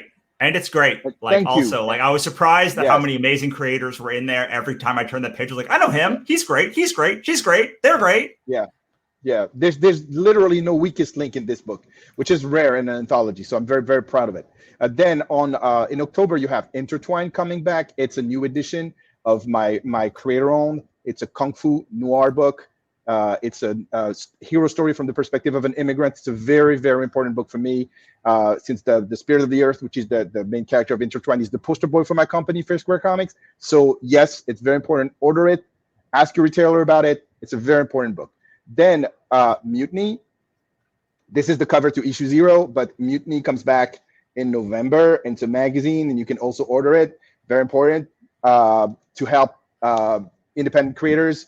And immigrants and minority creators too, as well as having everything about the general comic book landscape. And then One Hit Wonder comes back in January, which is the story of a child actor who becomes a hitman for the mafia. And if I can share my screen for a second, because I have a Kickstarter coming in October. I am not sure if you can. I can. If you tell me the link, I'll go to it though. I'm not sure how I let someone else do a thing on this. I want to see. I can't. You can't. Okay. How can I share it? Because it's. Put it in the chat. Take the link and put it in the chat, and then Russell can see it. I can't because it's not a link. It's a file. Oh. I don't know. Maybe you can't. All right. I don't know how to. Okay. So I have a Kickstarter. It's called Lady Bird Begins. But I would have loved to show the cover because the cover is absolutely beautiful. It's from an artist called Lisa. I'm sorry, I don't mean to interrupt. Can IM him on like Facebook or something? Because he IM'd me on Facebook, so like you can just DM the photo to him on Facebook. Yes, let me Facebook the photo to Russell.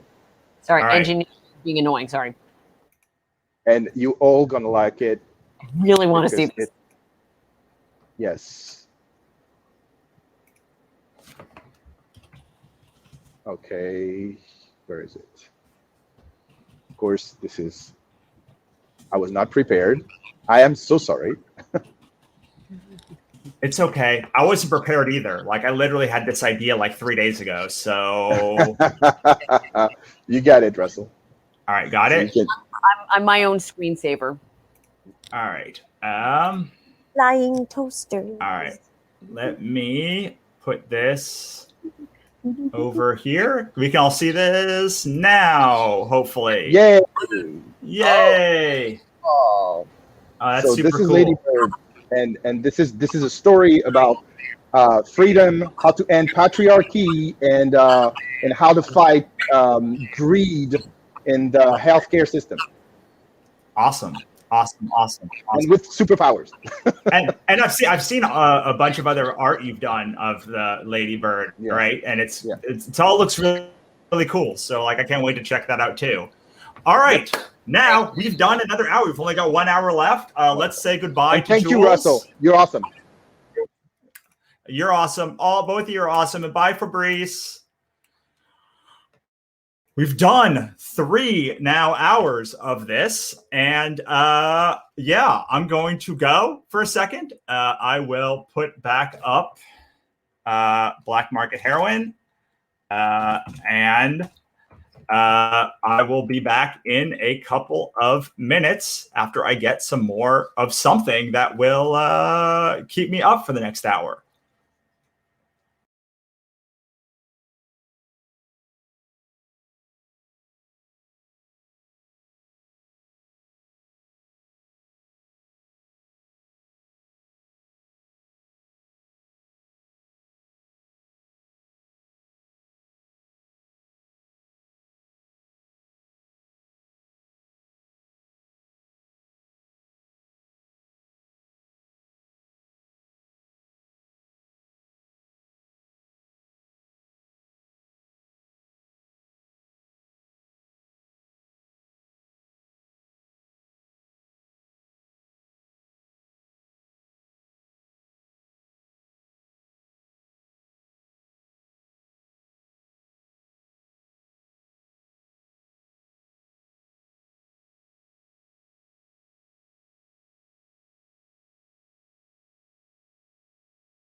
All right, everyone. There is just 1 hour left of Wannacon 2, the Wannaning, brought to you by Black Market Heroin.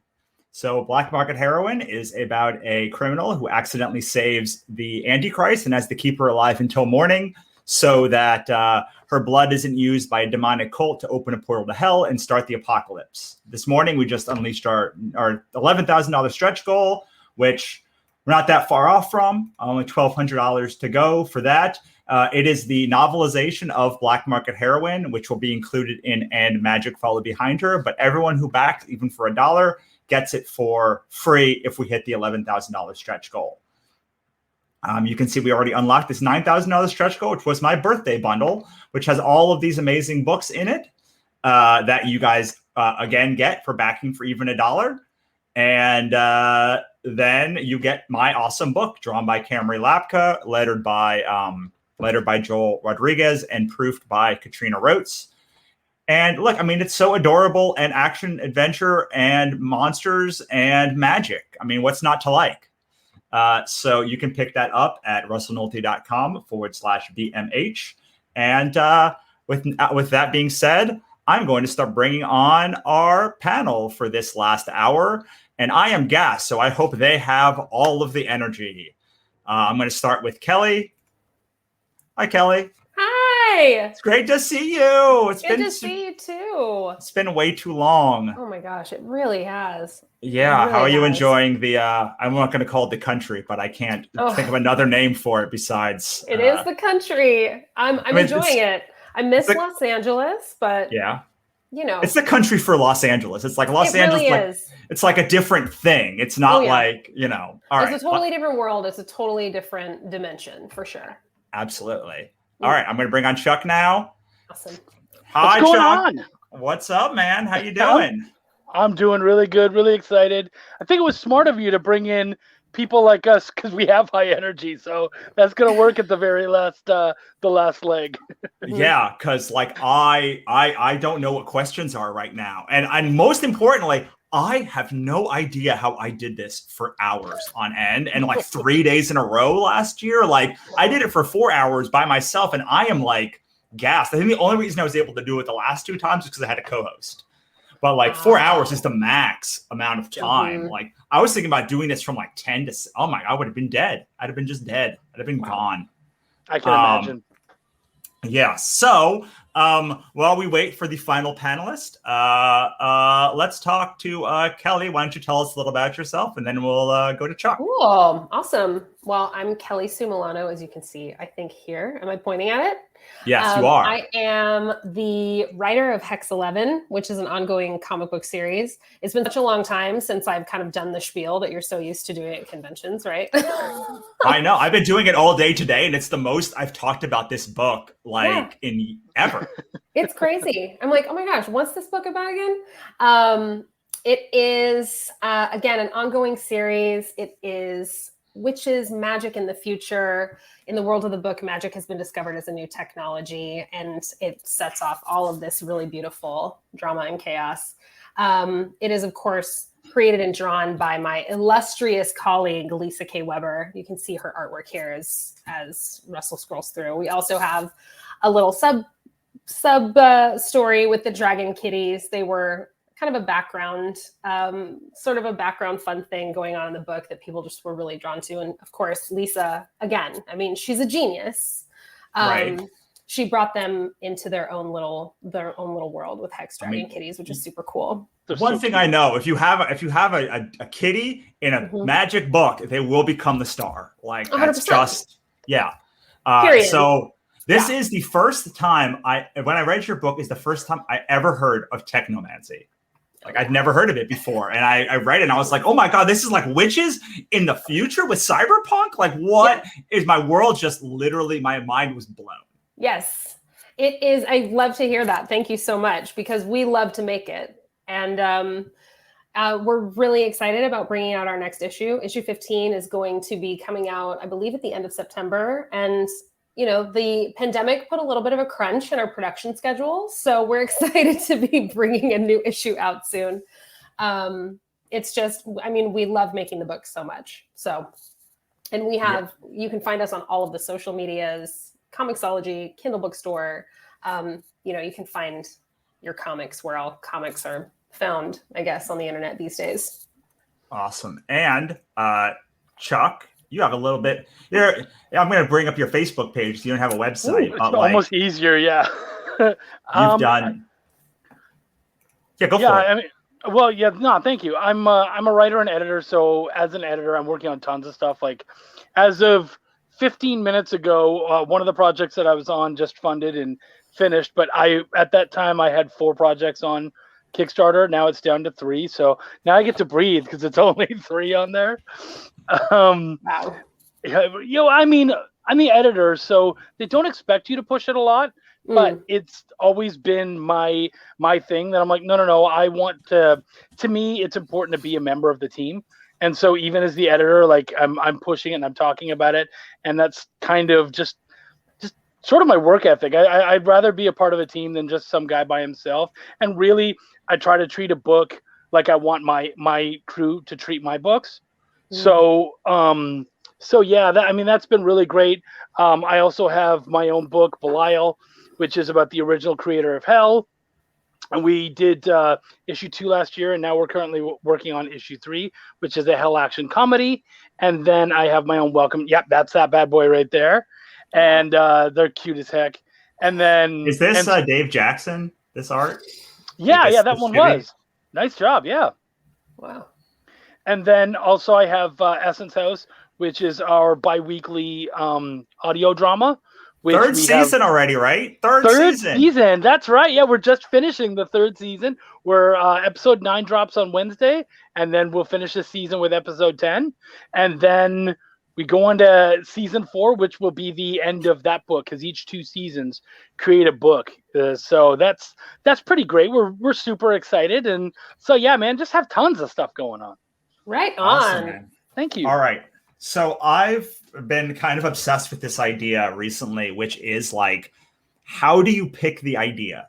Like, we have 1,000 ideas. Like, how do you pick the idea you're going to live with for like 5-10 years? And in like the case of like, you've been, Kelly, you've been doing this so long. Like, did you even know this was going to be a thing you were going to do for so long? Like, was just like, this looks cool, I'm going to do it. And then 10 years later, you're like, oh, I did this for a long time. I know, it's really true. Lisa and I were just talking about this because, let's see, this LA Comic-Con is going to be 7 years, which is like 7 years since we put out our first issue. And I remember we had just connected because Lisa had this idea.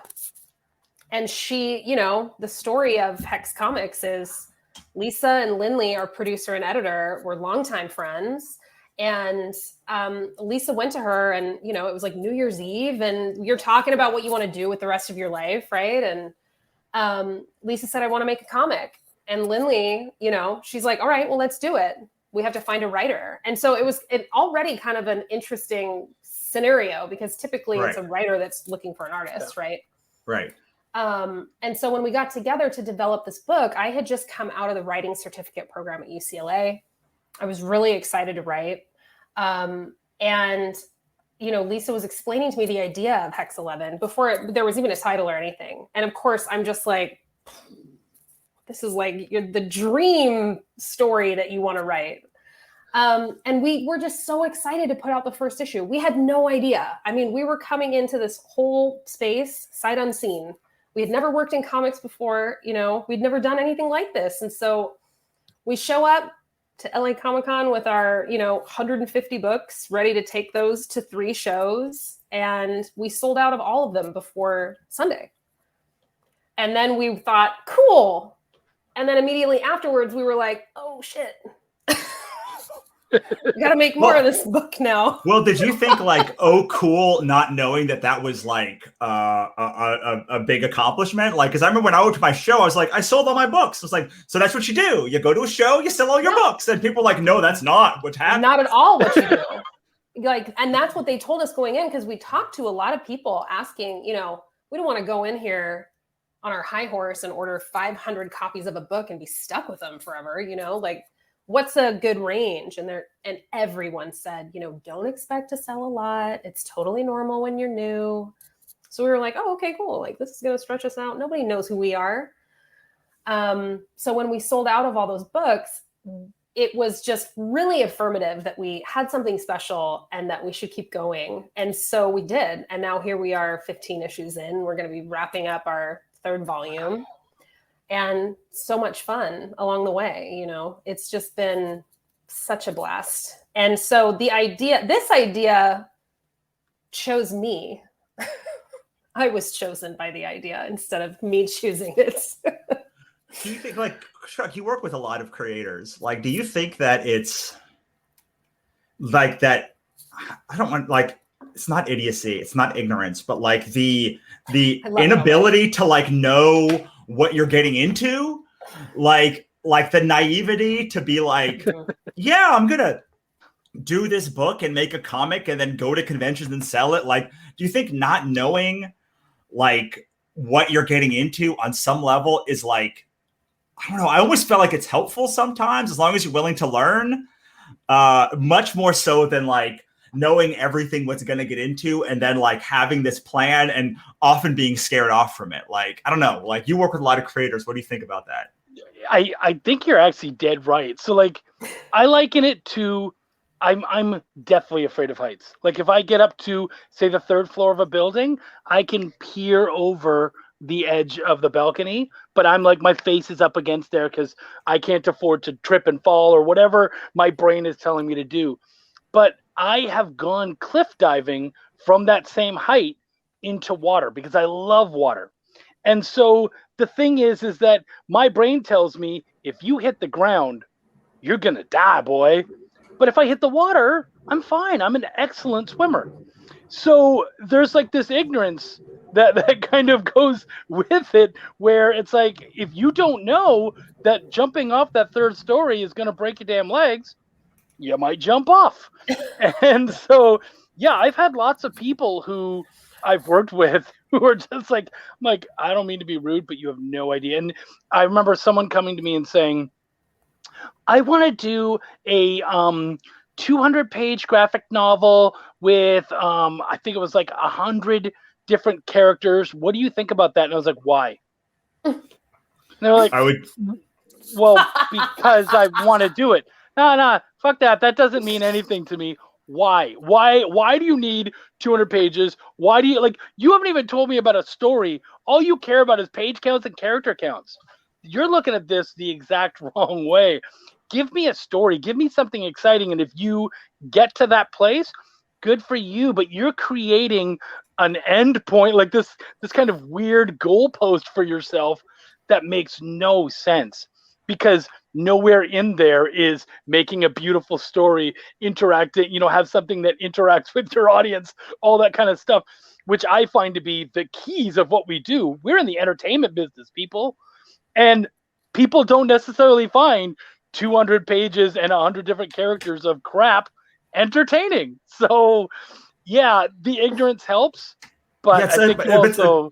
it's like both sides, right? Because like it also is like the biggest hindrance, but it's also like a big help. I find that like good writers who come to comics tend to be like people who know like how to write. Like Kelly was saying that she came out of the certificate program, and like I had written a lot of novels and a lot of screenplays before I came to like people that are like that, but then like can adapt to comics tend to be people that like, I just think like being blindsided about what comics is like on some level is like really important, because like if you knew what you were getting into, either like you've been successful people either have been like fanatical comic book people for their whole lives, or like just I had no idea. I was doing a thing and I wanted to make a comic and then it got successful. Like there's like in the middle people don't seem to be like, I don't see a lot of them. Mm-hmm. Yeah, they don't seem to last. I kind of look at the 5 years. Where am I gonna see you in 5 years? Are you gonna still be around? And I kind of have started. I mean, heck, I'm on my 5th year, but I'm still able to kind of look around and go, how long you been around for? I've been around for 2 years. Okay, let's see how that goes. So yeah. Yeah, I totally feel you there. Yeah. I mean, me and Kelly kind of run in similar circles, and Mhm. like, I don't know, like to go to that 5-year point, like sometimes it's so interesting to see who makes it. Like, it's so interesting because like some of the best comics that I've ever read got like one issue, and then like you're like, what happened? Like 5 years later, 3 years later, like, what happened to that guy? And then sometimes you'll look at a person and be like, there's no way. There's no way this is getting to the second issue. Like, it just, and then like 20 issues later, and you're like, what? What is happening? Yep. It's so real. And I remember those.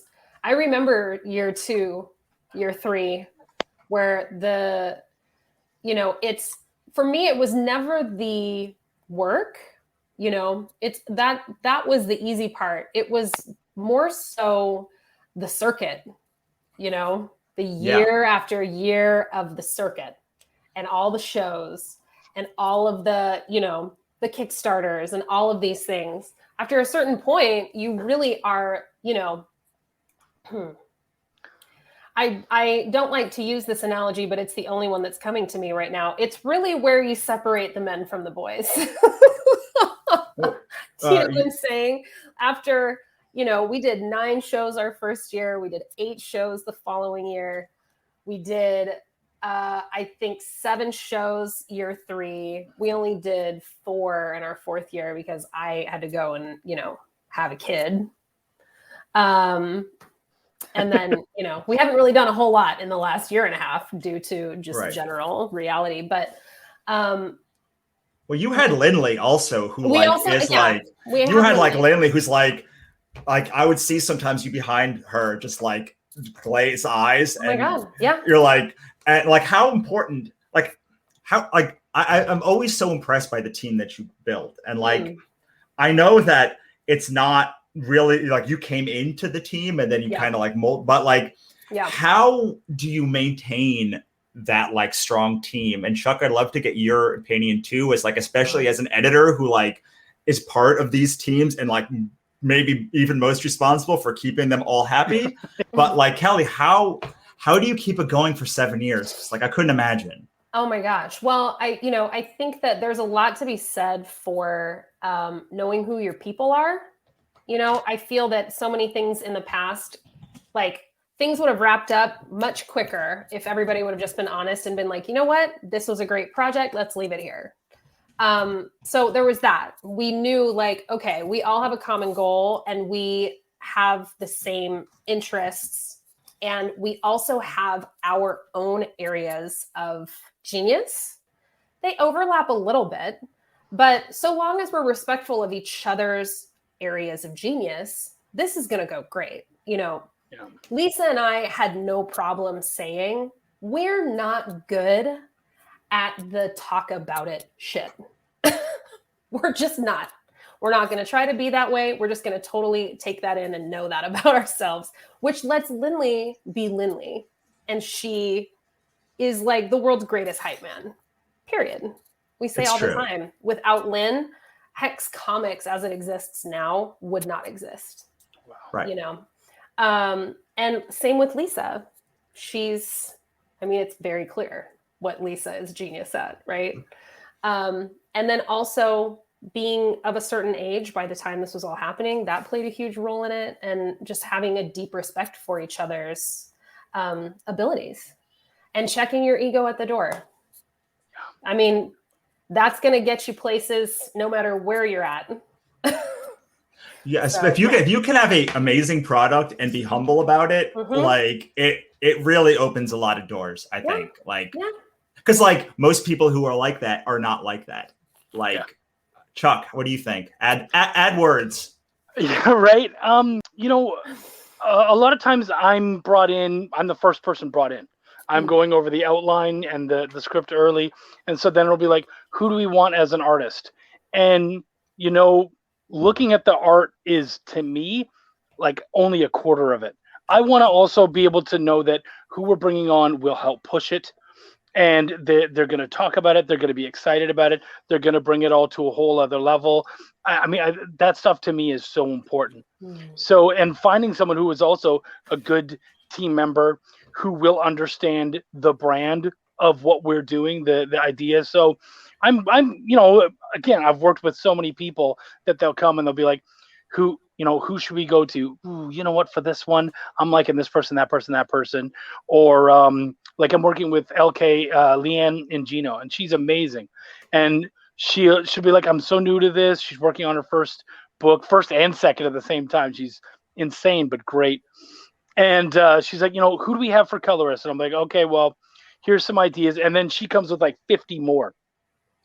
And so I'll go and I'll look at those ideas and go, well, this person doesn't work because of this. And you really have to, kind of read between the lines. Like there was one artist, she was showing me pencils. She's like, this person has the art. It's perfect. Their style is perfect. I said, yeah, they're a no for me.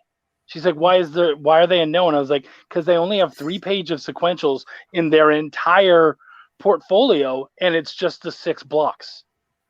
I said, there's nothing dynamic about their paneling. There's nothing special there. So you're just going to get like a Garfield on a page that looks really pretty. She's like, oh, I'm like, they're not a storyteller, so it's not going to work. And so, yeah, I mean, there's so many different things that you kind of have to look out for and keep your eye out for. So the fact that you guys were able to do that is just fantastic. So congratulations. It's not easy. It's a lot of work. Yeah, it's a ton of work. And I should mention, I write the script for our book. Lisa does literally everything else. Every single job in the book. Lisa does. Lettering, coloring, everything? Lettering, coloring, all of it. We do have a color assistant that we were able to get for her, I think like 3 years back. But up until then, she was doing all of it. She turned around a 22-page book in 5 weeks. Whoa, that's amazing! And so so the coloring assistance, I assume that's just flats. Yeah. Wow. Yeah. Even still, that's huge. Congratulations to her. A machine. A beast. Yeah, absolutely. Yeah. We've slowed down quite a bit in the last year and a half, but yeah, I mean, and that was with doing shows all the time. Yeah, and that was with doing. That was our 3rd issue ever. It took her 5 weeks to do it. Awesome. So can I ask you, because you said that you slowed down in 2020 and 2021, I assume, was that strictly because life was just difficult and we had to kind of handle that? Yeah, it was really just up until then, it was real easy, and all of us were making the production of Hex 11 our priority. But once the pandemic happened, our production calendar really was built around the schedule for shows. That was how we made our books. And without that, we were kind of like, okay, well, let's retool. How are we going to do this? Because everything was built into that. Printing costs, all of it. It was like a well-oiled machine. So now we're like, okay, well, how is this going to really shake out? But then after that, life just continued happening. I had lost my day job, and then I also have, now a toddler. Oh. All of these different things. There were moves they were moving, and our office got shifted, and but that's all part of it too. That's all part of doing a job like this. Is life comes at you. Absolutely. And you have to meet it. Yeah, we have the fourth member of our hour here. Hi, Ryan. How you doing?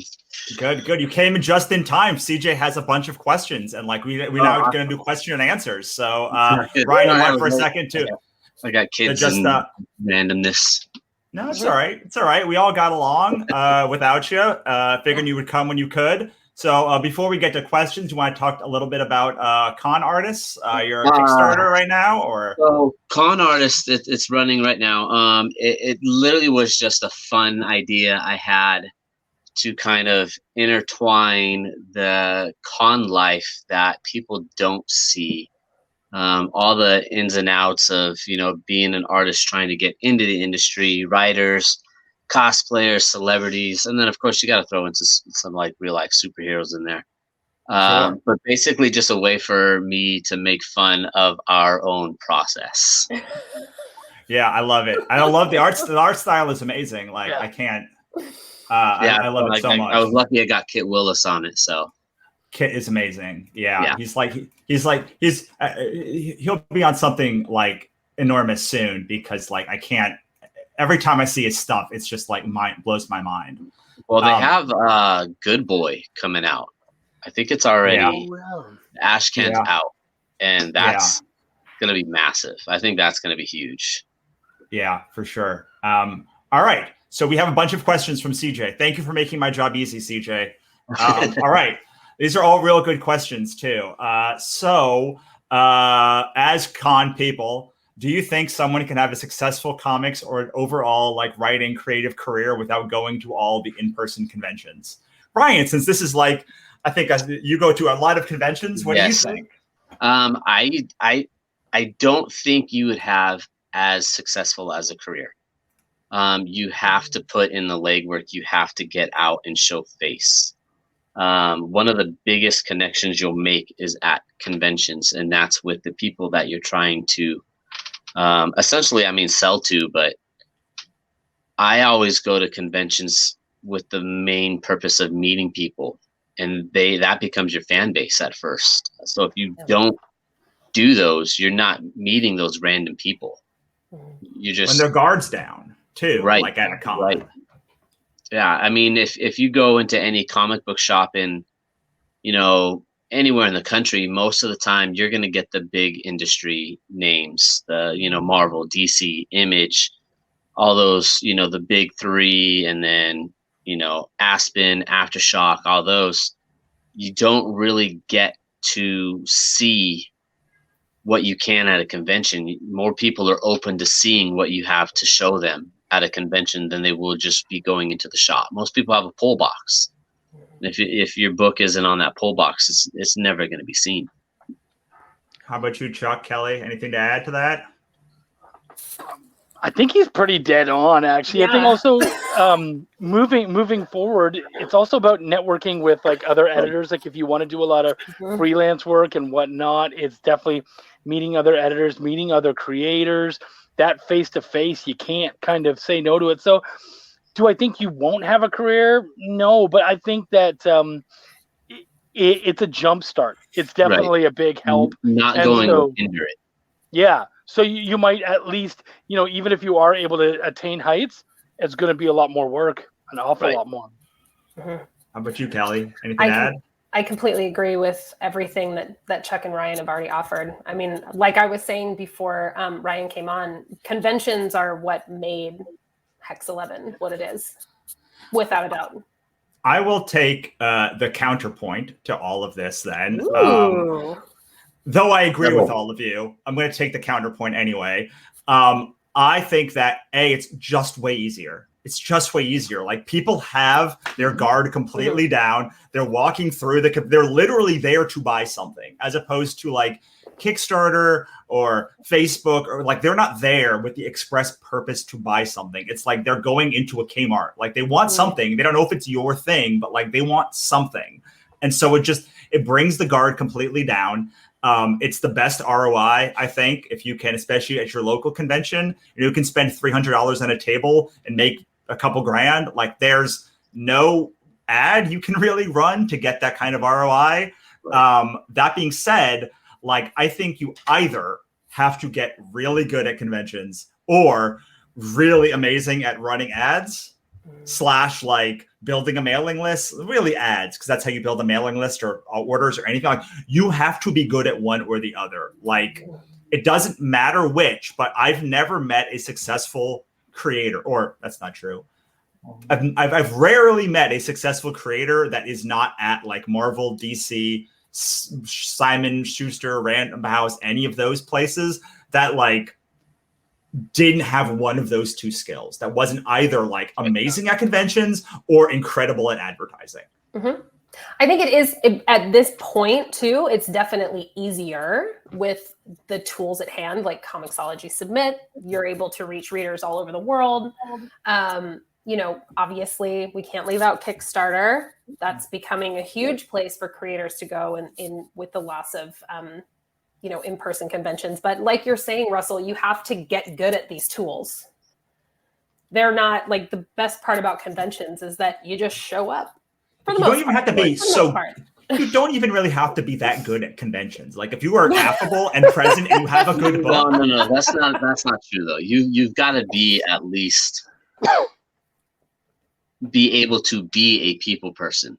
That's so that's what I said. Yeah. Con artist is the word itself. Con artist. Are you a con artist or are you a convention artist?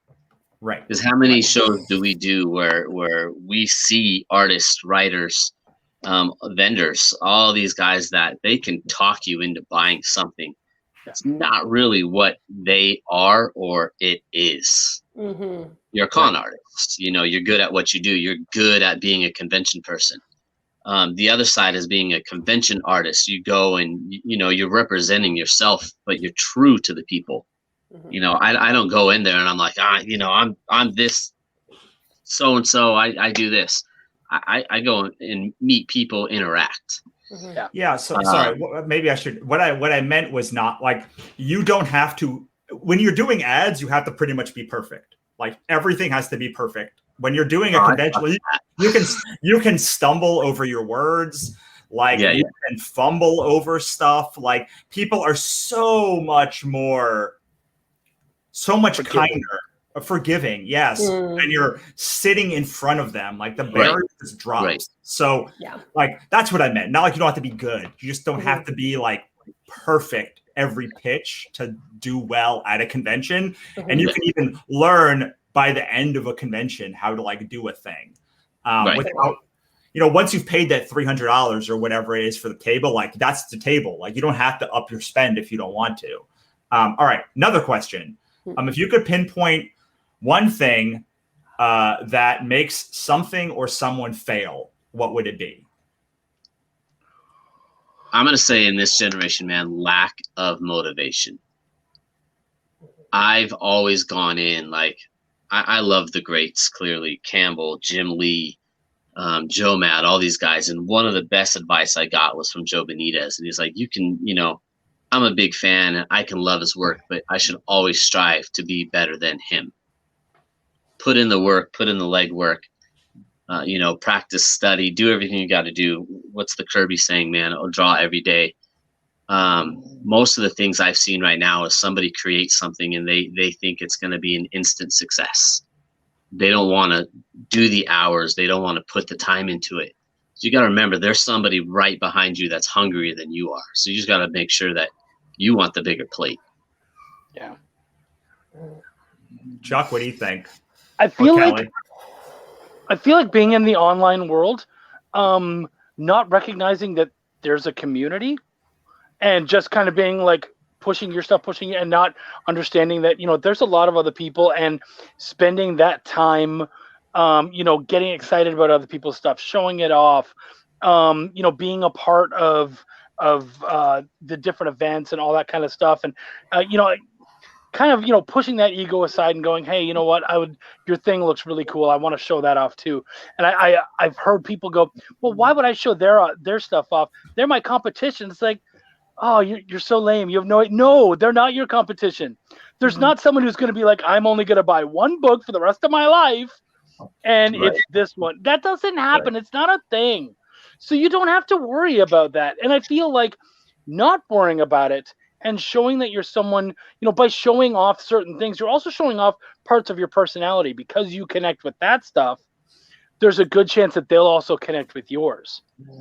So, yeah, I think missing that aspect of the community and whatnot, that hurts people an awful lot. And it makes you, kind of come off like very kind of sort of antisocial and not establishment, but I'm not really sure how to say it. But yeah, I think it can kind of wreck you. Yeah. How about you, Kelly? What do you think? Building upon what Ryan and Chuck have said, I think that we as a team, we mentor students at Otis College of Art and Design, specifically in the focus of comics. And one of the things that I see that is a surefire way to fail is having a lack of flexibility. which is really, you know, it's so much falls under that umbrella, whether it's, you know, being resistant to feedback, not wanting to integrate feedback, taking everything really personally, being precious about your work, you know, all pretty normal human things. But if you get stuck there, I don't know what to tell you. Yeah. You know what I mean? That kind of is the nail. I've seen it be the nail in the coffin for so many artists and writers who have incredible potential. And then, you know, there are these other kids who come in who maybe aren't, you know, the shiniest at first, but they take the feedback and they integrate it over and over every single time, and they grow and they get better. And then, you know, you see them 3 years later and you're like, that's it, you know? So I think that's what I would say. Yeah, I will say, God, I was gonna say being a dick, but like, there's too many dicks that like have gotten. That's a really good one. Don't be a dick. Yeah, I think so. I will say there are plenty of dicks that I personally know and who I have heard about that have careers. Yeah. However, generally, like, they are people from another generation when like Right. you could hide behind your art. And like, I just don't think we are in a place in 2021 where you can completely hide behind your art. I think you can like be selective.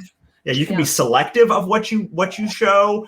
Like, you can like not like, even this, you know, I haven't done a live event really in a long time. And like, this is, but you can't never do that. Like, you can't have I still have a mailing list. Like, I still have social media. Like, I think it's just a lot harder.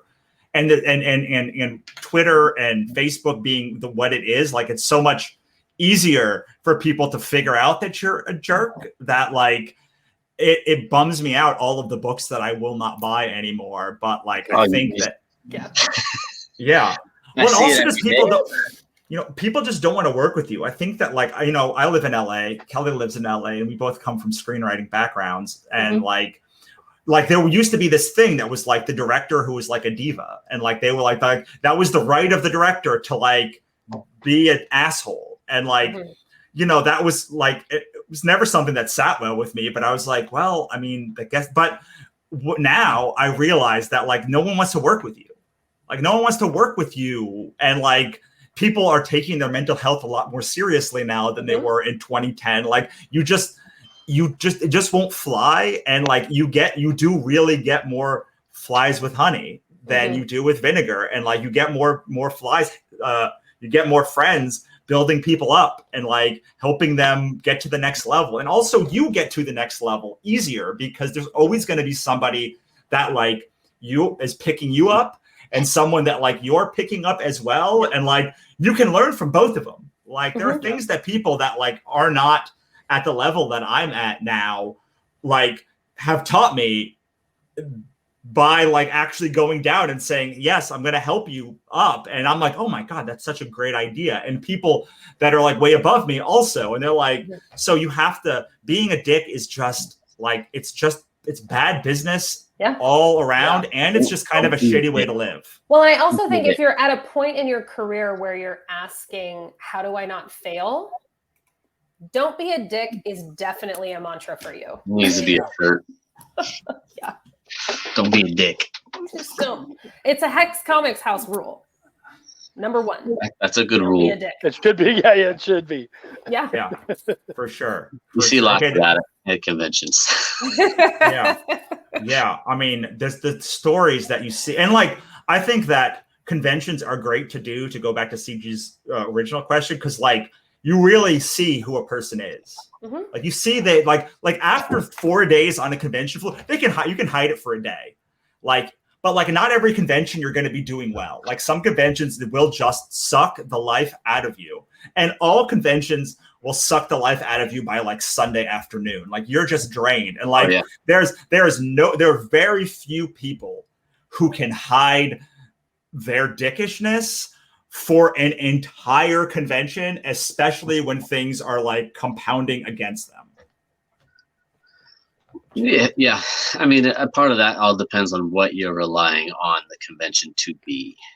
And I think in 2021, if you have not gone back to the original ways of making a fan-based show, then you're kind of screwed.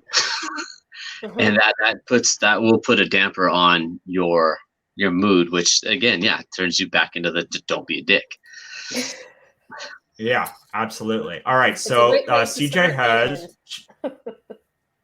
absolutely. Okay, so CJ's next question is, how has your marketing changed in the pandemic? And I'm going to preface this before I ask everyone with, I was on a call with a bunch of creators this morning, and I asked them, hopefully, that in the last 6 months, they will have found something in comics that works better than Kickstarter, or as well as Kickstarter, or even close to Kickstarter, but is not Kickstarter. And aside from Hoopla and a couple of the digital platforms that we upload to, like, I didn't have any good news. So, like, please, somebody give me some good news about how your marketing has changed positively since the pandemic.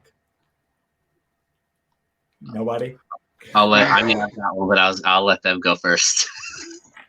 No. If you've got one, Ryan, go for it. Yeah, So, please, Ryan. Just like conventions, you got to kind of look at how things work. How does everybody else use it, and how can you change that? Kickstarter, everyone, jumps on Kickstarter, which I'm on Kickstarter. It's a great advertisement tool. I don't really watch the numbers once it's funded. It doesn't even really matter to me if it gets funded or not, because everything's paid for. It's advertisement. It's literally free advertisement, and it gets out into people's hands. Kickstarter, I will say one thing, is it has a community of its own that people only buy through Kickstarter. Yeah. But if you branch off of that, if you've done well on Kickstarter, people have seen what you're putting out, people see what you're doing, you create that fan base. Like, most of our income during the pandemic has been through our own website. And networking with wholesalers, retail shops during, what was it? March, April, May, June, whatever it was, there was no one printing comics. Everything was done. Marvel was done. DC was done. Diamond wasn't distributing anything. So we reached out to guys that sold on Facebook, guys that sold on Instagram, eBay sellers, local shops that I've met through conventions, and was like, look, I have books that I can create. I still have a printer. I'll do everything, at wholesale. So for those few months, and it's continued until today, we sell through 30, I think it's now 35 different wholesalers, whether it be Facebook or their own local shops, whatever it is. Anytime we put out a Persuasion cover, or the new con artists, I already have retailers that are doing their own covers. So I started with Kickstarter as, how can I get the name out, and built off of that. Like you said, your email list. You get that email list, and all these people now we work with directly all the time, either through the website, or we have our own wholesaling website that people buy from every week. Awesome. How about you, Chuck or Kelly? We have a Patreon community, which is where we sort of funneled all of our folks once we knew that conventions weren't going to be happening. Like, this is the easiest. Yeah, exactly. And Lisa's able to go there and do, like time-lapse videos of her art, which everybody loves to see. It's a small community, but it was a way that we could easily keep in touch with everybody. And they could also still support us in the way they would have had they gone to shows. And outside of that, it was really about innovating the way that we're kind of showing up and creating new ways for people to connect with us. So Lisa and I had the super rad opportunity to be on a roundtable discussion for the anniversary of Sandman through Fanbase Press. And that roundtable discussion turned into our own podcast that we ended up starting and carrying out through all of this last year. And it's been a really interesting way for us to stay kind of connected to our people and also gain new readership from the folks listening into that. So that was another way that we were kind of trying to tweak the way that we were showing up. And you have a podcast with Justin and a couple of other people too. Yeah, Justin Peniston, Philip Kelly, Clarissa Thorne, and Lisa and I. We're called Popsicle. POPSKL. It stands for Pissed Off Psychic Scary Kids of LA. It's based on a screen grab of me looking creepy, I guess. Yeah, I grew up in LA. That counts. Yeah, totally. And we just basically, we have a roundtable discussion about stuff we like. Right now we're doing an episode by episode deep dive of Hannibal. And we've done The Expanse. We're going to do an episode by episode Why the Last Man. It's really fun. And again, it's like a cool way for us to stay connected to our people and also, you know, find and meet and connect with new readers and potentially new fans. So, absolutely. What do you think, Chuck? I was going to kind of play off of that a little bit, and that is what we're doing right here. These live shows, the live events, they're so huge. I mean, for me, when we did Belial last year, I was doing Belial, Essence House, and Cthulhu Invades Oz all at the same time. I was trying to push them. And I ended up doing like 50 live shows in a month. And that's not like that, literally like right around 50 live shows. And it was huge. And there's that thing where people are like, man, that dude's everywhere. And I'm like, yeah, you kind of have to be. The algorithms are going to choke you. So you got to find your way. And I mean, especially, I don't think that it's something you could do. I couldn't do 50 shows a month every month. Right. But when it was time to ramp up and do the job, you get dirty. And I went out there and pushed. And I honestly would say that, you know, the last campaign, it did as well as it did because that's what we did. We hit as many shows as we could, as many audiences as we could. I know a lot of people are saying like Discord, but I feel like Discord is way more work than it's worth. You know, you're building this community, but it's a constant 24-hour a day community. You're always putting stuff on there. You're always talking. And I just feel like, to me, I don't think the ROI is worth it as far as the amount of time that you're putting into it. So, yeah, I think the live shows, getting out there, the podcasts, talking to other people, the networking. Like, now I have my show, and I believe, actually, Russell, I have you on this Tuesday. We're going to... Yeah, I'm very excited. And it's called Shop Talk. And, you know, I sit down and I talk to someone, and we kind of do this where we talk shop and we have a good time.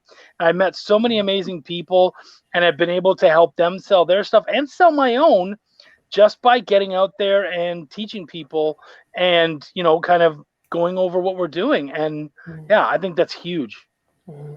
So it's interesting because y'all are talking about things you did that was like extra things.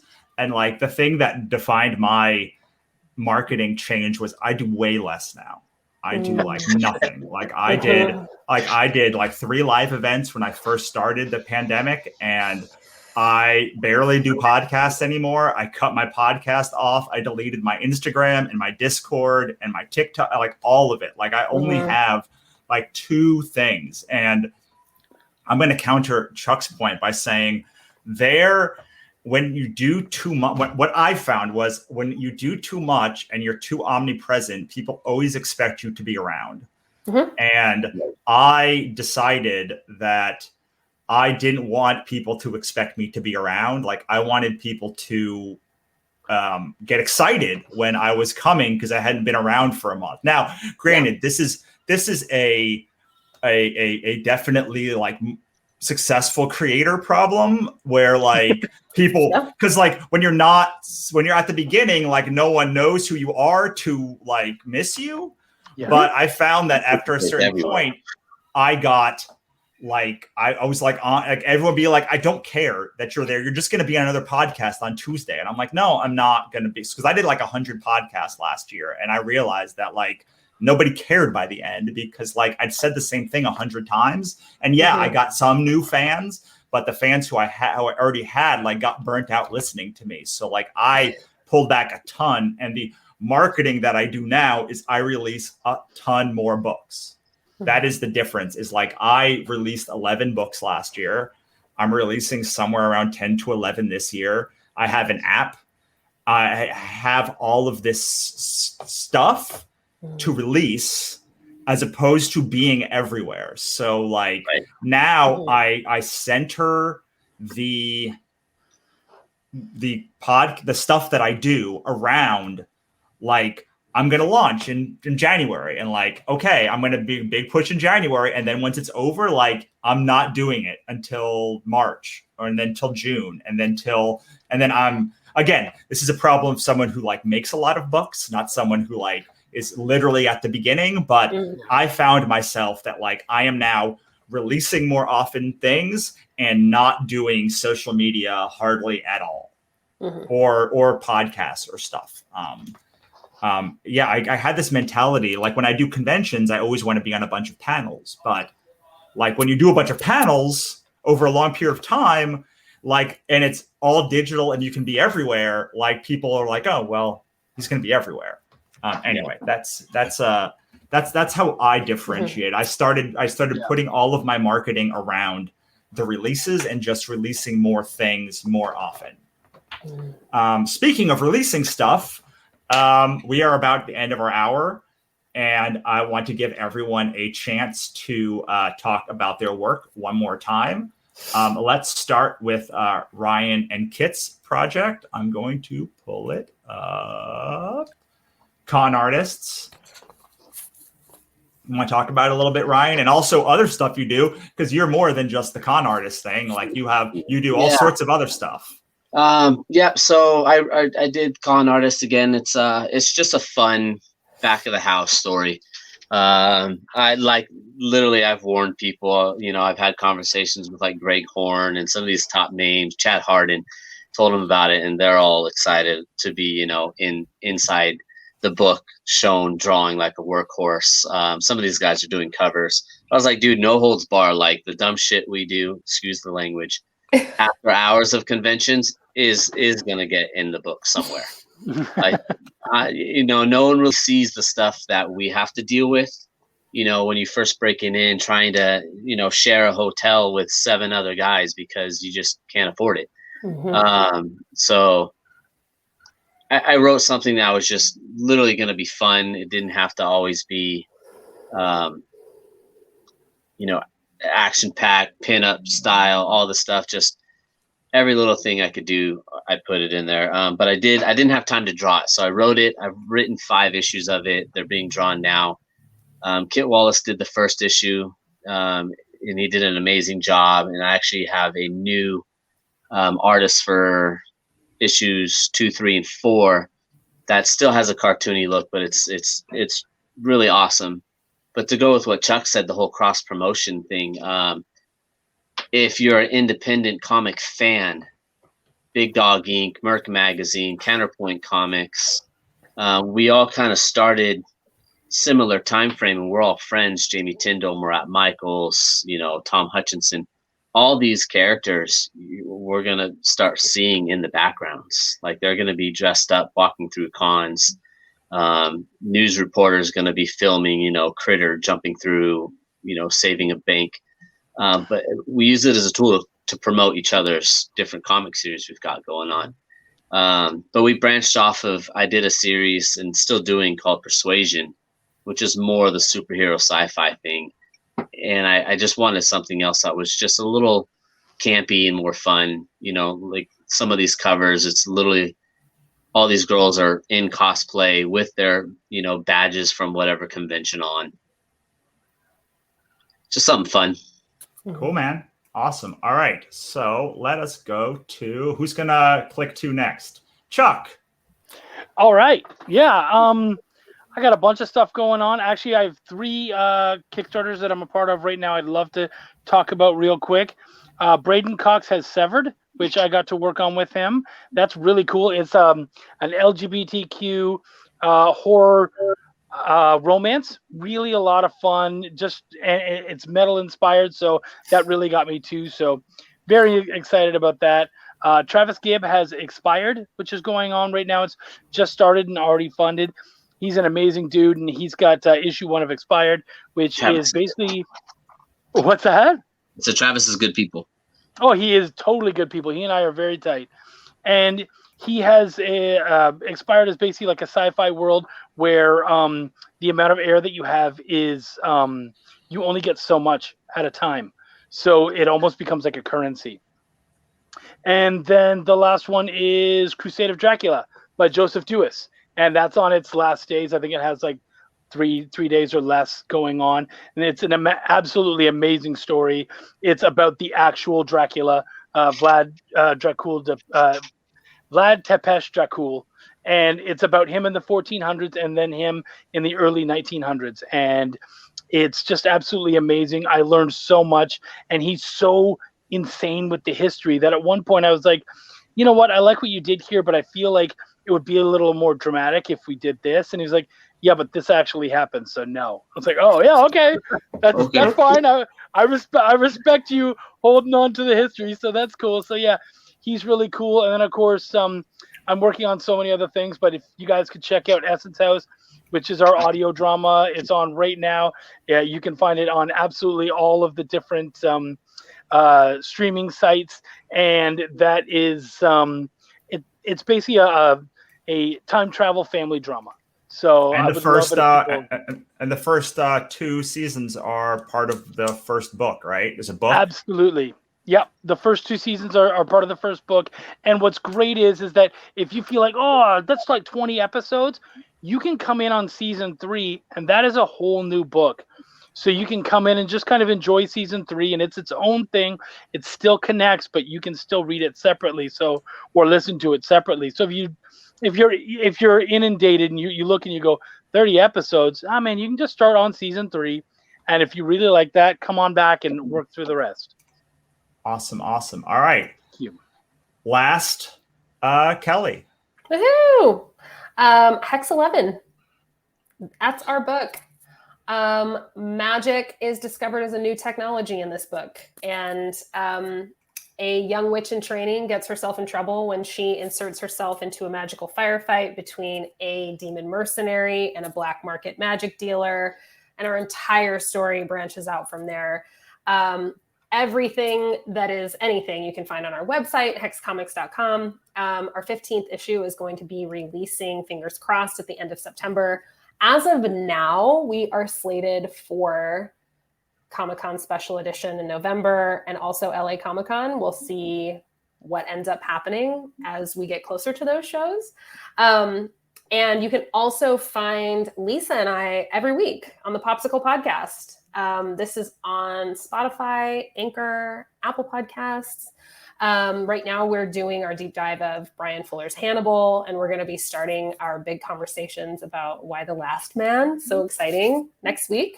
So you can follow us there as well. Awesome. Okay. Now we do that.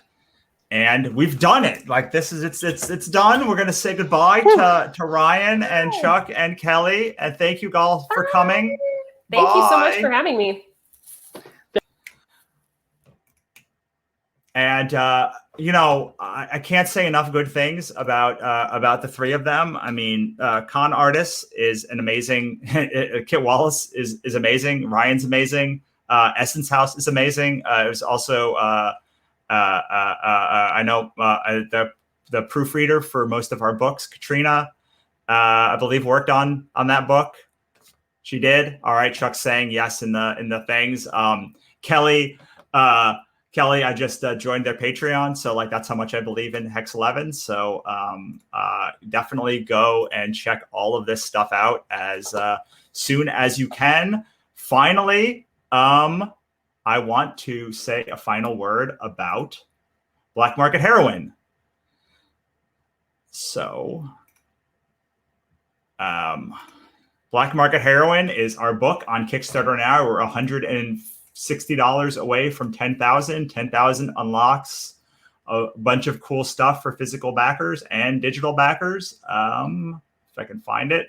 So right now, everybody gets these 2 prints that backs at the physical level at $42. Once we hit 10,000, these 2 get unlocked, and all of them get unlocked for digital backers. So you get all 4 instead of 0 if you back digitally, and you'll get all 4 physically if you back at the $42 or above physical pledge levels. That have comics in them. I think there's a couple of pin levels that aren't included, but everyone else gets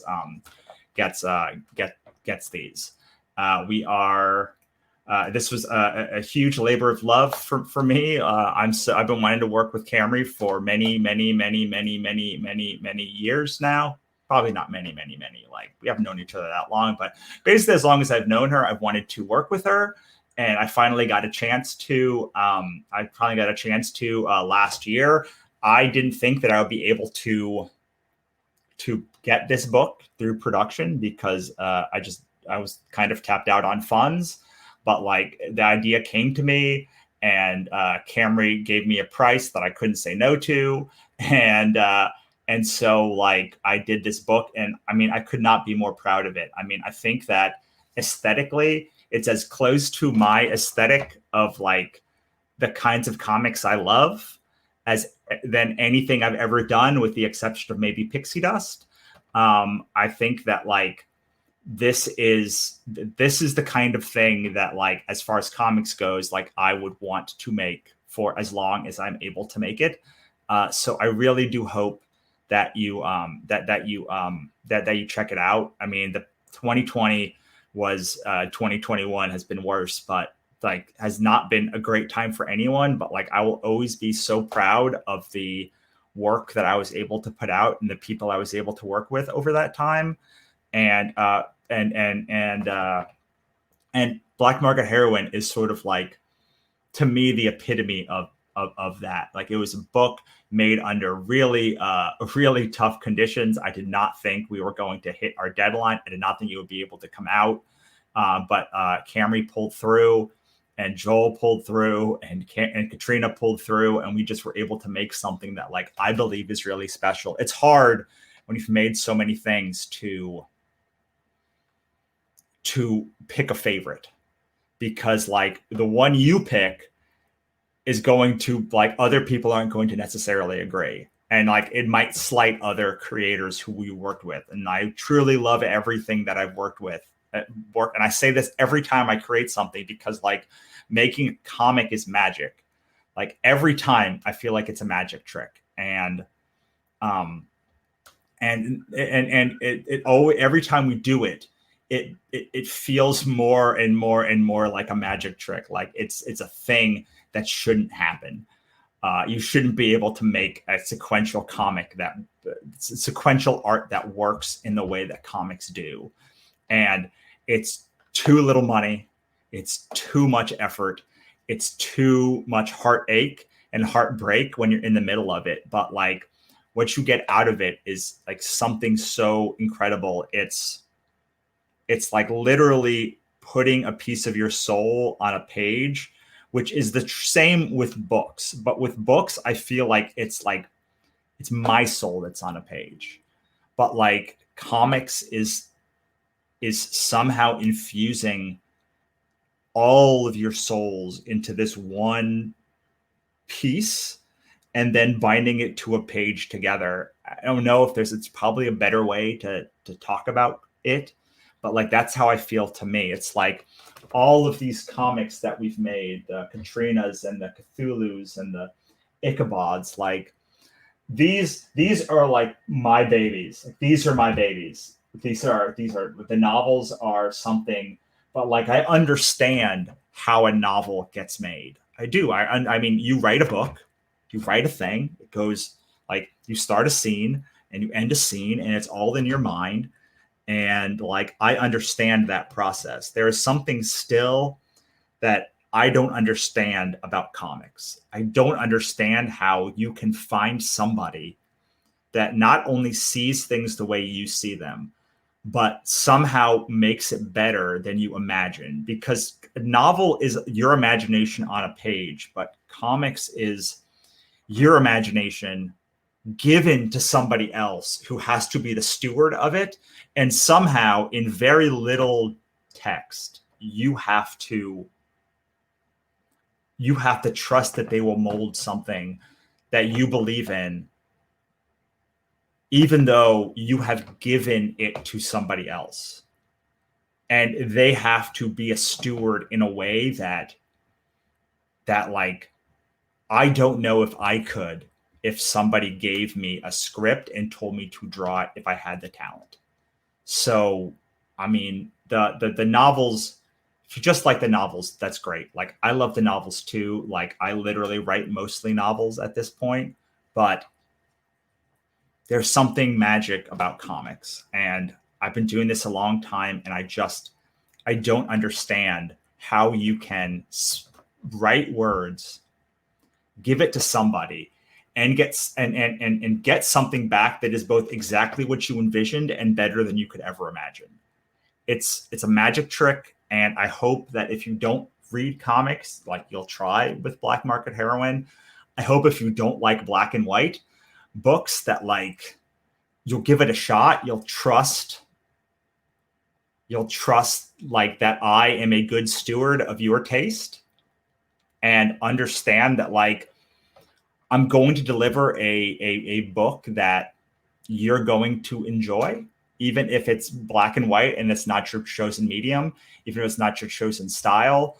Like, I am still the writer of these books. I'm still the creator of these books. And I don't know, it's really important for me that you try these ones, and like that like, because it is different than the other stuff. And I get that it's not going to do like Katrina or Galarian numbers as far as like sales, but like I wholly, with my whole body, the minute that I had this idea, said, yes, that's the one. Like, that's the one. That's it. Like, that is the next year of my life.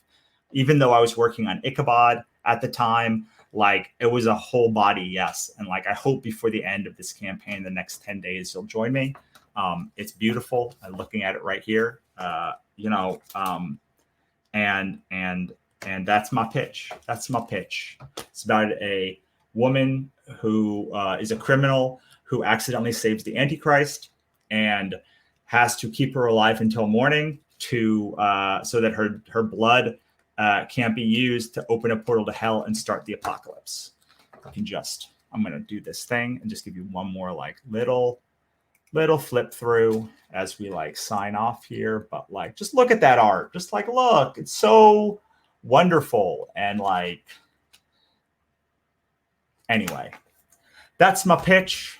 Love you. Thank you for coming. And I will say that concludes our broadcast day.